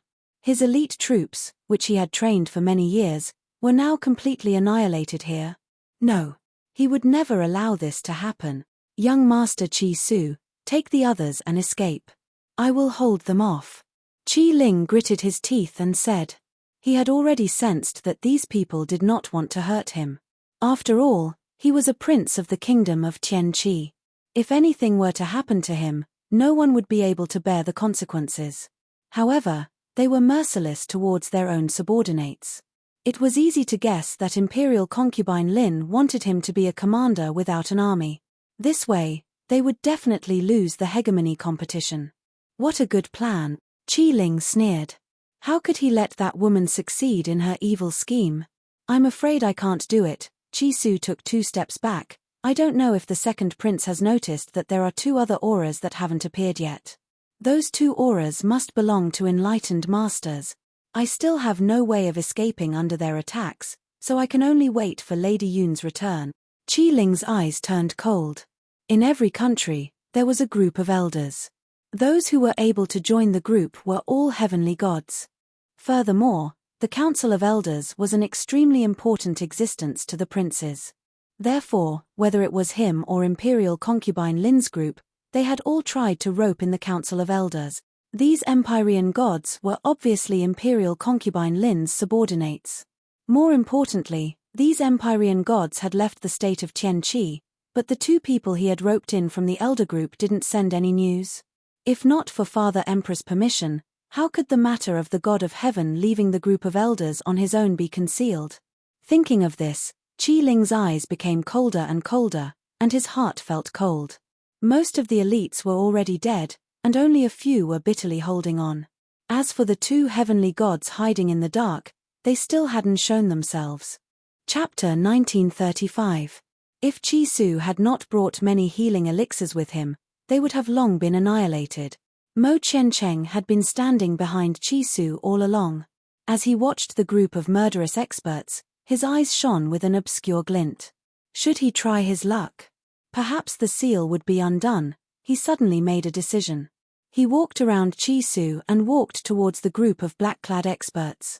The black-clad experts naturally thought that Mo Qiancheng was Qi Ling's subordinate and immediately attacked him. Mo Qiancheng closed his eyes. A powerful pressure locked onto him. A fatal sense of danger came head-on, causing his entire body to be in a gale like a small boat. What are you trying to do? Qi Su's expression changed drastically. He hurriedly grabbed Mo Qiancheng's arm and tried to pull him away. But at this moment, the black-clad expert who attacked Mo Qiancheng was engulfed in raging flames. Shortly after, he turned into ashes in front of everyone's eyes. The aura that locked onto him had already disappeared. The sense of danger that he had just felt also disappeared without a trace. Mo Qiancheng opened his eyes angrily. He was just about to see who had spoiled his plans when he suddenly met a pair of ice-cold eyes. His heart trembled at that moment. He opened his mouth, but couldn't say a word. In reality, it was not that Mo Qiancheng had never thought of using this method to undo the seal. Unfortunately, ever since he came here, he rarely met any true experts. Ordinary people couldn't kill him, let alone give him a sense of danger. Only that sense of danger could allow him to forcefully break the seal. He did not expect that the first time he implemented this plan, it would be discovered by Yun Luofeng. Yun Luofeng, Mo Qiancheng wanted to explain, but saw that the woman in white had already turned around and swept her cold gaze across the black-clad experts present. Killing to your heart's content. Her voice was very cold, as if it came from hell, causing people to tremble with fear. Then now, it's my turn. Boom.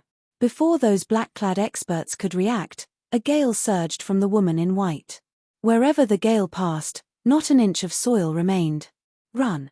Anyway, most of the people were dead, and their mission was completed. Therefore, the black-clad experts did not hesitate and turned to flee. Go. It's too late. Boom. An earth-shattering pressure pressed down from the void. Those people's bodies trembled, and they couldn't help but stop in their tracks. In the meantime, the woman had already appeared behind them. She held a sharp, ice-cold weapon in her hand and slit the throat of the person closest to her. In an instant, that person's blood splattered on the spot. Her speed was too fast, so fast that no one could react. When they came back to their senses, the man was already dead.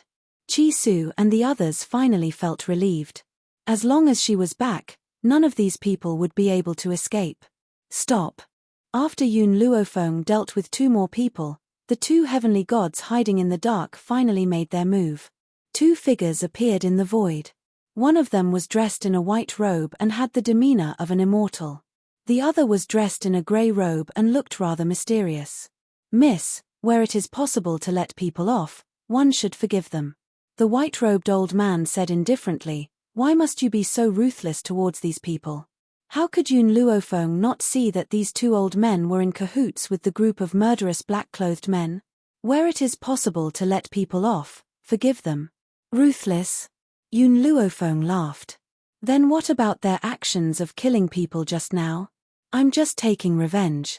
A life for a life. They deserve to die.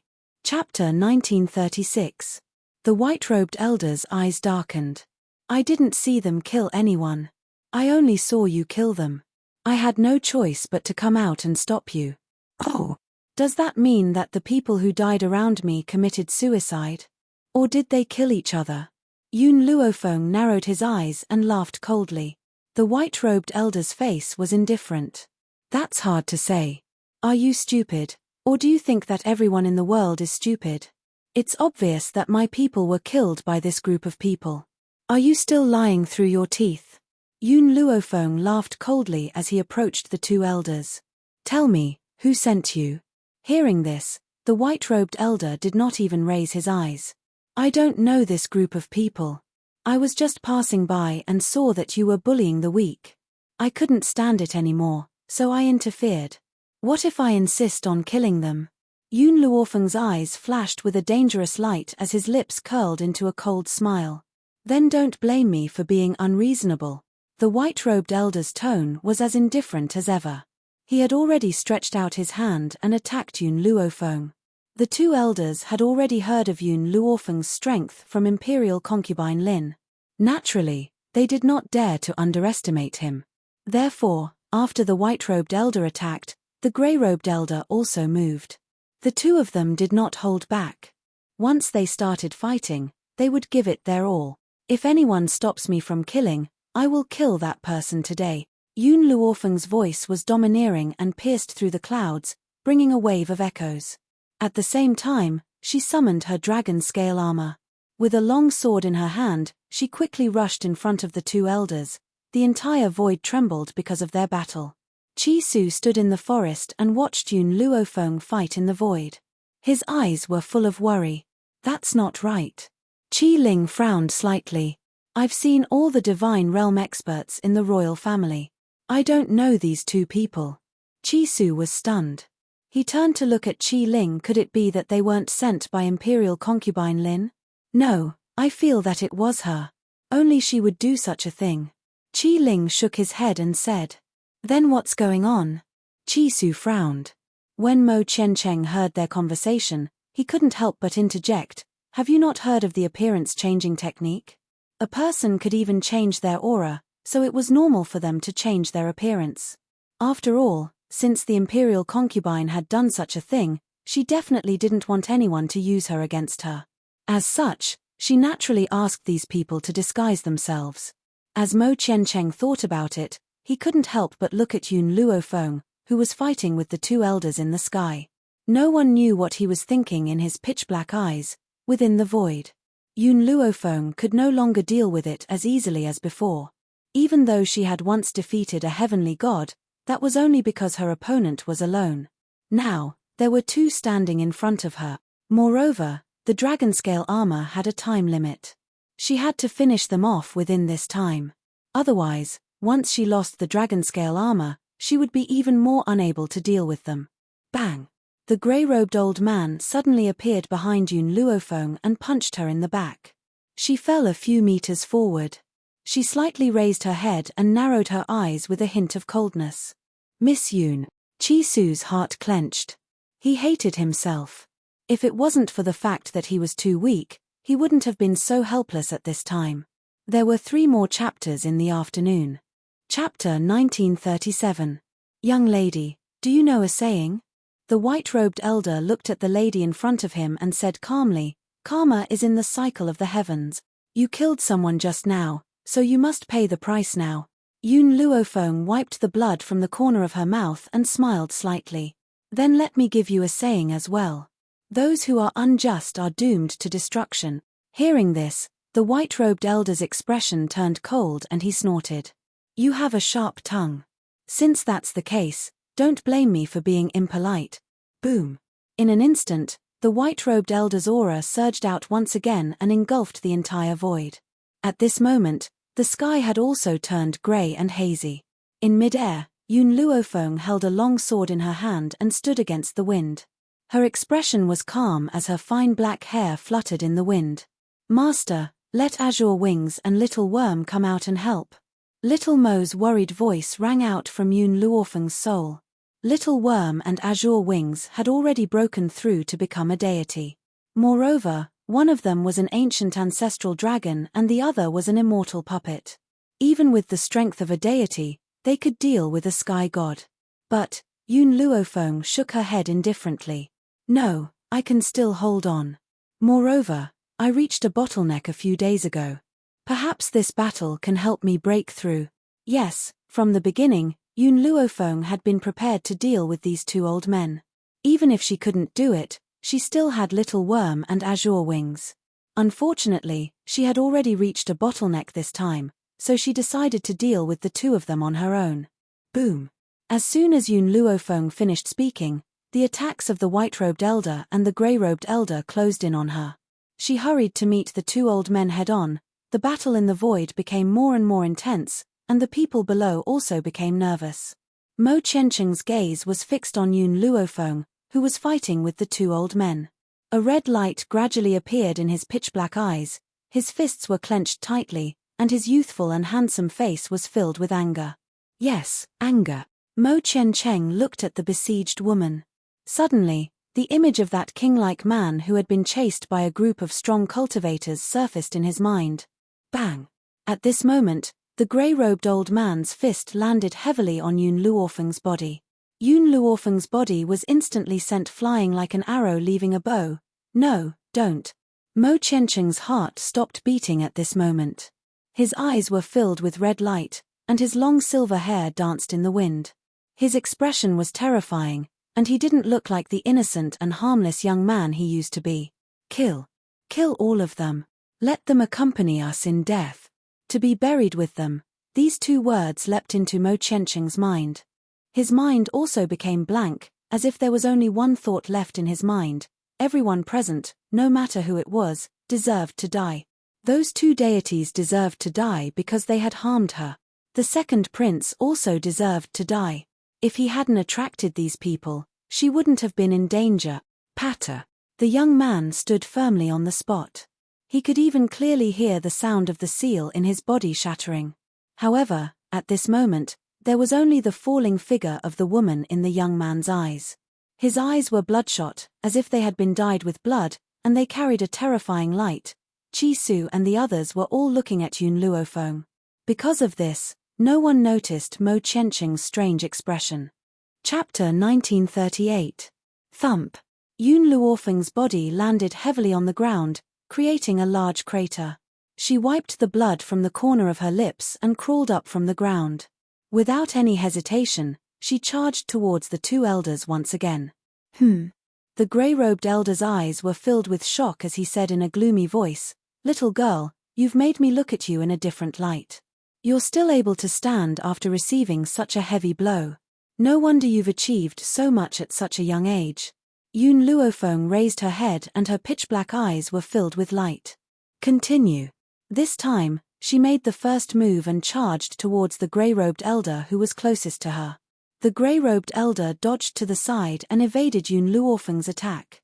His arm landed heavily on Yun Luofeng's shoulder, causing her to stumble a few steps back. She left a shadow in the sky.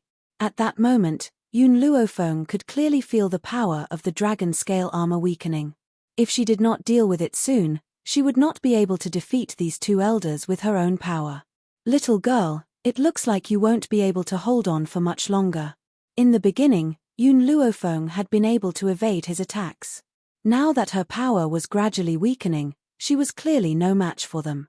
However, the grey-robed elder also wanted to end the battle quickly. Hence, he did not give Yun Luofeng any chance to catch her breath and attacked her once again. Boom! A powerful force penetrated her body and caused Yun Luofeng to spit out a mouthful of blood. However, her body remained as hard as steel and showed no signs of collapsing. "Continue." She touched the blood at the corner of her lips again and continued. "Elder, bye." The grey-robed elder glanced at the white-robed elder and said eerily, "It's getting late, we should leave this place. This time, we don't need to hold back. Let's use all our power to kill her. All right. The white-robed elder nodded. He slowly raised his hand and a hurricane gradually formed in front of his hand. The hurricane grew larger and larger as if it had the power to destroy heaven and earth, enough to destroy everything. The grey-robed elder did not show any weakness either. The hurricane swirled around him and even his grey robes were swirling in the wind. Forget about the all-out attack of these two old men, even if it was just one of them, this young woman would immediately turn into ashes. In a withered forest, Mo Chencheng's body was unable to move. His body was constantly emitting small cracking noises. Except for him, no one could hear these sounds. And when it saw that Yun Luofeng was in danger, the shattering sounds became faster and faster. With a loud bang, it broke through. Unfortunately, it was too late. The moment Mo Chencheng broke through the seal, the power of the two old men had already closed in on Yun Luofeng, instantly swallowing her body. No. Suddenly, Mo Chencheng's pupils shrank, his voice filled with pain and fear. Miss Yun. Chi Su and Chi Ling's expressions also changed greatly. They quickly rushed towards the place where Yun Luofeng had just been standing. Mo Chencheng stood there in a daze. He looked at the place where Yun Luofeng had been swallowed, then turned to look at Chi Ling, whose face was full of anxiety. In that instant, a powerful killing intent shot out from his narrowed pupils. He clenched his fists tightly and his face contorted in pain. Was he the one who killed Yun Luofeng? That's right. If he had not lured these people here, Yun Luofeng would not have died. Hence, regardless of whether it was the two heaven gods or the people of the kingdom of Tianqi, they would all be buried with her. Chapter 1939. Page. We've finally dealt with this woman. The grey-robed elder snorted coldly and said sinisterly, let's go, we should head back. However, just as the two of them turned around, an evil and domineering voice suddenly rang out from the dust-covered area. Chi Su, get out of the way. The two old men froze when they heard the voice. Chi Su and Chi Ling were stunned for a second before they reacted. They quickly retreated a few hundred meters away. Mo Chencheng's lifeless eyes gradually lit up. He stared at the dust-covered sky, afraid to miss even the slightest bit. When the dust settled, Yun Luofeng's figure slowly appeared. The woman looked a little disheveled, but she still gave off an untainted feeling. The dragon-scale armor on her body had completely disappeared, and her white robe had also been destroyed to the point of being tattered. The white-robed elder turned around in shock. His eyes widened and his breathing quickened. You didn't die. How could this be? How could this woman still be alive? Yun Luofeng didn't answer him. He only smiled mysteriously. I have a gift for you. What? Before the two old men could react, they heard a boom and a thundercloud suddenly appeared in the sky. The thundercloud glowed purple and thunder rumbled. Then, without warning, a bolt of lightning suddenly shot down. Ah! The two old men who were close to Yun Luofeng were naturally struck by the lightning as well. They wailed in pain. You broke through? Lightning tribulations only appeared when one broke through to the sky god level. But this woman had actually broken through at this time. I should also thank you. If you hadn't helped me break through the bottleneck, I wouldn't have been able to become a sky god. The white-robed elder was so angry that he almost spat out a mouthful of blood. He gritted his teeth. Do you think you can kill us with this lightning tribulations? Let me tell you, it's impossible. It's not like I haven't experienced lightning tribulations before. After all, he was also a sky god and had experienced lightning tribulations before. Lightning tribulations alone couldn't kill them. Yun Luofeng smiled evilly. Unfortunately, my lightning tribulations are different from others. Boom, boom, boom. As soon as he finished speaking, another lightning tribulations appeared. This one was even more powerful than the previous one. It struck the two old men directly, causing them to wail in pain, but it wasn't over. The bolts of lightning were even more powerful than before. They rained down, leaving the two old men with no energy left to escape. The shouts of the two old men rang out one after another, causing everyone present to be dumbfounded. Chi Su stared blankly at the mighty thunder tribulations, his eyes glazed over. Holy! Suddenly, he let out an angry roar. Qi Ling came back to his senses and turned to look at him. What happened? Qi Su's expression kept changing. Almost a year ago, someone near our drifting wind nation broke through to become a deity and triggered a thunder tribulation.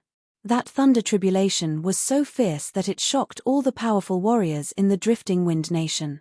Unfortunately, I thought that Lady Yun was just unlucky and was accidentally affected by the lightning tribulations.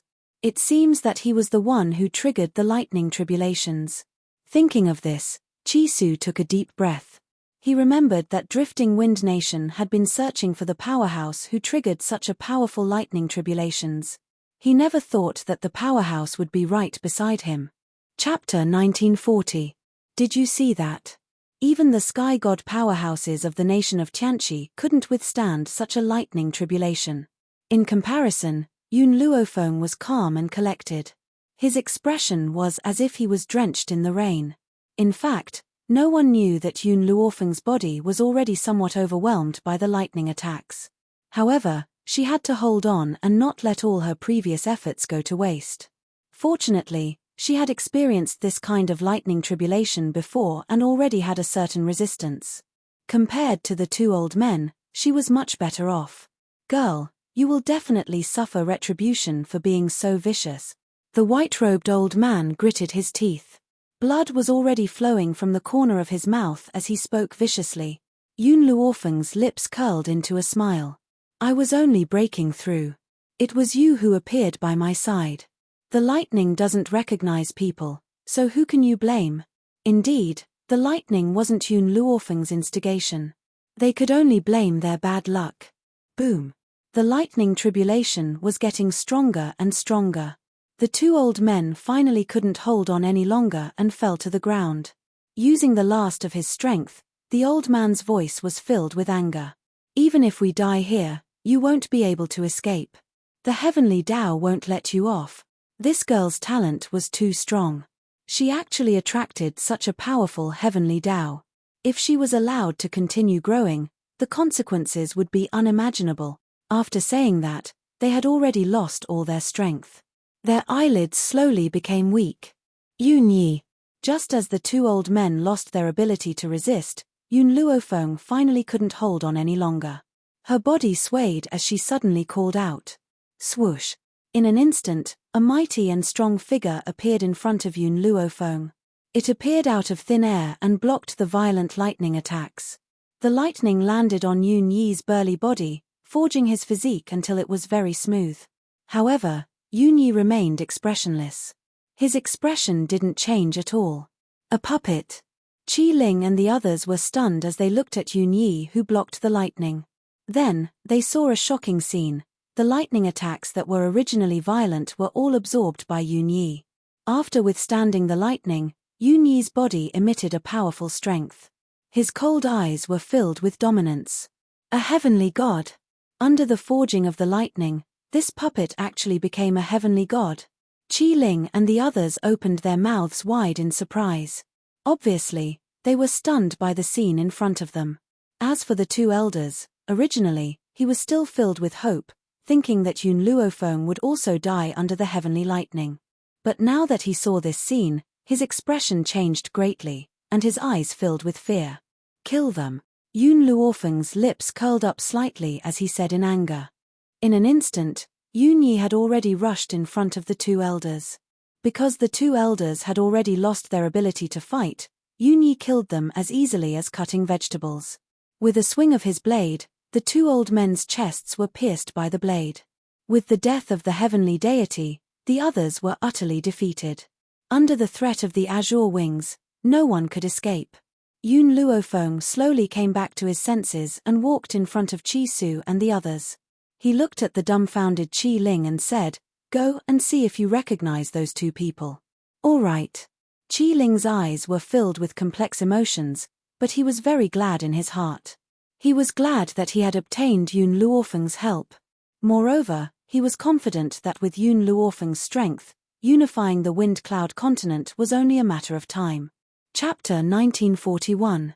Qi Ling slowly walked in front of the two old men. He lifted his hand and removed the old man's mask. When he saw that familiar face, Even though Qi Ling was mentally prepared, he could not help but feel a chill. These two people are indeed from the nation of Tianqi's elder group. Furthermore, they are people who listen to my imperial father's orders.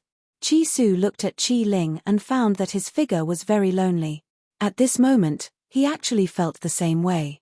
The current Qi Ling was very similar to him in the past. Fortunately, they had met Yun Luofeng, the benefactor who changed their lives. Miss Yun, Qi Ling turned to look at Yun Luofeng and asked, "These innocent people have followed me for many years. I do not wish to bury them on the spot. Hence, I intend to let the remaining people send them back to the nation of Tianqi and let their souls return to their homeland. As for the four-nation youth competition, I will participate alone." Even if he was alone, he would do his best to obtain victory. Yun Luofeng nodded. "All right, let them return. Furthermore, you will have the opportunity to take revenge for today." Qi Ling did not say anything. He had never expected that his imperial father would do such a thing to make his third royal brother look good. However, after all, he was his biological father. He would definitely feel conflicted about killing his biological father. However, he would not let today's debt go just like that.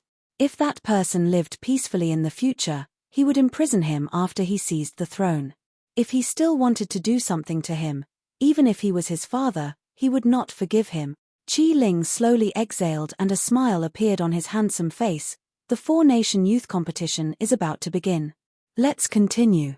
After saying this, Qi Ling gave instructions to the elites who were born. Those elites bowed and retreated, preparing to bring these dead souls back to their homeland. Qi Ling waved his sleeves, looking carefree and unrestrained. "Imperial Consort Lin, if you want this prince to make your son look good, then you are gravely mistaken. I will definitely become the champion of this four-nation youth competition. I will not give up." Yun Luofeng looked at the confident Qi Ling and felt that he had not misjudged him. Mo Qiancheng had been watching Yun Luofeng from the side. He wanted to speak several times but ultimately swallowed his words. "What's the matter?" Yun Luofeng saw that Mo Qiancheng had something to say and asked indifferently. Mo Qiancheng lowered his head in shame. "I'm sorry I couldn't help you." Now, whenever he thought about how Yun Luofeng had almost been killed by those people, his heart would be filled with terror and anger. However, no matter how angry he was unable to help Yun Luofeng at that time. Furthermore, it was too late to break the seal. If he had been able to break through the seal earlier, perhaps Yun Luofeng would not have encountered such a crisis. "You don't have to apologize. This has nothing to do with you." But you're Zhu Qian. How can I just sit back and watch?" Mo Qiancheng knew that Yun Luofeng was estranged from him, so he didn't say this out loud. Yun Luofeng narrowed his eyes and asked, "You've seen it for yourself. Following me will be very dangerous. Are you sure you want to follow me?" Mo Qiancheng bit her lips. "If I don't follow you, I will be in even more danger. Aren't you afraid that someone will want to kill me, causing me to inadvertently break the seal?" Chapter 1942. In order to stay by her side, he could not tell her that the seal had been broken. Otherwise, this woman would not let him stay. Moreover, seeing that Yun Luofeng was in danger, he could not leave. "Let's go." Yun Luofeng turned to look at Qi Ling and the others. He did not speak to Mo Qiancheng. Not long ago, they had come in a mighty group. Now, only the three of them were left. Qi Ling felt a little sad. He took one last look at the remaining elites and forced himself to turn his head. "Let's go." Behind him, the group of iron-blooded soldiers respectfully sent the three off, until their figures completely disappeared. The kingdom of Tianqi. Imperial concubine Lin was lying on a soft couch. Her hair was loose. Even though she was in her middle years, she still looked beautiful because she had taken good care of her body. "Your Highness." At this moment, a panicked figure ran in. "Something bad has happened, Your Highness." The palace maid stumbled over, her face full of panic. Imperial concubine Lin frowned. "What's the matter?" "Your Highness, the experts you sent to kill the second prince's elite troops were completely annihilated." "What?" Imperial concubine Lin felt a sharp pain in her chest. She was so shocked that she immediately sat up, her beautiful face pale and colorless. "What did you just say?" Completely annihilated. As far as she knew, Yun Luofeng was only a god. Because he had a dragon-scale armor, he could deal with heavenly gods. However, she had sent 2 heavenly gods. Logically, Yun Luofeng could not be their match. Your Highness, it's true. Our men found the corpses of Elder Bai and the others. Imperial concubine Lin's face paled.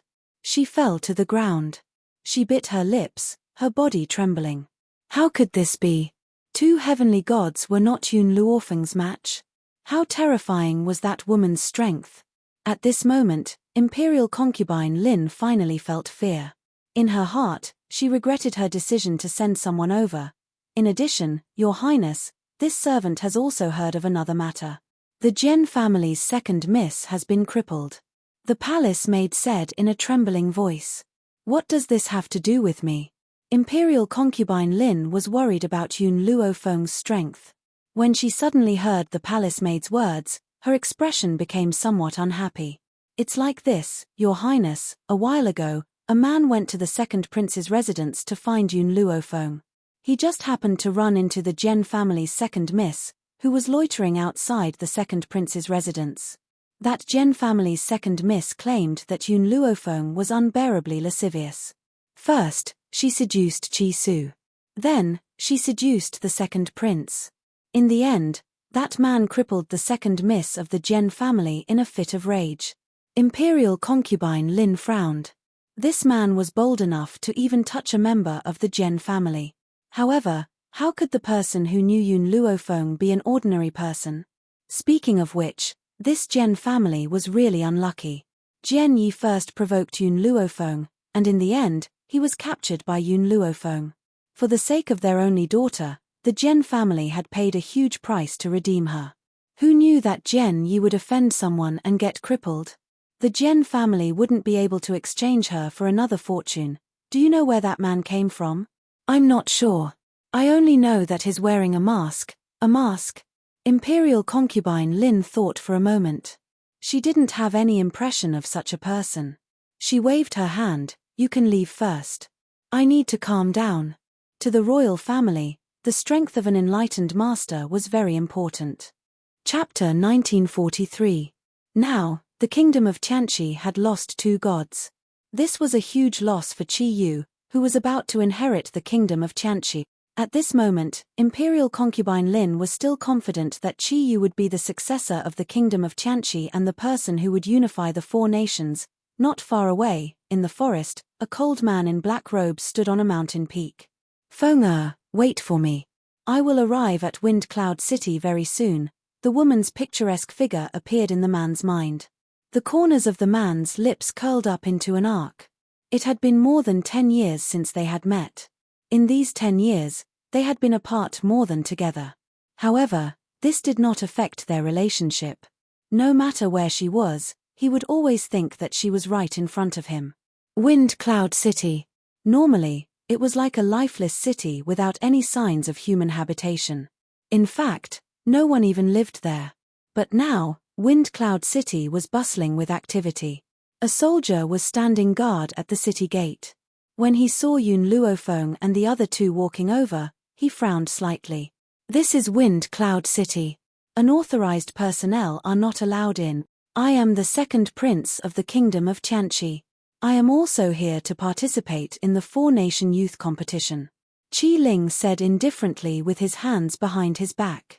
The soldier was stunned. The second prince of the kingdom of Tianqi? Where are your troops? Qi Ling raised his head and looked at the soldier. His voice was indifferent. I do not need subordinates. Did this mean that there were only 3 of them participating? The soldier was shocked. However, the competition did not have a minimum number of participants. Hence, he did not say anything. After Qi Ling produced the evidence, he let him in. The second prince of the kingdom of Tianqi is really strange. Does he think that he can win with just the 3 of them? I heard that the most favored person in the kingdom of Tianqi is the 3rd prince. Maybe the second prince is just here to join in the fun.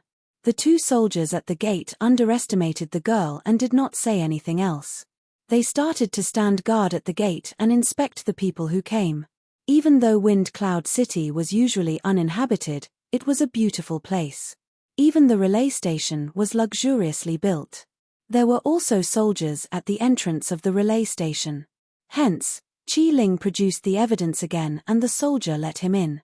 However, just as the three of them stepped into the relay station, they saw Qi Yu striding towards them. When Qi Yu saw Qi Ling appear at the door and saw that there were no soldiers behind him, he couldn't help but laugh. "Ha ha, second imperial brother, where are your elite troops? They wouldn't have died on the road, right? I think your elites are only SOSO. They can't even deal with some spirit beasts, and you want to rely on them to win?" Qi Ling clenched his fists tightly. "Third brother, don't tell me you don't know what happened." A cold glint flashed across Qi Yu's eyes. "Second brother, I don't know what you mean. What does it have to do with me if something happens to your troops? Don't splash dirty water on me.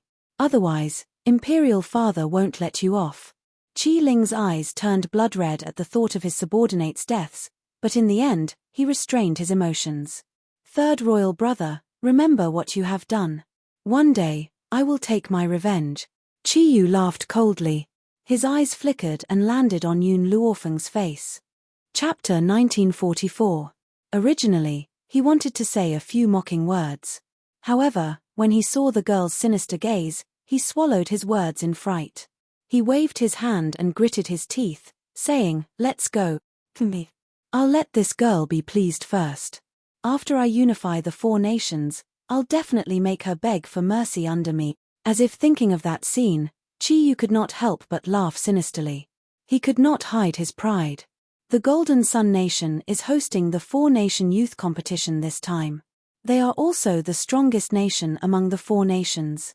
After Qi Yu left, Qi Ling turned to look at Yun Luofeng and explained, "Furthermore, the Golden Sun Princess of the Golden Sun Nation is very talented. Her subordinates are all very strong as well. They are also strong opponents for us this time." This Golden Sun Princess was able to use the nation's name as her title. This showed her status in the Golden Sun Nation. Qi Ling said this to raise Yun Luofeng's vigilance. However, when he thought of Yun Luofeng's strength, he felt that he was worrying too much. In terms of talent, no one in this world could compare to Yun Luofeng.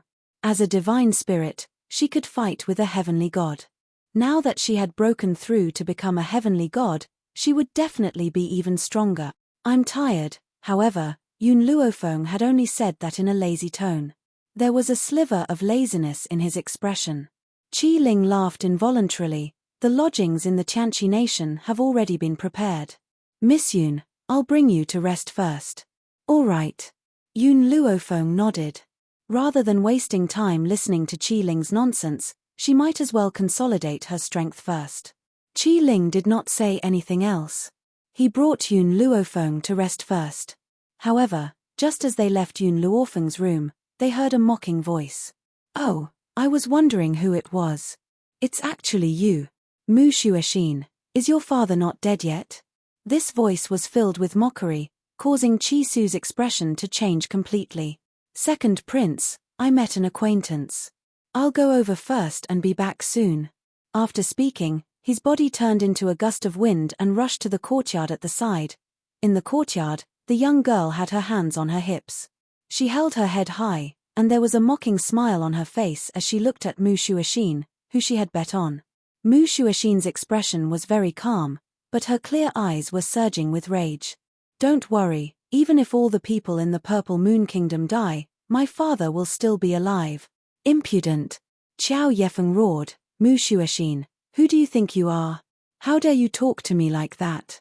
Your drifting wind country has committed a great sin, yet your imperial father doesn't even have a son. Do you know what this means? His family line was cut off. Your drifting wind nation is already without descendant. Although there was a little prince in the past, he was not Mu Zhantian's son." That was why Qiao Yefeng said that. Mu Shuoxin was enraged as she raised her hand and slapped Qiao Yefeng. No one had expected Mu Shuoxin to make a move against another participant on the eve of the four-nation youth competition. They were all stunned. "Mu Shuoxin, you dare to hit me?" Qiao Yefeng widened her eyes in disbelief and said angrily, "Guards, Take this damned woman down for this princess. Princess. The palace maid on the side carefully pulled Mu Shuashin's sleeve. After all, we sneaked out. It's better not to cause trouble, lest His Majesty. Chapter 1945. That was right. This time, Qiao Yefeng had indeed escaped from the palace. She had even participated in the four-nation youth competition on her own initiative. Who asked her imperial father to make her the concubine of that ugly ghost emperor? How was that ugly ghost emperor worthy of him?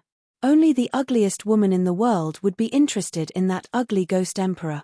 However, Qiao Yefeng and Mu Shuashin had become enemies many years ago. When Qiao Yefeng saw Mu Shuashin, she immediately exploded. Qiao Yefeng had always treated the palace maids well. However, when she heard this, she immediately slapped the palace maid beside her. Are you blind? Can't you see this princess being bullied? This woman dared to hit this princess. She must pay the price. The palace maid lowered her head, feeling wronged. She did not dare to say anything. Qiao Yefeng glared at Mu Shuashin angrily. When she saw that the people beside her did not help her, she decided to do it herself. But as soon as she raised her hand, it was held back by a strong arm. Boom! That person pushed Qiao Yefeng back a few steps. Anger rose in her heart as she looked up. However, when she saw the youth's handsome face, she was stunned. In fact, Qiao Yefeng had a purpose for coming here. The people who could participate in the four-nation youth competition were all dragons and phoenixes among men. In order to prevent her imperial father from forcing her to marry that ugly ghost emperor, she had to find an ideal husband. Undeniably, the princes of the various nations were the husbands she looked forward to. As princes, not only were they talented, but they were also of noble status. Some of them were exceptionally beautiful. Only a man like this could match up to her status. Hence, when Qiao Yefeng saw Qi Su, she was certain that the youth before her was the husband she looked forward to. Qi Su. Mu Shuashin turned her head and saw the youth's handsome profile.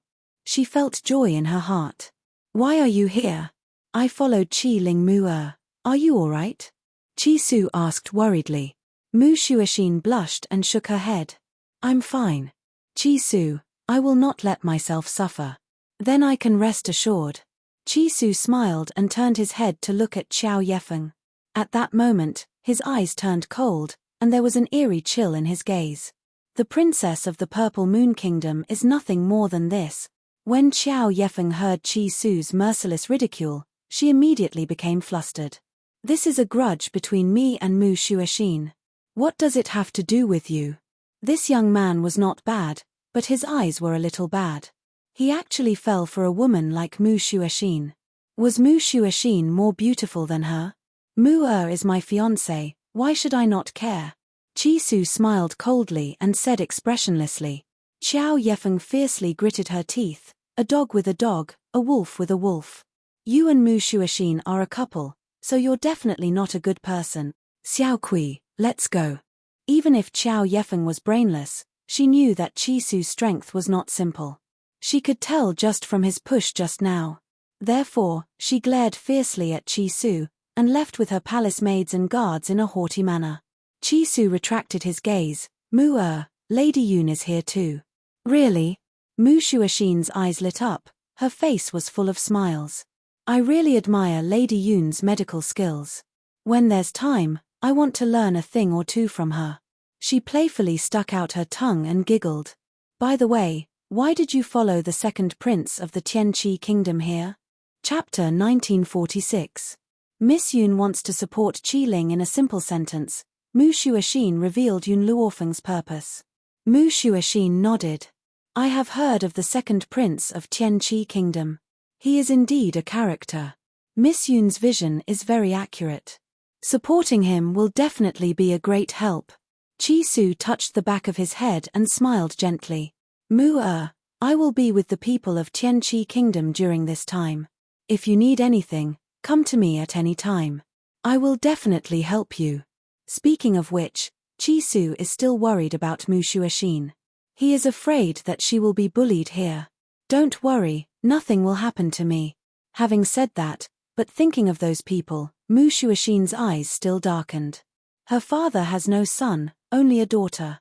Because of this, she became the object of ridicule by the princesses and princes of other countries. Seeing Chi-Su's worried eyes, Mu Shuoxin said again, "If there is anything, I will come to you." Hearing this, Chi-Su smiled. "Then I will go back first, lest Miss Yun has something to tell me. You should also rest early." Mu Shuoxin thought for a moment and nodded. "Okay, then I will visit Miss Yun tomorrow." She doesn't know why, but for Yun Luofeng, Mu Shuoxin has a very good impression. Perhaps it is because he not only saved her but also saved her father. At this time, in the Purple Moon Kingdom's inn, Qiao Yefeng angrily walked in and cursed. "That man is really blind. I don't know how many times more beautiful than Mu Shuoxin, but he only pays attention to Mu Shuoxin. Your Highness." Xiao Kui's face was still red from the fingerprints. She did not dare to speak as carelessly as before. Her tone was cautious. "Just now, I heard Mu Shuoxin call that young man Chi-Su. But there isn't a prince in the 4 countries named Chi-Su." Qiao Yefeng froze for a moment and then reacted. "Yes, that young man is not a member of the royal family. Is he a prince's guard? No wonder he can ignore me. It's because he knows that I am not as stupid as Mu Shuoxin." Qiao Yefeng felt that what she thought was very reasonable. A guard had become the fiancé of a princess. How could the emperor of Drifting Wind Country allow such a thing to happen? Besides, the guard had not fallen in love with her because of her beauty, because he knew very well that there were no princes in the Drifting Wind Country. As a son-in-law who had married Mu Zhentian's most beloved daughter, perhaps Mu Zhentian would pass the throne to him? Fortunately, I didn't pursue such a man. He's willing to give himself to Mu Shuoxin for power. Such a person is truly disgusting. A trace of disgust flashed in Qiao Yefeng's eyes. She rejoiced that she wasn't bewitched by the youth's appearance. She raised her head and saw the palm print on Xiao Kui's face. She asked, "I didn't mean to hit you just now. I was really angry. Are you still in pain?" Xiao Kui's eyes flickered with tears of gratitude. She hurriedly shook her head. "Thank you for your concern, Princess. This servant doesn't feel any pain." "That's good." Qiao Yefeng smiled. "Go and spread a rumor for me later. Tell them that Mu Shuoxin's fiancé is just a lowly guard." Qiao Yefeng was not a citizen of Drifting Wind Country after all. She rarely asked about the affairs of other countries, so she was naturally unaware of Chi-Su's status in Drifting Wind Country. She was also unaware of the recent events in Drifting Wind Country. Even though she was unaware of it, it did not mean that the princesses and princes of the other countries were unaware of it. Hence, the rumor that she had asked the palace maids to spread would only bring disgrace upon herself. Chapter 1947. The Four Nations Youth Competition unfolded under everyone's expectations. Wind Cloud City, in the center of the city square, people from various countries have gradually arrived. Mu Shuoxin saw Yun Luofeng and Chi-Su at a glance and smiled at them. At the same time, she saw Qiao Yefeng standing in the Purple Moon Kingdom's team staring at Yun Luofeng. Her eyes flashed with surprise and schadenfreude, and finally there was jealousy. She was surprised because Mu Shuoxin's fiancé was actually standing with another woman. Schadenfreude because there will be a good show to watch later. As for jealousy, it was because the white-clothed woman was too devastatingly beautiful. She was as beautiful as a person from a painting. This made Qiao Yefeng, who had always been proud of her appearance, so jealous that her eyes turned red. She really wanted to tear that face apart. However, when he thought about the show he was about to see, the corners of his lips curled up slightly. Isn't that the fiancé of the Princess of Flowing Wind Country? What? You abandoned Mu Shuoxin so quickly and found a new lover? TSK, sure enough, men are not good things. Qiao Yefeng did not care about the gazes around her, her lips curved into a sneer. You're just a little guard, first for the power of the royal family, you hooked up with a silly woman like Mu Shuoxin, and now you're standing with another woman in front of everyone. I guess only a brainless woman like Mu Shuoxin would choose a fiancé like you. That's right. Qiao Yefeng deliberately said such words in front of everyone. The purpose is to let people understand how bad Mu Shuoxin's vision is. It will make Flowing Wind Country lose face. Not to mention, she wanted to see the scene of these two women fighting. Unfortunately, She is doomed to not be able to see such a scene. Mu Shuoxin slowly walked towards Yun Luofeng, her pretty face raised a smile, as if she did not hear Qiao Yefeng's provocation. Miss Yun, I wanted to visit you 2 days ago, but because of some sudden situation, I couldn't go see you. I hope Miss Yun won't take it to heart. Qiao Yefeng's face turned black on the spot.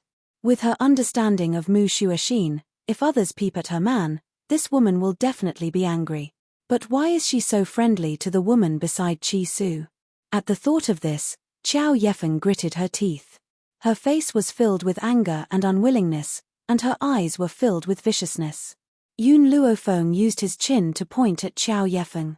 You know each other? She's just a crazy woman. And I wouldn't know such a person. Qi Su was expressionless and his tone was cold. Qiao Yefeng was so angry that she almost flipped out on the spot. Qi Su, who do you think you are? You're just a guard. In front of this princess, you have no right to speak. Qiao Yefeng's entire body was trembling, her face was ashen as she glared at Qi Su. At this moment, she did not notice the astonishment in the eyes of the others. Guards. The Qi family of Drifting Wind Nation was also considered a large aristocratic family.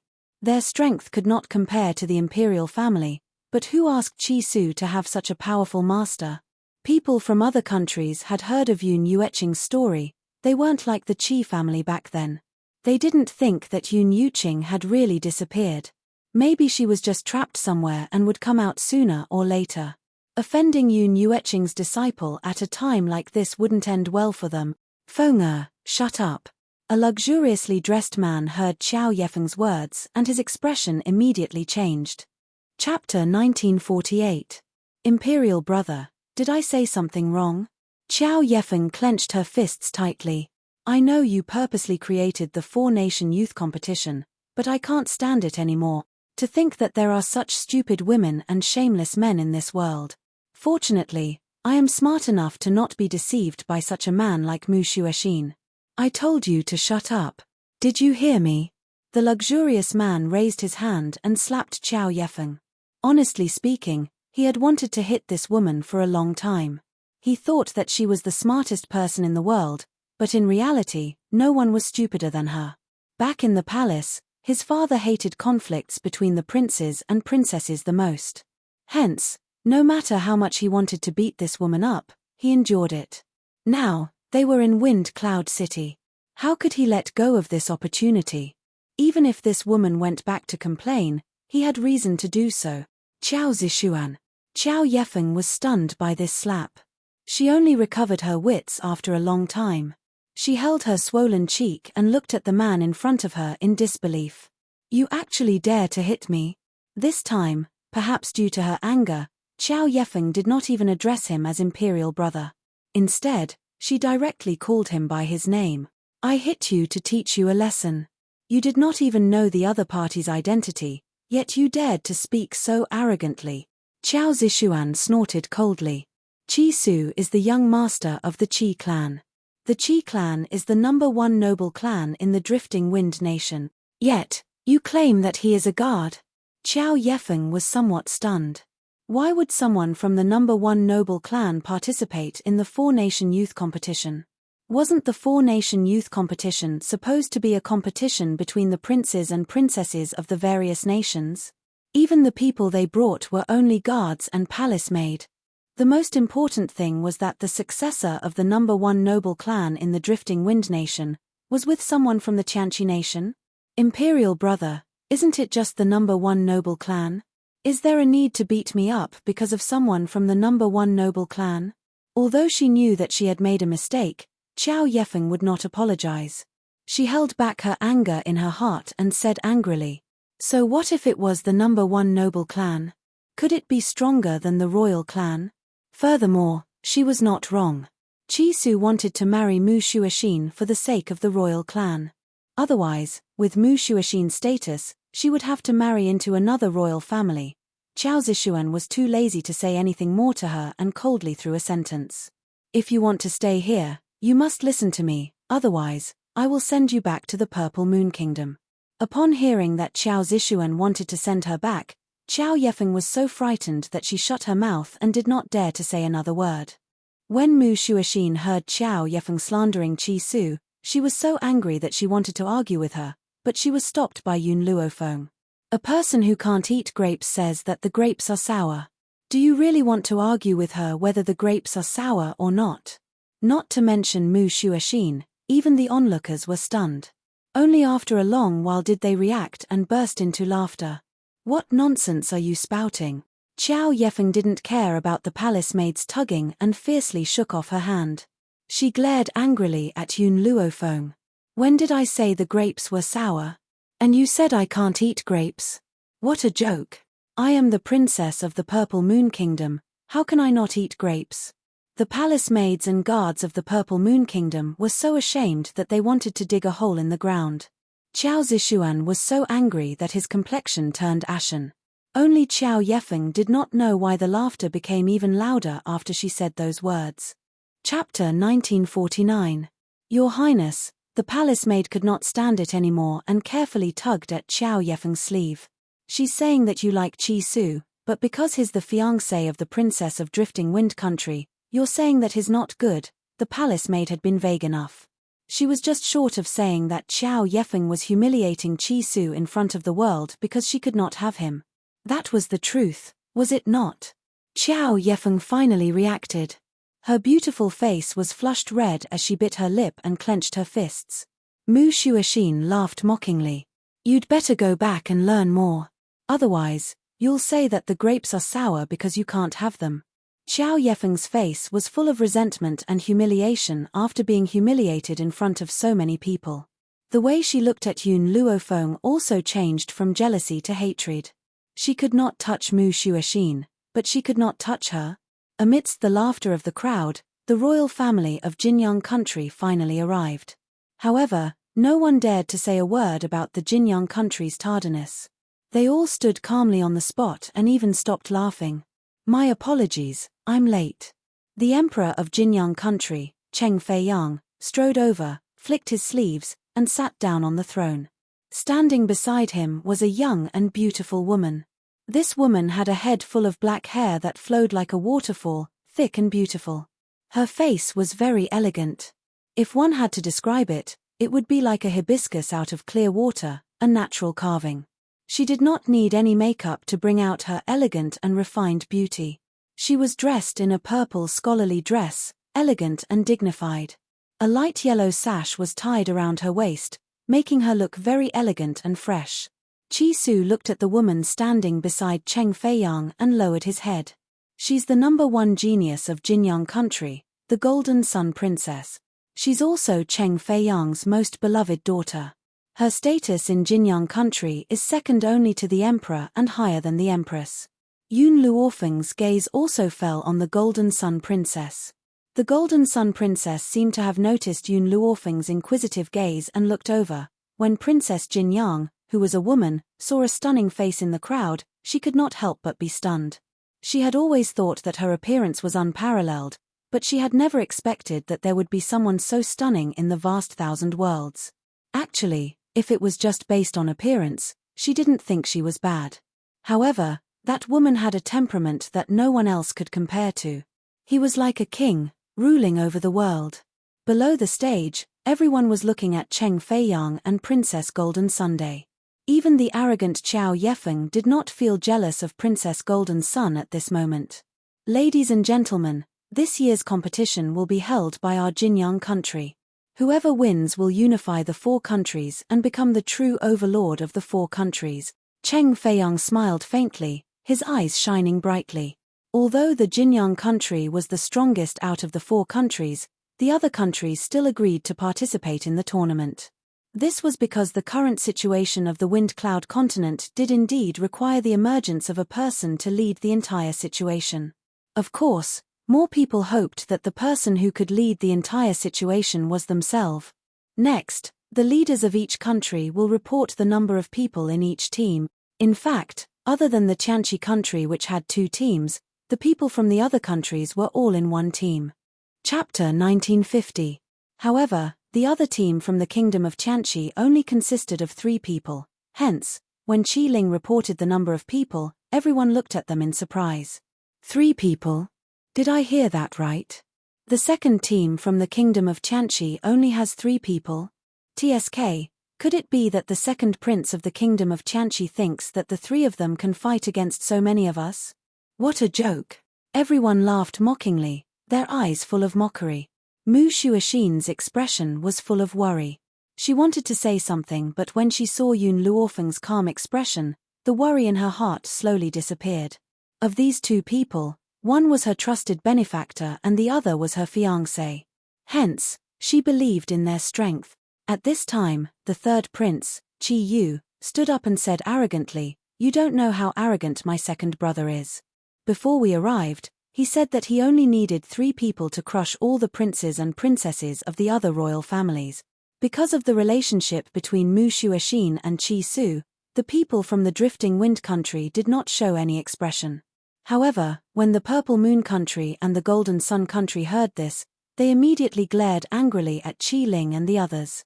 Although Qiao Zixuan did not say anything, his eyes were filled with dissatisfaction. It was true that he was afraid of Yun Yuqing, but that did not mean that Qi Su and Qi Ling could make him cower. What's more, Qi Ling dared to say such arrogant words. Only the Golden Sun Princess remained calm, as if she did not hear Qi Yu's words. Instead, her pair of clear eyes stared unblinkingly at Yun Luofeng. If there was anyone here that made her wary, it would be this woman in white. Even she did not know why, but she had a feeling that perhaps this woman would become a formidable opponent.